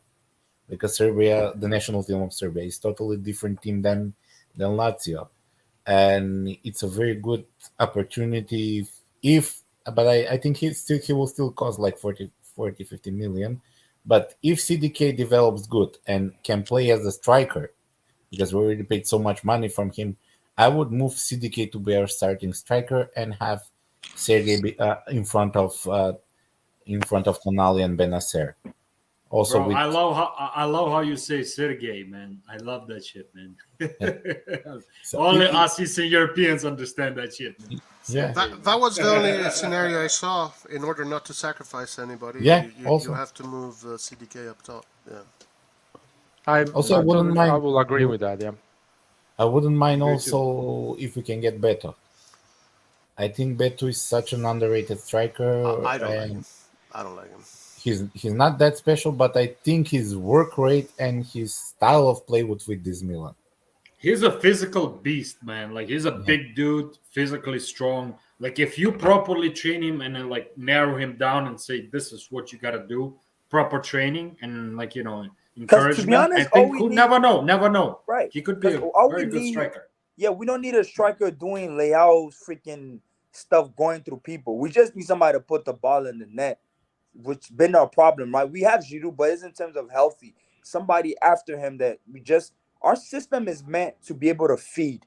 So what goal? Leao is going to bring a cross back in, strike at that right position. Sometimes I just feel like, what's his name? If he was still here with his form on Piontek, even though I know he became bottom of the bottoms, but, you know, if that little form, if he would have picked up at the same pace we probably wouldn't even looking for a striker. Maybe Piontek would have been our guy, right? But hey, Clint, let me put it this way. Like, you know what the problem was of Piontek? This fame got to his head. He started talking shit. Like, when he got to Milan, he's like, oh, Milan is great, but I'm going to achieve these big things. I'm going to go to these big clubs. Like, he was looking at Milan as a stepping stone, and that backfired so bad. Look at him. He's playing for Salernitana, blood. Get the fuck out of here, man. Also, speaking of Salernitana, I would really like to see how their striker, I think his name was Dia, something like that. Yeah, Boulaye Dia, the Senegalese guy. How he will play this season. The tall guy? Yeah, he came from Villarreal. Yeah. Yeah. Yeah, he's good. He's Boulaye Dia is not. He's a good. But I'm surprised why you will make the move from Villarreal to go to Salernitana, knowing that he could have went to France. Money probably. Yeah, I guess. And Salernitana, is it a nice place in Italy? Anybody? Yeah. It's nice. And you know who partially owns the team? The owner of Lazio, bro. Oh yeah, Lotito. Yes, he is. Used to own. I don't know. He said he sold it. Nah. You have to sell. And Serie A, you can't own two clubs. You can't own two clubs when they go to the top league. He sold them. So he sold it. He had to sell it. You have to say, man, Lotito with his limited budget, man. He's cheap. No, fuck him. But listen, man, he still like stays where he's supposed to stay, man. I mean, look at Lazio with the cheap shit that he's doing. They're still in top 10, man. That team. Top 6, I would say, not even top 10. That's why I feel like it's because of owners like that Serie A is behind. Oh, he control freak, man. He's control freak, man. Like, for sure. Yeah, but they should like try to advance and better their team. Why you didn't go in the market and get a second striker to back Immobile? Like, you know, cheap, bro. Cheap. It's what it is. But no, Milankovic-Savic, you know, sticking on that topic, the player is good. You know, but even Luis Alberto, I feel like, you know, they were exaggerating. They were out of their fucking head. If they think we would have paid 60 million for him, like last year, where reports were going around. I'm like, there's no way. No, Is by the way, for that skinny Giroud. little bitch, man, for 60 million, that little skinny bitch, No, man, bro. get the fuck out of How here. old is he, bro? He about to be 30 for what? We're not Man Guys, United. Exactly. We don't Giroud spend money is, on 30. No. Oh, sorry. Anyway, Giroud, 4 goals, not bad. Not at all. And I think For- he got like an assist as well, or 2. As well, Giroud if- scoring big games, man. Remember that. Big game play. He shows up, that's for sure. And that's what I like about him. I don't care, like 36, 37. He still shows quality. He's there for the team, and he runs like a fucking there's no tomorrow, man. I don't know if you guys saw today. He was all over the place, man. Running, pressing, man. Like that's So what I can love we about say? him. So can we say now that finally the number 9 curse is broken in Milan? Yeah. It's never that was been a last year. number 9 curse. No, it's been no. Let's not It's do not. that now, man. It's been a curse, bro. It's just The been same a way it's shit happening at team. We've Chelsea. been a shit team, man. That's it. We've Yeah, been a okay, shit team. sure. That's But we've it. But been we having tried a so number many 9 curse. strikers. Come So on, man. many If we had, number 9. if Pioli had Bacca, this team, man, Bacca would have scored a lot of goals with Pioli. Yeah, Bacca was a more really good than player. Rebic. Would have been more useful than Rebic.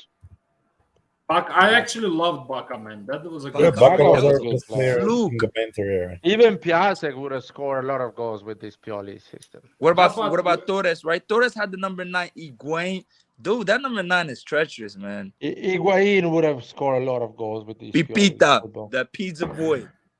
Oh, But this the fat, ugly Argentinian pigman? Yeah, sure. Pizza Sure, boy. of course. He probably No, he's ate all not them. pizza boy.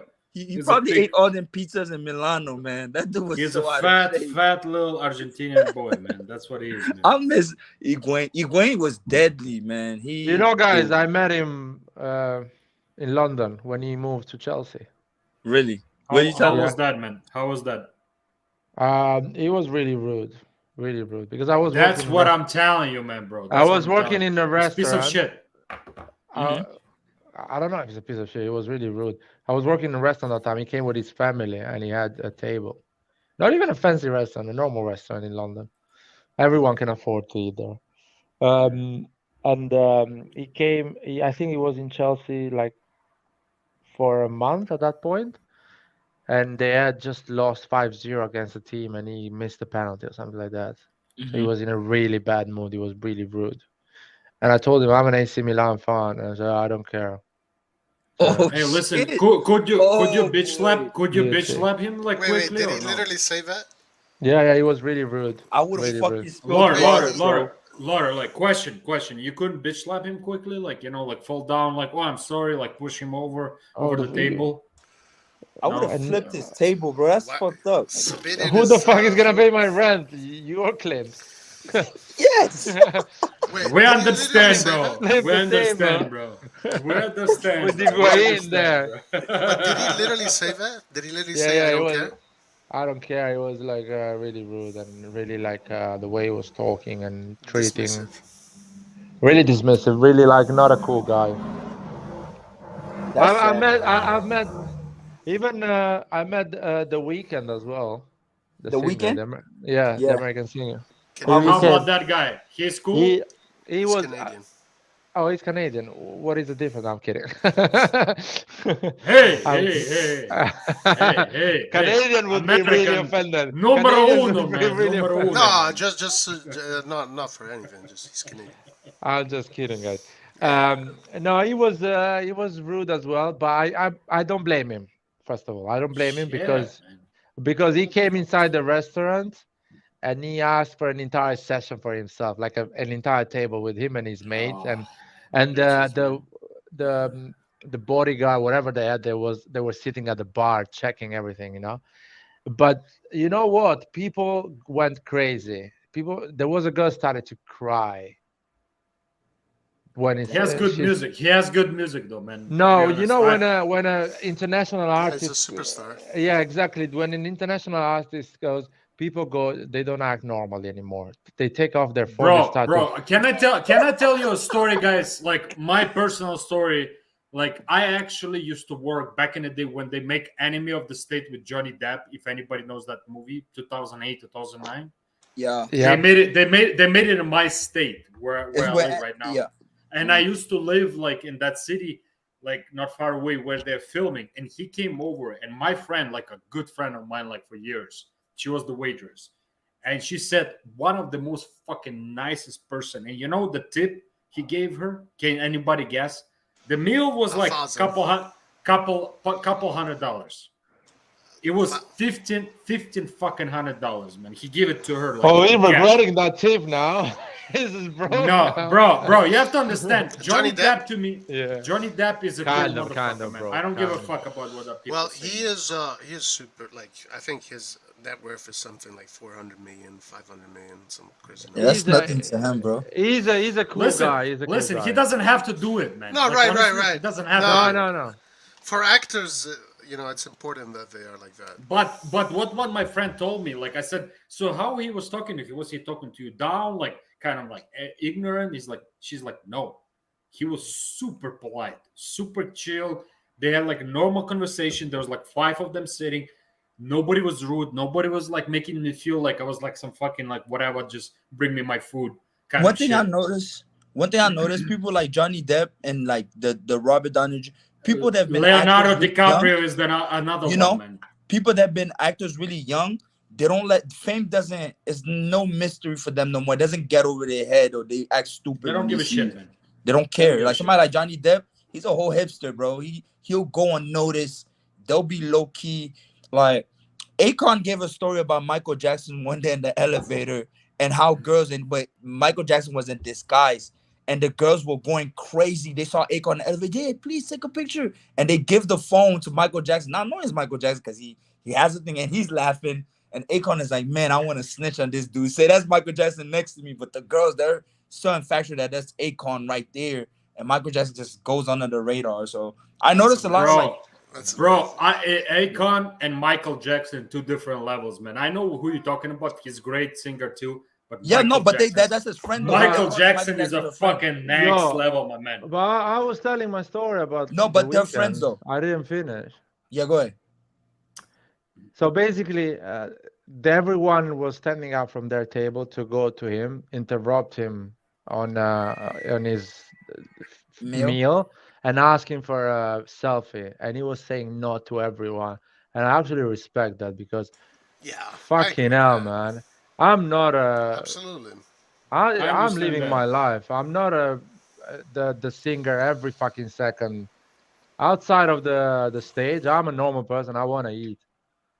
Well, How yeah, about most that events. beautiful score? How about that beautiful score? And he gave a good tip. It was just, it was always polite. They didn't give us any problem. Just he was like rude with the people surrounded that was asking Yeah, him. because especially the weekend, his fan base, bro, it's a bunch of females, a bunch Yeah, of yeah. people that just obsessed. It's kind of like your Yeah. BTS, then you Korean boys band bullshit like fans. It's that same realm. So people like that, they're really obnoxious and obsessive, and they'll run up. Like, dude, if the dude is eating, don't go up there. Like, Yeah, people are eating, man. And it's London. It's No not the one right actually talks with the famous people in London. They let them live their life. It's really cool. Like I met a lot of famous people. No one I in don't know, London bro. stops them. If I see Stops them. Maldini, Yo, I'm not letting him eat, bruh. I'm dude, bothering him. fucking Calabria was in London, around the area I live, and no one gave him problem or stuff like that. No They one knows didn't know him. Calabria. No one knows Calabria. But just to explain you that, It's like, who the fuck is that? yeah. No, they No, didn't no. know him because it's Farmers League, and I guess they don't watch her league. So But believe me, if Maldini walks in London, a lot of people wouldn't know it's Maldini. Bro, London. Paolo Maldini is one of the best dude, defenders if I ever, see man. Maldini, I don't give a Maldini is my shit, man. idol, bro. Yeah, but because we know him, but a lot of people don't know Maldini. In London, a lot of people don't know Maldini. A lot That's on of them. normal That's on them. people don't know Maldini. Or at least they knew him when he was young. When you see Maldini at the age of 50, it looks like a normal person. Doesn't look like a... Bro, to me, Maldini is God, bro. I don't give a fuck, bro. That's Dude, what? listen to me. I'll I'm lose so my bad. shit. Listen, I was so bad. I was serving one person when I was in this restaurant. I was serving that guy of Game of Thrones. What is the guy? Jon Snow. Yeah, Never, Jon Snow. at that Kit time, Harington. yeah, at that time, I never watched Game of Thrones. Still, I haven't watched Game of Thrones at all. Sad. How was it? Sad. How was it, bro? How was it? I didn't Trust me. realize he was the actor of Game of Thrones. People But told me no. after. How was he behaving, bro? That's what I'm Was asking. normal person. Good. He was a normal person, and he came more than once. And people had to tell me who was it because and people were shocked I didn't know who he was. But that's the normal people in London don't know a lot of other people that are famous actually. You know what I At mean? least I don't know how big pop culture is in London, but like in America, because of pop culture, bro, people will know. Even some of these people will have fucking like a shades on with a hoodie, and you know it's such and such. Like there's an aura also about celebrities when they come around, you know they have to be something, and you're like, oh, like basketball players, they walk around and you see them, you're like, oh shit, like yo, I saw him. So when another thing, when Higuain came in the restaurant, all the staff of the restaurant didn't know at all who he was. I was the only one that knew who was Higuain. And he was rude to you, man. Fuck him. That's sad, bro. I didn't even do the fanboy because I really didn't like him. You remember I was how just he like, behaved? You should have put out a Juve jersey, man, and be like, "Yo, sign this for me." I should have his fucking. misery. I should always bring an AC Milan jersey with me. So if I get, You know, guys, I will tell you something. Who I met from true Milan legends. I met Sheva for brief, like literally for quick session. He signed for me a shirt, and honestly, man, one of the fucking nicest people. Like he's so down to earth. He's like so shy. He doesn't like think that he's anything special, man. Like I thought before I met him, I thought, shit, this guy is a fucking big star. You know, like play for Milan. He wants this and that. Like when you meet him, just normal, regular guy. He's like a soft-spoken person. He speaks very like quiet. And you ask him like, can you get signature? He's like, of course. And I go, sign for you. I'm like, Jesus Christ, man. I met I met Amelia Clark. That's who I met, Amelia Clark, and my heart dropped. And I told her I was nervous that I'm a groupie, and she told me not to be nervous. Amelia Clark from Game of Thrones, the blonde. What? You told her that? Wait a second. You met her, bro? Yeah, I did. I went to a signing tour. They came down here to convention. That's the woman I want to bang, bro. Dude, I met her. I told her. Dude. Jesus Christ. Yeah, it was crazy, man. Sorry. I got excited. I'm sorry. Yeah, it's all good. But no, I do want to meet my She's English, though. yeah? She's English. Yeah, bro. English. She's so pretty, man. Like shut up, guy. It's not. What do you mean, shut up, bro? What do you mean? Larry, do you know who we're talking about, Larry? Yeah, I know her because I saw her as well in London once. Yeah, she from there. She because basically this restaurant is in Covent Garden and they filmed a Christmas film in Covent Garden, so she was. Oh, there that Christmas film she did. Oh, yeah, the one. So you're telling me? So wait, Larry, you gotta clarify something. So what's the problem? You're acting like whatever, man. Like, so what was she? No. They're not incredible. No, I didn't. I saw her. I didn't met like her. I saw her live. You know, it was there. Okay. And so you don't consider her? Okay. Yeah, they're not so hot people you guys think. I mean, that's in America they are. Listen, bro. I don't care. Like she looks like a very actually I saw her on Jimmy Norton. You know that the British host. Like he has like a talk show. Norton, I think his name is last name. Oh yeah, he's a funny guy. He's a fun guy. Yeah. So she was there, and she was with somebody like an American actor from France, like that Italian guy, like a funny looking guy. Oh, and yeah. she was so cute, man. I was like, bro, like this woman has a good sense. She's normal. She's not one of those stuck-ups, motherfucking crazy bitches. Oh, okay, yeah, she's. That's what I like. And like they can only be in London and then y'all little spots over there, because they know damn well if they be walking these streets in the Met, they're gonna be harassed so much, bro. Yeah, probably. Fucking people are just fucking sick. Like they're gonna be running. Oh my god, like it's yeah. A part of tourists, especially Game of Thrones, bro. That's a huge fucking TV series, man. People go crazy, man. There's posters at my previous job. People literally, man, all over their cubicle, they had posters of like Game of Thrones, like Really? Bloodthirst. This, Which I did. bro. Yeah, I have. You have no idea. I In have an America, autograph. I have this an show autograph. is fucking crazy, man. Yeah, Like, I have an people go autograph crazy. like right there in my living room, bro. Like what? I'm The addicted show to is Game of kidding big, me, Thrones. man? guys. The show is big in Europe as well, but I mean, no, but I understand. I know what you mean. I know what you mean. Yeah. When you really admire someone, People went crazy, man. Like, I mean, like, you know, this the guy Snow, that the what's his name, Snowden, man? Vasily.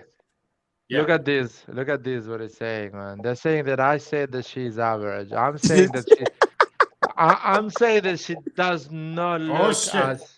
as perfect like Hey, you can see it liar, on liar. TV. That's what I'm Larry, saying. have you met Dua Lipa? No, I haven't met Dua Lipa. I love Dua Lipa too. She in Oh, London. bro, that's a beautiful woman, bro, with a big ass and nice, beautiful tits, bro. Okay, I can't Bro, say I too know much. that one, man. I know that one. Bro. Hey, Clint. Hey, Clint.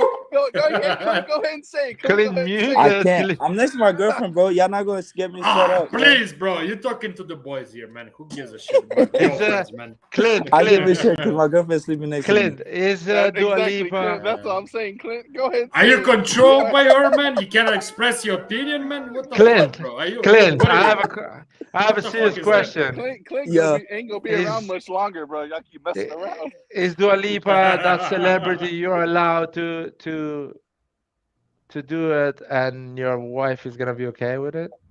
Nah, no? I just like Dua. I think I'll always like Dua Lipa. Oh man, you Bro, need to go. she's You need sleeping to by go you, in man. Kosovo. I mean, if you go in Albania, all girls look like Dua Lipa, probably. Bro, It's a Um, boy, bro. Can she's you feet on imagine my- Clint in Ooh, Kosovo? Lauren, just picture that. Clint in Kosovo, bro. Can you imagine that, bro? It'll be That's crazy. dude, They'll be some completely fine. fun shit. Completely Right? fine. No, I'm Clint just in saying it's Kosovo, gonna be man. completely fucking fun shit, bro. That's what I'm saying, man. Yeah, but no. Hey, have you ever seen any like top British, like I don't know, like English soccer player, like since you've all there in London, or spoke to them at least? So I've seen a lot of live games and quite close to the players when they train and everything. You know, when they do the warm up. Okay. So Y'all seen that video of Holland just like walking down the street? oh yeah, yeah, dude, I yeah. don't. He can do that in Manchester. I don't know if he can do that in London though. Yeah, you can do that in London. You can do that in London. It's He was casually walking too. That's crazy. yeah, even in dude, Manchester is more probably than London. Probably those players get stopped more. But London, I think, is the vibe, the English vibe that they let you live your life. They're not so passionate as people. Yeah, it's kind of like New York too, though. It's a bit New York Yeah, because I think probably New New York York be is too the crazy. same. Yeah, Be yeah. too You know crazy. who I want to meet, man, and who I want to really like do the handshake is Boris Johnson, man. I love that motherfucker, man. Boris Johnson. Of course, bro. That's my dog, man. Now, but I want to meet Paolo Maldini. First, I hope I get to meet him. That's by default, my man. I mean, we're talking about besides Milan. By default, Maldini, Baresi, man, Van Basten, that's my guys, man. I want to meet. But I'm talking about something more real, man. Because I don't think I can meet Van Maldini is Basten. real. I can meet Maldini. You can too. Why not? Listen, I wanna. Yeah, sure, the only man. thing. Oh, one of the guys that I know that he goes sometimes on how's it called? On Sempre Milan podcast. Gianluca. Mm-hmm. Oh, yeah. Okay. Gianmarco. Sorry, I don't remember his name. Gian? Gian. Yeah. What happened to him? He's not on there no more. I think no. I think he's busy with work. But anyway, when we went to watch Liverpool, he actually met Maldini. He went to the hotel when Milan was staying and took a picture with Maldini more than once. I think he has met Maldini more than once. Dude, I just knew one time. That's it. How was that, man? The only person I want to meet is Gigi Donnarumma, just to slap him in the Oh face. my god, dude! Just I'm not Blair, I meeting don't him, think you're child. tall Bro, enough. you're not gonna reach reach Blair. him. You're not gonna reach him, my man. dude, I'm 6 foot. I'm not like 5'2". Still, my man. I don't meet No, I don't but meet with as kids long like if you're like really close. I don't know if you know, like certain ways of Dude, I'm punching, gonna, and what are you gonna I'm do? gonna go friendly. I'm gonna be like I'm a fan, and when I'm Let, close, let I'm them just know gonna that get, your Oh, name. I'm Let them go know for that the your name is. slap his face. You're Hey, gonna let go them. for the hug, man, and you're gonna do this like, come here, motherfucker. Like Yeah, this. something like Let them that. know that you're Kratos, Larry. Let them know that you're Kratos. No, I'm not letting him know. I'm just gonna go close and I'm gonna say, "Hey, dude, I understand you left Milan. You're right." And as soon as I'm close, I'm just gonna slap his face. Bro, You like, probably start crying. Laura, I'm gonna tell you something. If you're gonna go all the way in, man, it's not about just slapping, man. You gotta knock the shit out of this motherfucker, man. No, slap. You gotta. So he Humiliation. stands and like this falls down, man. That's true No. story, man.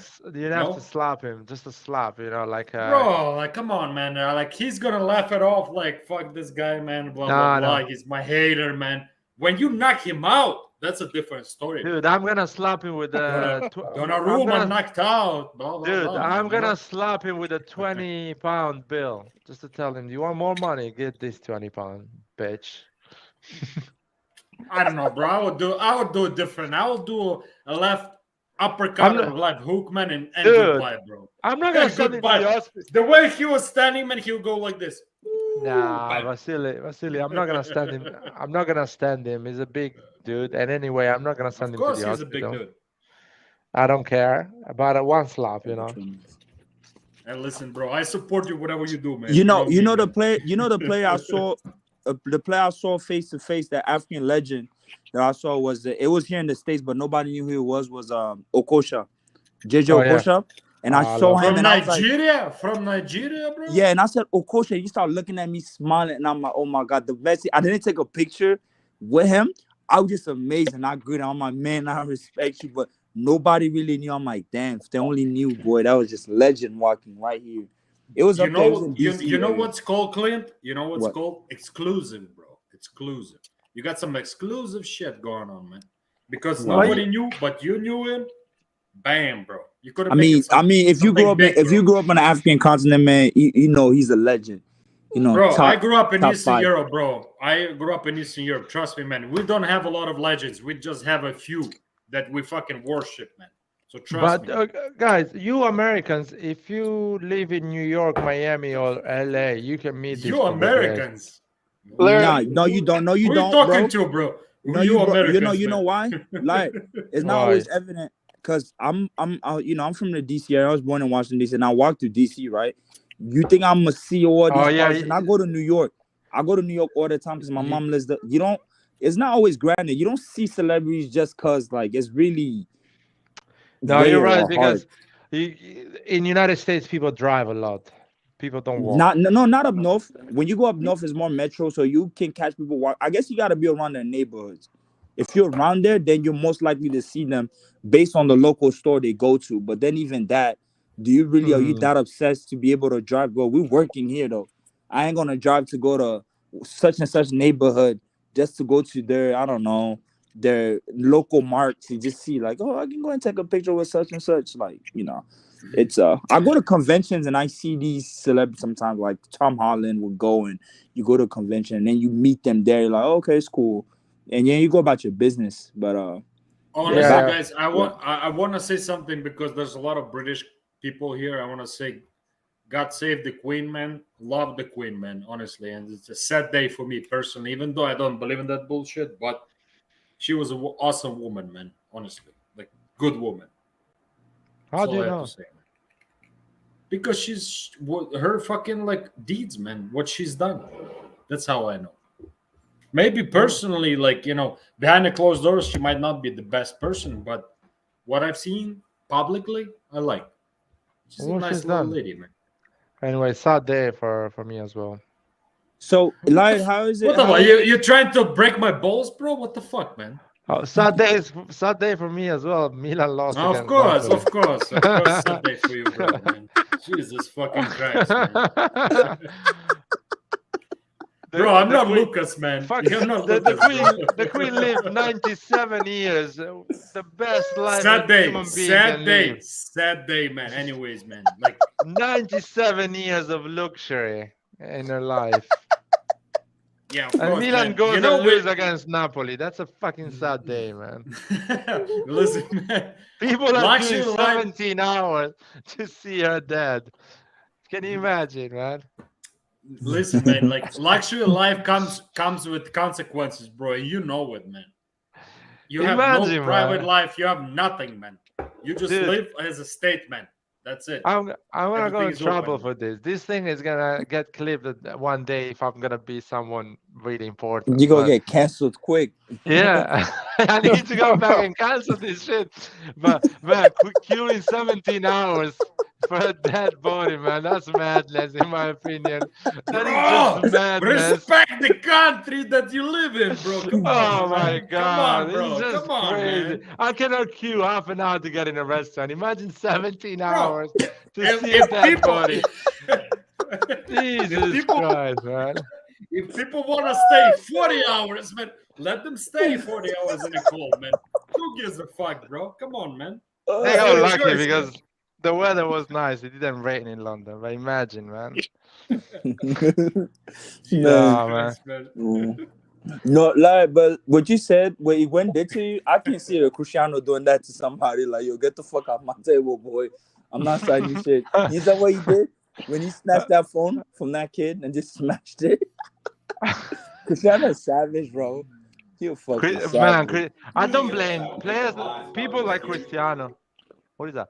People like Cristiano, Messi, you know, superstar, like Roy said, superstar. I don't blame them, man. They don't have a life, basically. They cannot go in a normal restaurant because everyone is going to ask for a selfie. People are going to start to cry, shout, do sue. Imagine Ronaldo going to a restaurant and people say, sue. That's, I mean, what is that life, man? It's like when I'm from like Drogba, bro. Drogba can't go no fucking where, bro. Exactly. Like it's like fucking. Oh my god. Didn't he run for man, president, my hey. man? Hey, Clint.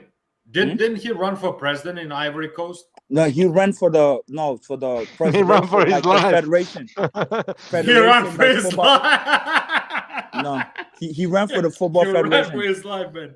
Yeah, Okay. he ran for the football federation of football. And Presidency. so what happened to him? What happened to him? He Boy, didn't win it or what? they cheat him out, dog. Like corruption, bro. They cheat him out. Bro, why didn't you call us, man? We'll come over and explain. No, I'm Man, not I going. was I'm not going, Clint. I'm not going.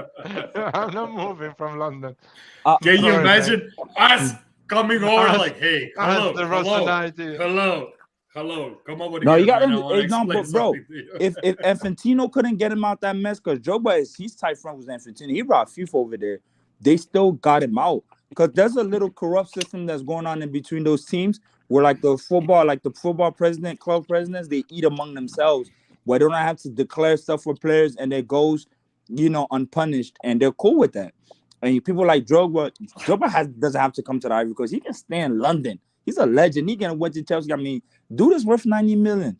He don't have to be around, but for the love of the country, he wants to develop the things, but they don't want him there. Then that's the state of affairs, man. And that's the problem with these little African leagues. That's what they want to do. They want to stick in these little Bro, bullshit how ass about we But- change something about that, man? Why don't we And that's change why he something wanted to about it? change. But look what happened. So Hey, listen, how about the support of people that support him? yes, man? they did. Like, And you that's know what they're that. doing. And they're boycotting stuff like the stadiums and all that. Everybody, most of Ivorian kids are not boycott. We're like a football. Hey, nation. listen, you know how things are done in Africa, man. You just overthrow shit and you put yourself in a throne, man. Okay, guys. no, that's not always the solution, bro. Yo, guys, you remember when Roy says if Maldini But that's doesn't how it's renew, done. he's gonna boycott the club?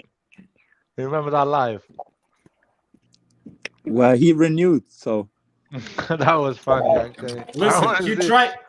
Clint, he tried the honest way, like, fair election, but they kicked him up because he did not, like, pay them off. So you know what you do, man? You just show up and destroy that fucking system, man. Just put Yeah, yourself but he in the couldn't. place, man. You can't, bro. That's it. Ivory Coast, the Ivory Coast also had no low, like maybe across Europeans it might be, low, but among Africa it's not no level action, like low level nation where you just come and do whatever as you please either. Like Drogba couldn't even get it, so that's not. Yeah, they you wouldn't let him. gotta have real power outside of just being a football player. Footballer, yep. You don't guess, and then he learned the hard way. No, guys, listen. I understand exactly what you're saying, but listen. Besides what you're saying. You understand the magnificent power of Drogba, bro. This guy is a fucking legend, not just in Africa, Yeah, man. Everywhere, but And everywhere. let me give you a perfect example with Sheffield. Everywhere, his man. power, his power compared to their power is like It's our dwarf. power compared to a baby. It's So let me literally nothing. Vasil, let me ask you this: Shevchenko is Bro, I'm is from a Eastern legend. Europe. I understand. I understand where you're going with this. No, that's what I'm I saying. understand. But there's mad billionaires in Ukraine where like, are they gonna let him be taken charge? Of course, bro. Like my country fought this shit for fucking 25 years, man. Trust me. I know exactly where you're going. I know exactly. I think for Africa, the only thing, like I say, and that'll be my last thing on this topic, is that they should just pursue a Super League model, which all African countries are with, because it makes no sense where little micronations got little leagues. They're barely even sustainable, where there's only 2 or 3 good teams that qualify for the African Champions League every year. I think Africa is the only way you can get away having the Super League model, where all the top 2 teams in every country just go and qualify for that big league and then bring revenue in, because there's not enough. So that's it. No, Clint, a good idea would be for Africa, especially for countries they have small leagues, is to group together and have a league together, just a league together, you know. So, and that's what they want to do. Yep, with the Super League thing, which they proposed. That's what I think the Dutch and the Ukrainian league were trying to do that too. They were talking the about Belgian and the Dutch, they want to do that, which makes completely sense in my opinion. Yep. They are such a small country. If they group together, their country can become a major league. Like, but the only France, problem Italy. with that is it's like the revenue. I read it is like the TV revenue, like that would have been the big issue in terms of like what certain Dutch teams are used to earning. And I know maybe they might get more, but it becomes a complication, because that's the same thing that was brought here in the States. They were saying why people here in the CONCACAF region didn't merge with people down south, you know, with the whole Copa Libertadores, or like the way we also did Copa America. But Americans still want their money. They don't want to split the shares. No, but Clint, I'm not talking about the Champions League or a combined league. No, even from the league perspective. I'm talking about a domestic league. That's what I'm saying. Man. Yeah, the domestic league. You put the pot together and you play against each other together. Yeah, instead of for having us, 20 let's say there is a small country in Africa, there are 3 good teams and the other 18 are quite amateur level. Yep. The only what I'm trying to say, the only good league, there's probably 2, I'll say 3 countries, maybe 2 countries that have good league in Africa. Like the number 1 league I feel like in Africa is like the Egyptian league. Because actually, Egyptians don't even leave their country. They pay more money than in Europe, actually. A lot of Egyptian league. That's why a lot of Egyptians decide to stay within their country. The Moroccan league and the Algerian league, there's other 3 leagues I can say. And Sub-Saharan Africa, there's teams that are good, but they're not. Like Tepe Mazembe, for example, went to the final of the World Cup club, right? And actually, they played against who? I think against Inter, or one team they lost anyways. But that South African, they have a really good league, but talented are just wasted. They just have money. They don't know what to do with it. That's what their league pretty much is. But any other country, they have good 2-3 teams. You just got to get them out of there and put them in the big league. You just have to do that for that. Because at the end of the day, the path of an African player is not to stay in Africa anyway. That's not. If they're going to go to Europe, that's going to be the pipeline. So whatever we have on the continent, you might as well just do that. And that's why a lot of people agree with that method, because we don't really watch our domestic league. Yeah, we used to watch it in the 90s. It used to be competitive. But when when players wanted to go more into Europe, you know, shit was a wrap from there. So that's how I feel about it. Because infrastructure too becomes a problem, man. Some countries don't even have stadiums, or some countries have stadiums just for tournament purposes, and these stadiums are abandoned because they don't have teams for it. A good example was Gabon, where Aubameyang's from. They organized the African Cup of Nations, and then as soon as the African Cup of Nations was done, 3-4 stadiums, they don't really have a national championship. Nobody was playing in there. The whole stadium got abandoned. Which is a waste of money, I think. But guys, there is a question here: Milan or Liverpool all time? What does that mean? I think who asked that question? I would like to know the nickname. United Fire. United Fire. That means you Here we go. That man. means, United Firemen. dude, they hate United, Liverpool. Manchester United, motherfucker. Here They we hate go. Liverpool. They hate Liverpool. Manchester Of United. course hate they Liverpool. hate, man. So what the fuck he's doing here, man? Go to your fucking menu, bullshit. No, man. We are open to all the supporters in the world, man. We're They're not. still being hostile as hell. Jesus, Bro, man. listen, man. I'm not as peaceful and nice as you, bro. Hey, but I hey, know Basil, that. I'm on your side. I say what I wanna say, bro. Vasily, Hey, I know the Basil, loss hey, of the Basil, Queen I'm kills on you, your side, man. Basil.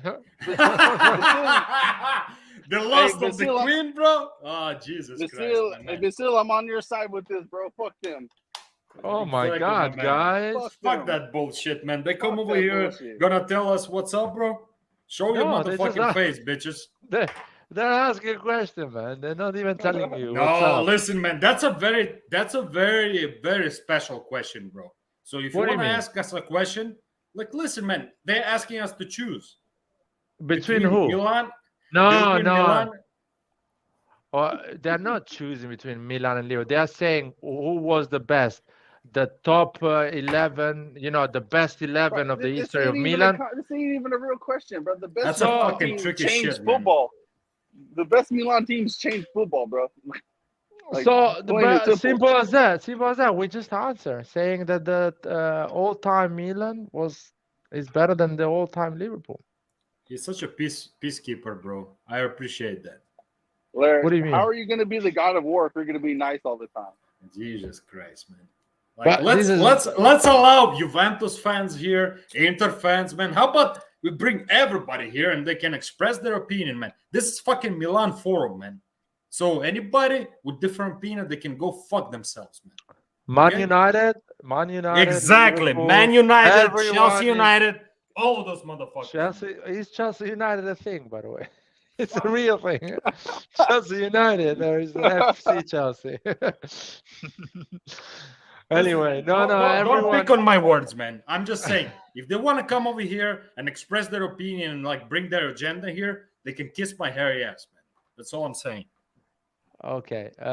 No, I everyone is welcome. Even Interisti and Juventini, if they have enough balls to come over and say something, Let's open they're the all doors. welcome. Let's open the doors, Larry. Well, it's a How fucking about that? YouTube, man. It's live for everyone. Listen, What am I man, gonna do? we have Can I tell people to fuck off? exclusive community, man, because we come here because we love one thing that we have in common. It's Milan, bro. We don't allow this exclusive club that we have, little exclusive circle that we have. We're gonna love everybody to come here and express their opinion. Go to your fucking own bullshit, man. That's what I'm Dude, saying. no, absolutely no. YouTube. That's what I like about That's YouTube. my opinion. Is welcoming everyone. Everyone is welcome in this channel. Just be polite and respect AC Milan. That's it. Do you think everyone I'm is gonna be welcome. do you think I'm gonna be polite to Congo, man? For fucking You long have time, to. he's been Con- talking Con- shit. Do you think I'm Congo gonna be is a- polite to this motherfucker, man? He never Congo showed his is face, man. financing. He's financing the. I don't the give channel. a fuck. Show me his face, man. So I've been asking for fucking year and a half, man. Come over here and show me your face, man. No, he wants to keep it private, man. He wants to be. so he He can wants to suck have a some private dicks, man. life. He can doesn't suck want to some be dicks, a personality. He doesn't want to be a famous personality. So He can suck some dicks, man. there's just Congo is financing the channel, man. He cares about the life of the channel. So, and to be fair, Congo is always here, man. He's a RossonARI TV member. He's always here. He never gave up on this channel. Okay, likes man. each other. Whatever you guys wanna say, that's your channel. You do what you gotta do, man. But I have a different opinion about this bullshit. Dude, it's football. I'm gonna welcome every supporter that wants to talk about football. Larry, so since we're going in the international break, are y'all going to just do like a Milan daily, or what are y'all going to do for lives? Oh, we will try to do like at least I'm gonna try to do a live like this where everyone can join and we can talk about. We should do something for the World Cup. No, World Cup. I'm not watching it. I'm gonna boycott the World Cup. Okay, well, I respect that. So, but if you guys want to do it, I'm happy to kind of be in the live and talk about it. You guys can tell me what's going on. You know what I mean? But I'm gonna have no clue of players. I wonder. And My thing is, it's gonna be. So I just found out. I didn't know that it's all the stadiums are in one city. I know Qatar's a small country, but I was thinking for the longest, like, okay, it's gonna be a different city. All the teams are gonna be in one city for the first time. It's just crazy. I mean, that's a good thing because that cuts down on travel expenses. Yes, I know. Like, when it comes to the United States, bro, I'm telling you, man, it's Boy, gonna be so expensive. bro, the you World guys Cup don't here, even realize it. the World Cup Yeah, here, well, people are gonna suffer, boy. You guys are gonna see how expensive it really is to be here, bro. You guys don't even realize it. Maybe they're gonna make it Don't cheap. even fucking, man. I doubt And it. it's Man. in It's the 3 United countries? States. You already know. Hey guys, how about we allow Inter fans here, Juventus fans, because Lawrence says we welcome anybody that comes here. How about we allow everybody come on here and say what the fuck they want to say? What the fuck is this, man? Somebody said La Liga has a big problem with Atletico. How can you market these guys off in every department? I agree with that. I agree. I love Atletico with their spirit, bro. I'm all about that. Yeah, but it's too dark much. shit. Sometimes it's too much. It's just out of context sometimes. Yo, Vasily, there is no door on YouTube, man. I'm not gonna put the VPN on people. Listen, man. I thought our exclusive group here that like are passionate fans of Milan, we come over here to share our opinion. We don't come here to be a fucking peacekeeper united nation, man, and invite everybody to express their fucking opinion. I'm not inviting them. Like, I'm also, like we're talking about Milan. I don't give a fuck about Man U, man, Chelsea, no one is talking man, about Inter, Man Juventus, United. man. So No what one the fuck is is talking Congo? about it. What the fuck is Congo doing here, man? He likes to talk about AC Milan, man. Yeah, of course, man. He comes and talks about AC Milan all the time. It's like I don't understand the problem here. Listen, Lauren. I will say what I think, man. Listen, I'm not saying my opinion is truthful. I'm just expressing my opinion. That's all I'm doing. And People you, might and disagree you with should. me. And you should. People Because might this is a disagree with free me, place. but I'm gonna say what I have to say, man. That's it. And this is a free place. You should play. You should do that. It's a free place. Somebody said, "Kango, get the fuck out of here." Then. So Kangu is saying I can show my face because I work within football. Oh, ooh. Where do you work at, man? Where you I do not give a fuck. How about that?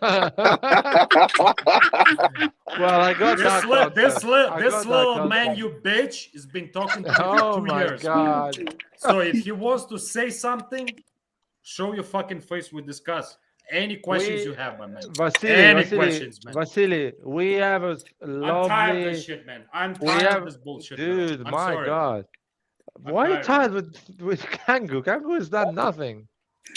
Nothing. It just writes in the chat. Listen, Lauren, I just express my opinion. So you might disagree with me. I'm just telling you what I feel. I'm not even disagreeing. I'm surprised. That's the thing. Kango says he works within football. Like, dude, what club? You work with Milan? No. He lives in England. Ooh. He's a Man United fan. He doesn't work in football, man. So the fucking Man U for us, motherfucker. What are you coming over here, man? Talking shit to us, man. Get the fuck out of here, man. If anything, Kangu's one who has a problem with me because I always talk shit about the English. Exactly, and I'm happy with that as well. I'm like, Nathan is free to talk shit about the English football, and I'm happy for other supporters of other clubs coming in the live and listening about Milan. Vasily, I go on YouTube channels of Inter to understand what's going on with Inter, and I learn a lot about Inter watching the right YouTube channel. Who's somebody you can recommend? Because actually, I know somebody from Juve that I watch. But who Inter? What channel do you go? Well, I watched the Italian one, so I don't know if do you understand Italian a bit?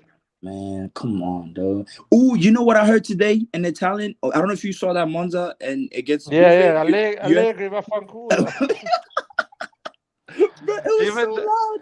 Even the even the Dazan, the Sky Sport commentator, went quiet after hearing that. Wait, what did Didn't they know say? what to What did they say. say? They said Allegri fa fanculo. I heard it here on CBS. I'm like, what the fuck? Somebody's mad. Hey, but you know what? But you know what's good though is the like in because it's in another language, they don't bleep it out. Like in the United States, It's if they curse live. on TV, you know, even for live in the United States, if it's live, that stuff gets it gets censored out. How the fuck you It's can like do that? It's a it's game. like that year. It's like that year with Paqueta when we were playing like without support during COVID, and it's like Paqueta puta tu madre. Like they said it like one of the Lazio players because Paqueta was No. pissing them off. Oh man.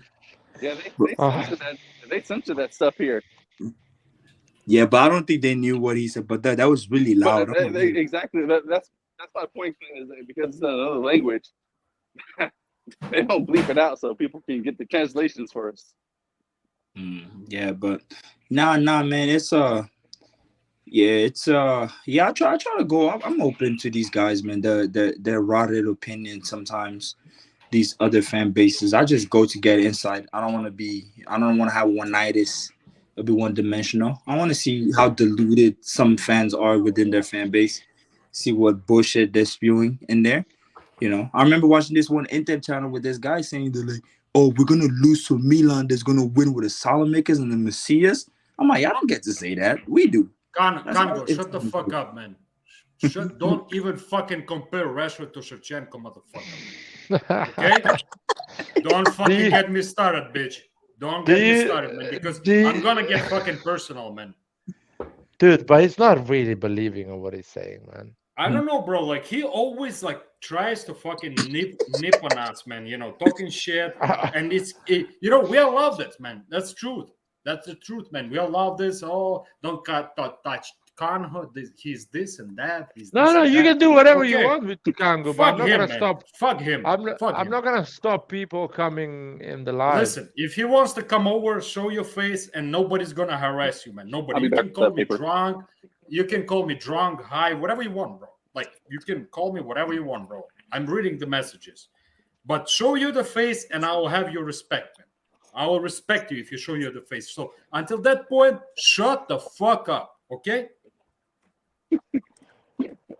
Nah, man, you should not take it in a personal level, man. He's joking. It's not serious. Bro, listen, like we've been here for how long? About 2 years? We've known each other for about 2 years, I would say. So this guy always comes here. No, bro, more than that. Like year and a half minimum. Yeah, a year and a half. He always he comes here always like, you know, like this little slick little motherfucker, man, thinking he can be for you and for me, you know, wishy-washy as we say. That doesn't gonna fly with me, man. Like I don't like that bullshit. So he can call whatever he wants to call. Nah, man, he's not even believing what he's saying. He's just joking. He can't believe what he's saying. His club is in shambles, man. He's joking, man. He's not serious. Come on, guys. You guys don't get it when people are serious or not. I don't know. Ask him what's up. Ask him what's up with Mason Greenwood. You know what I love? Like people that don't know the story behind this tell me, don't take it personal. Like, oh, what the fuck do you know about this story, man? You don't know nothing. The backstory. You can tell me as much as you want right now. That's what you just see, the small picture. There's a bigger picture, my man. So I'm just answering to the messages that I've seen. So I'm gonna shut up. No. You guys can do whatever you want because people think that I'm like this crazy motherfucker just talking shit. Listen, there's a reason why I'm talking like this. And this motherfucking Congo bullshit motherfucker, man. If you don't show your face, motherfucker, I'm gonna talk to you like you're a little bitch, man. You understand? So that's the bottom line, man. And we're done here. We're done here, man. Because I don't like this fucking bullshit, man. But Vasily, more you give attention to them, and more they're gonna do. I'm done. I'm done, Lord. Like I'm closing my.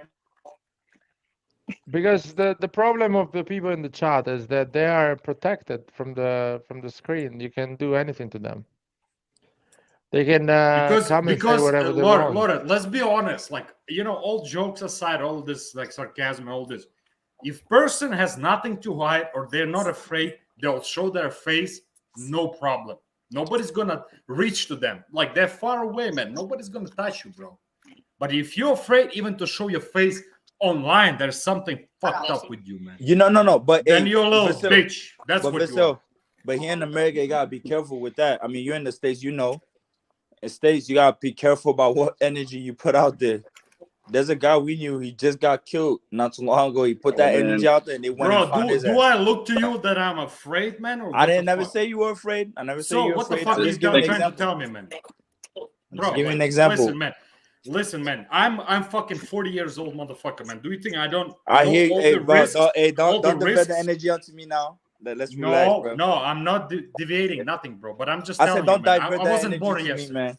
I was just adding my insight. You're not gonna remove myself. You know, I don't want to engage in that type of talk. You know, I was just telling you, bro. I was just telling you. I know this shit, man. So you're not telling me anything new. All Okay? right. Well, I don't understand what is the problem. Seriously, guys. That's my. Yeah, I'm. There's no problem, bro. Like, me and Congo, we go a long way, man. And I just hate to see this fucking bullshit, man. All the time he comes over and tries to be slick, talk shit, man. Nobody But see, answers. that's why Everybody- you gotta talk about. That's why you have to talk about the EPL and English-born players. That's how you get back to them. Every time I feel upset, I know who to talk to. Kangu, I already know what to say to this guy, and then it makes me feel better. But sorry, one thing. Kangu came in the chat. He didn't say anything. He didn't write anything offensive when he came.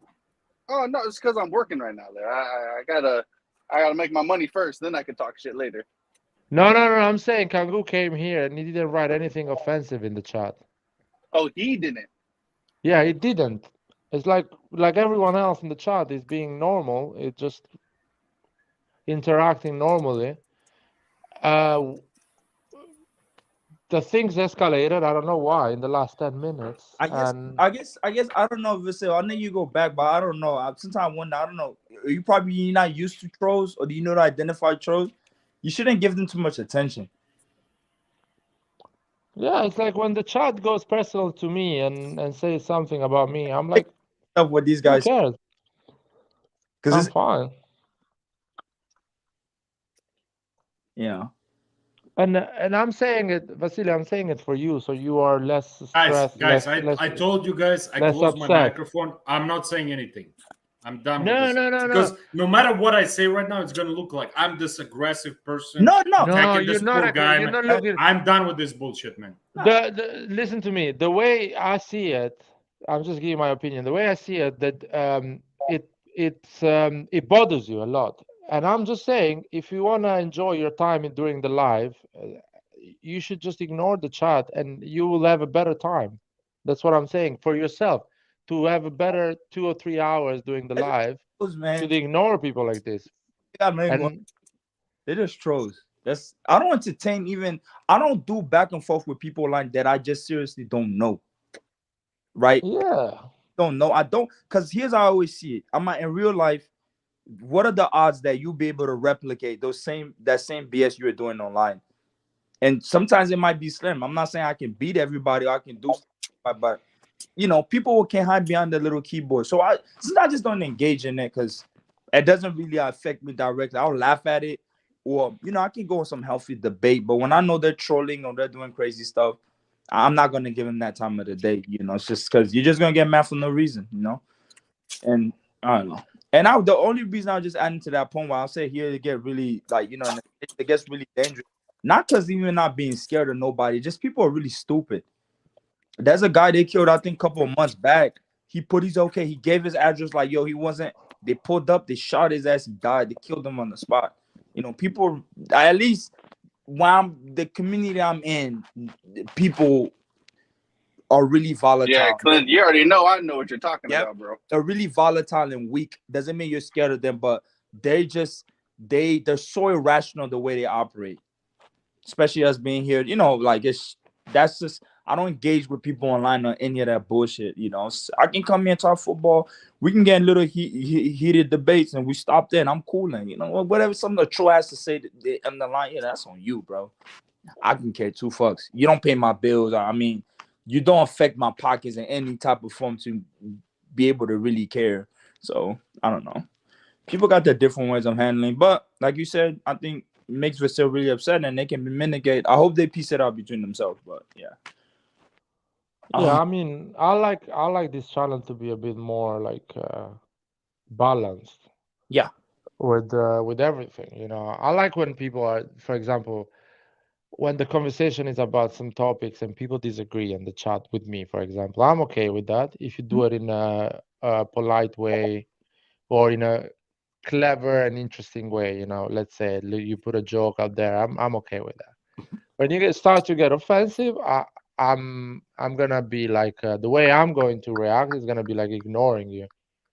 Right. But at the end, people should try and not be offensive. Yeah, not at all. Not at all. But I don't know. People, I can't tell people how to feel in situations either. So, you know, that was just my 2 cents. You know, so doesn't have to come at me the hard way. He's like, that shit got nothing to do with me. Just try to play peacemaker here. So red and black is a comment. Don't silent Vasily. I'm not silencing Vasily. He's not silent. He Yeah. said he gonna cut his mic. Yeah, I'm happy for him to talk and say whatever he wants. I'm gonna silence Nathan when he puts the harrow when he goes left and right with his truck, because I can hear it. Oh shit! For sure. Oh, sorry. Next time. Is that better? What? It took you like 2 minutes to fucking turn with that truck, but whatever. Nah. I don't know how the gas stations are in Europe, but in Houston, these motherfuckers are not meant for 18-wheelers. So hey, I gotta be doing sure my the shit fuck whenever not. I'm going around. Oh, you're driving 18-wheeler, dog. Oh, we. Hell no. Nathan, how expensive is for you now? Gas is really expensive, yeah? No, it's good getting lower though here. Yeah, it's Go getting lower lower? now. We're Like, $2.99. yeah. So we're at 4. We were like at almost at close to $5. Right now we're at $2.99. At least, I mean, you drive a truck, Nathan. I drive a little fucking sedan. So $2.99. Yeah, bro. Hey, but I was smart though, man. I don't drive a V8. That's too much gas, bro. My V6, Yeah, dude, bro. yeah, That them shit, big ass I get truck, boy. good mileage. Nah, In bro. Texas, I get bro on a full tank of gas, bro. My truck gets over 440 miles, bro. Damn, that's good. Yeah. But then you also got to put Yeah. $100 in that bitch. Nah, bro. Not even. I put. I don't never let my shit get to empty. I ain't foolish, but No, fuck no. on a if I get my shit down to like, let's say like 25 miles to empty, it'll take me like $80. So usually I'd be going like 40, $50. Damn, yeah, man. I take 40. My little Dodge, man, I put $40. It takes me 40. But Houston, you gotta drive every fucking where, bro. Going from one side of the city to another side is like you're going to another country. Fucking big for no reason. Yeah, I know, it really is, bro. Yeah, it really is. You guys, these big trucks are gas or diesel in United States? Depend on Both. some. Depends. Some are gas, some are diesel. Depend which one model you have, or you know what. For you, Nathan, what are you using, gas or diesel? Just gas. It's not better diesel. Diesel, you do more miles. And, Yeah, but boy, it's diesel, cheaper. them diesel prices, boy, they'll ruin your bank account. So, Clint, at like I want to say like 3 days ago, I was at a gas station, bro. I saw $120 on the fucking thing. Damn. Fuck. Yeah. And the thing that's sad, within 3 days, your shit is already half a tank because you got to be driving from left to right. Houston is fucking big, bro. Well, that's the thing. Like for me, I only have to fill up once a week because of how good my truck is on gas. So really, I ain't really bothered really too much. Yeah. My wife has a Challenger, and she runs out of gas like every 2 days, it seems. Yeah. By the way, guys, in Europe, first of all, SSB28. Where are you from? Yeah, dude, you got SSB like you're fucking like you. It sounds like a Nike freaking brand. SSB, SSB is that some Dragon Ball shit? Or it sounds like Nike. It sounds like fucking like Nike. What's it called? Like the SB Dunks. That's SSB 28. That sounds to me like some Russian bullshit. Oh, Freeze in the winter, man. What the fuck are you talking about, man? oh.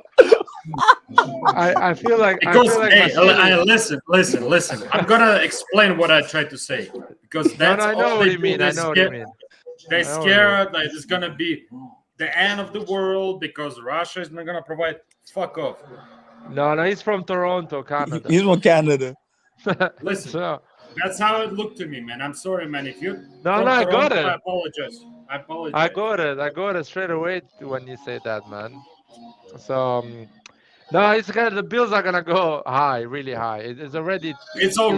my man. It's already high, my man. So I'm not gonna turn on the heat this winter, man. Just to let you know. What you gonna be doing? buy pocket warmers, man.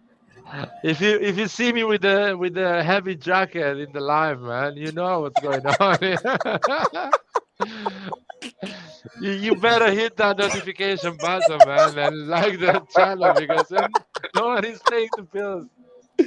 Oh shit! Turn that heater on, man. Y'all gonna be struggling.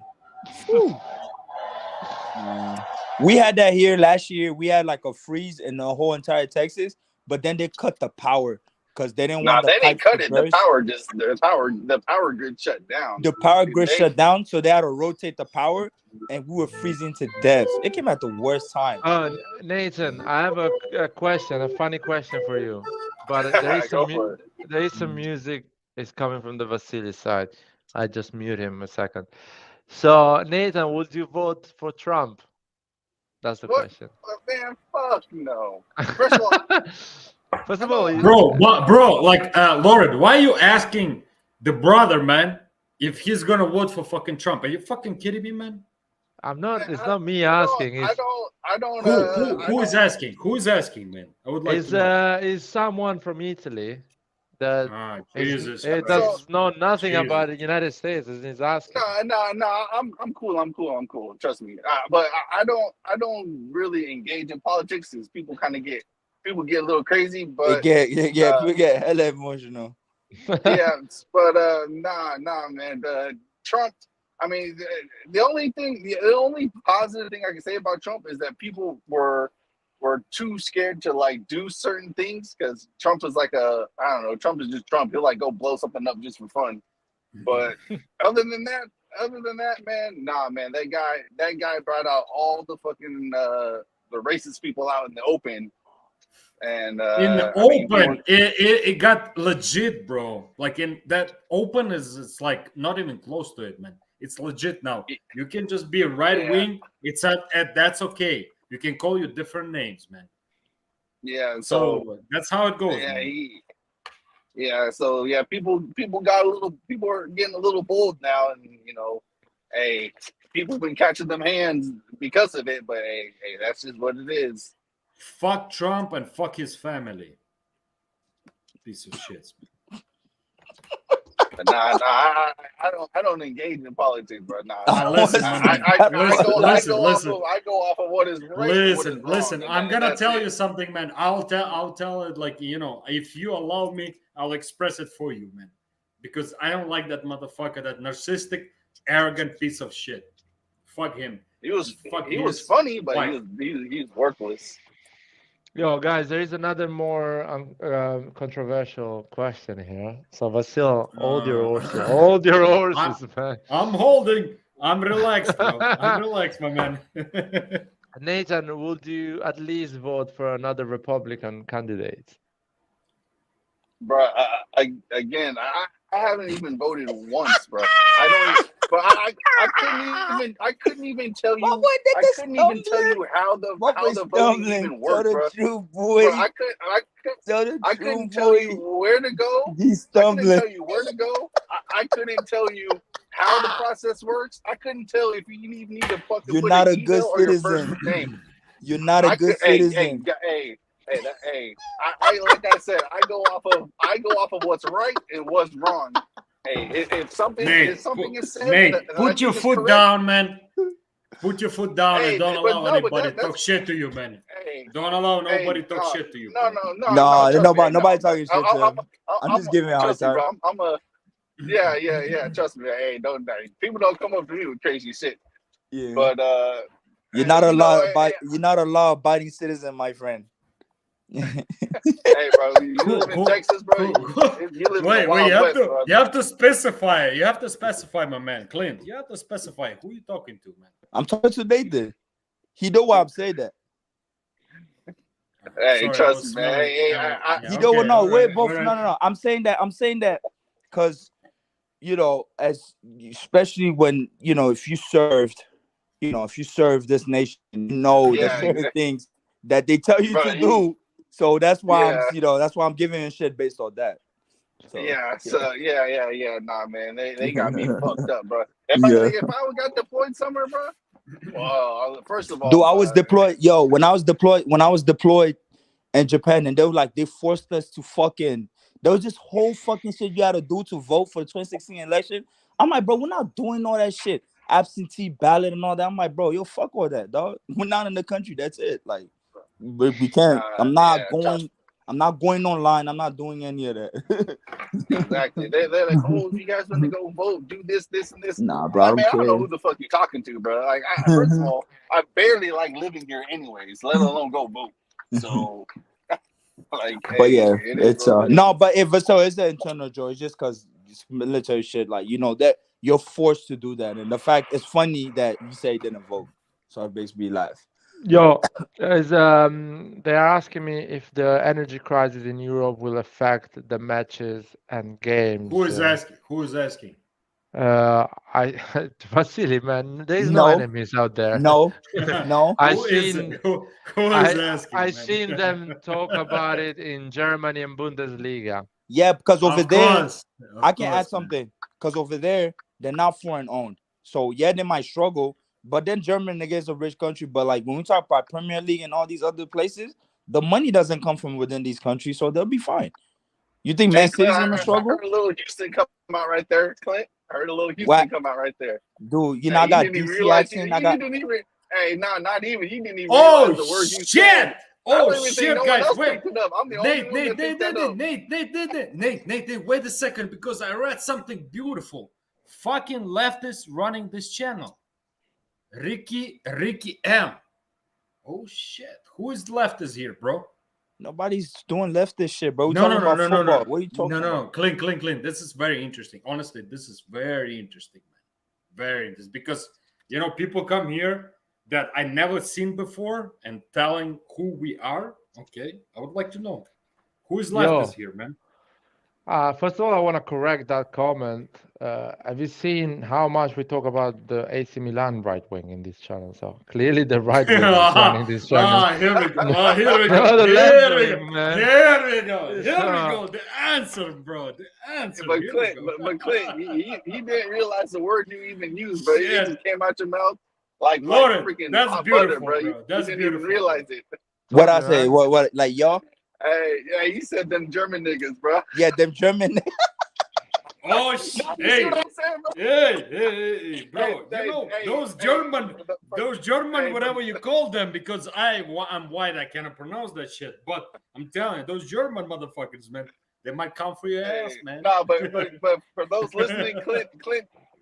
Hey, when we say that word, bro, it's not in terms of insulting anybody. It's like saying them German guys or them. Yeah, German my apologies. Like I want to say them German guys over there.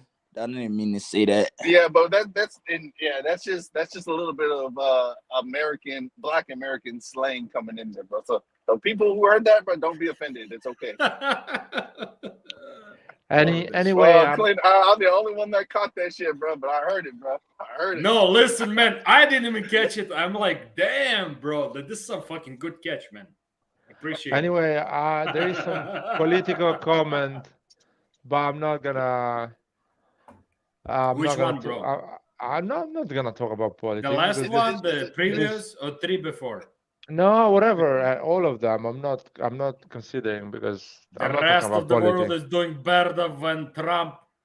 Oh, is the president when USA? Oh, Jesus Christ! No, Vasily, but the sorry, lover, man. Sorry, Vasily, this is my life. Don't give attention to. I'm not even speaking English, bro. Must speak English. That's it. So Because that's the he's thing. not gonna like me. I'm an immigrant. I don't speak English.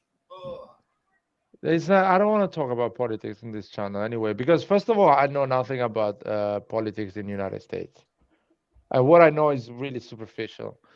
And I know enough maybe for politics in Europe, but still, it's not so in depth to be an expert and to talk about it.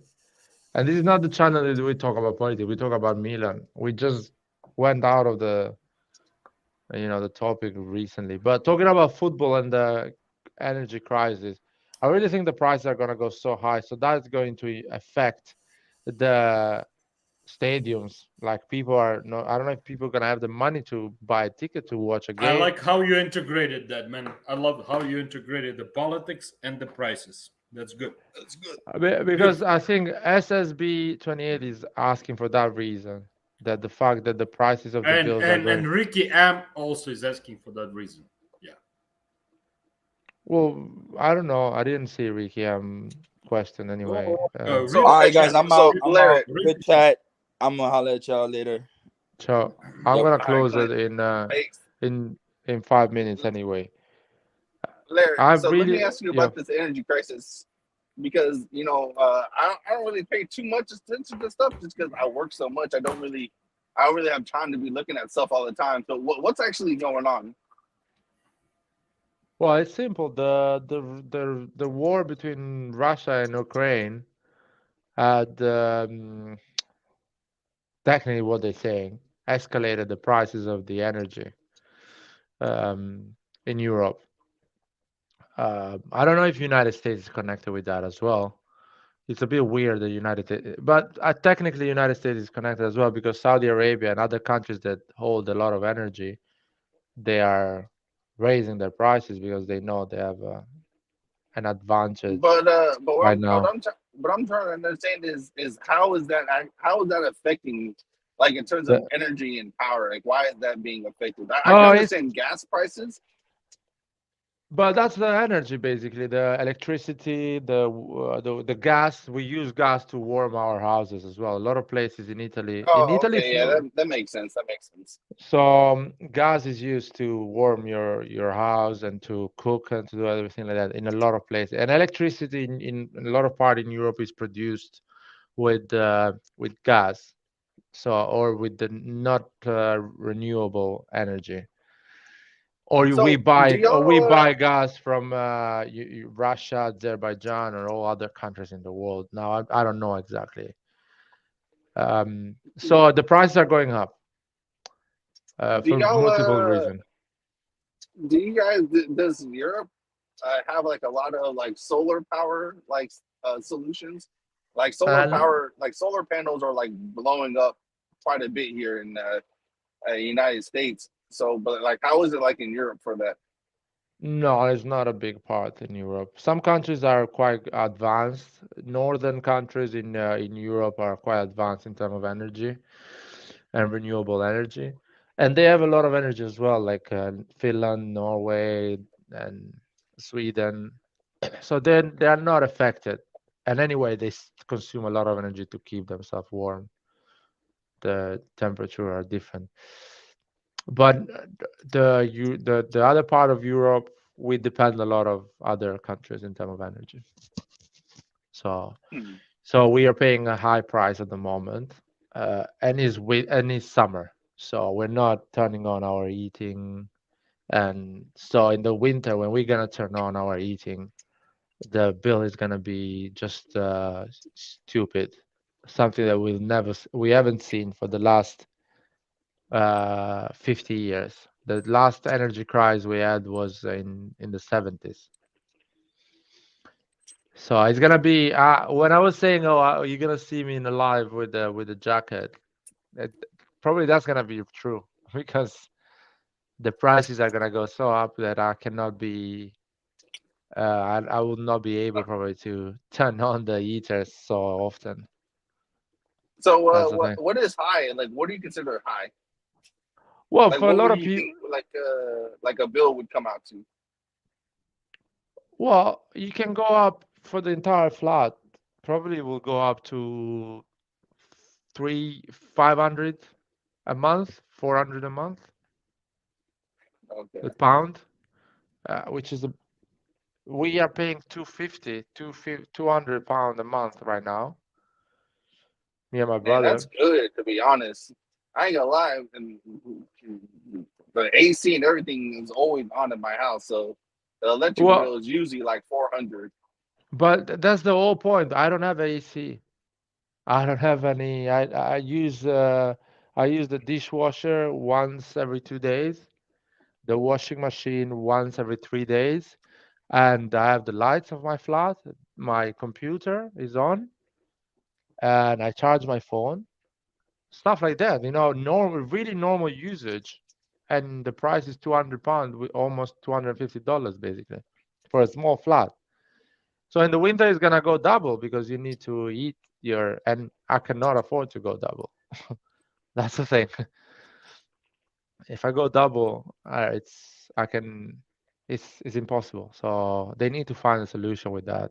I don't know what they're gonna do. Anyway, with families, with kids, um, there's a lot of things, a lot of issues. Other people, they are old, they need to keep their heaters on in the winter. Hospitals, public places, schools. It's just, I don't know. It's gonna be a bit of problem. And let's see. I believe if the prices goes up the way they're thinking, that will impact the tickets in the stadium. People are not gonna go to watch games live because it's gonna be too expensive to afford. Not gonna afford it. So let's see. It's interesting, but it's prices are going up a lot as well, like 20%. In UK, things are going really expensive, more than usual. Every year prices go up every year, but in a way that you don't realize. You you really realize after 5-6 years that price went up a lot. But now they're going up like 20%. A lot of things 10, 12%, 20%. So it's a bit. Let's see. It's gonna be interesting to see how the government is gonna react to this problem. And let's see. Y'all don't have like reserves or anything? What do you mean, Europe? Yeah. Uh, so obviously because of the war, this is something that should have been predicted to happen. So you guys don't have like a set of reserves for like the energy and things like that, so that way the prices don't get too high. Sorry, can Like you repeat? for Can you? like in the United States, we have like a reserve for for gas and things like that, and you can use that before the prices start getting higher and higher and higher.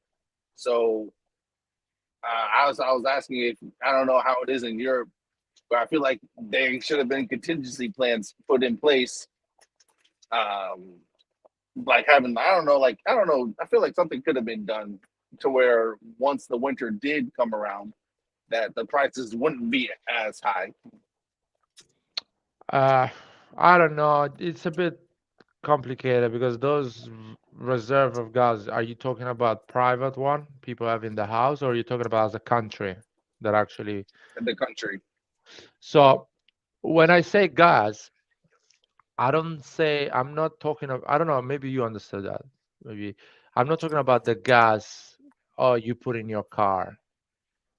I'm talking about the actual gas that you buy in Russia that is liquid, but it comes out like as a gas. Oh, So that's the main issue okay. because the gas for the cars we are okay, and the public transport in Europe works pretty well. It's pretty solid, and you can raise the price of the ticket just a bit to pay for everyone. The problem is the gas, that thing that comes liquid and goes out as a gas. That thing in Russia has a lot, and the pipeline comes from Russia to Ukraine and gets in Europe. And Ukraine gets an amount of money every year to let that gas travel from Russia to Europe. It's an agreement they had with European Union, Russia, and Ukraine. Now with this war, the gas is not stopping. It's still going, still coming. I think the prices are changed because Putin is a dictator and he can decide the price and he can change it.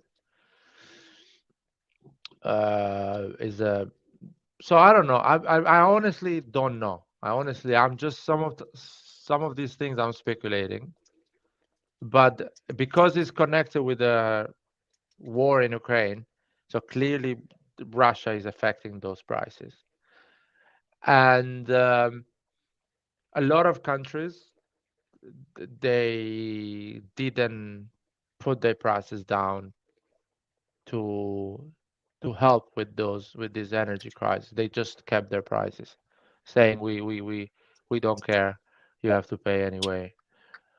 So I don't know. I really don't know, man. I don't know what is right and wrong, who is right and wrong. One thing I know for sure, war is not a good thing. Innocent people should not die for no reason, should not die at all.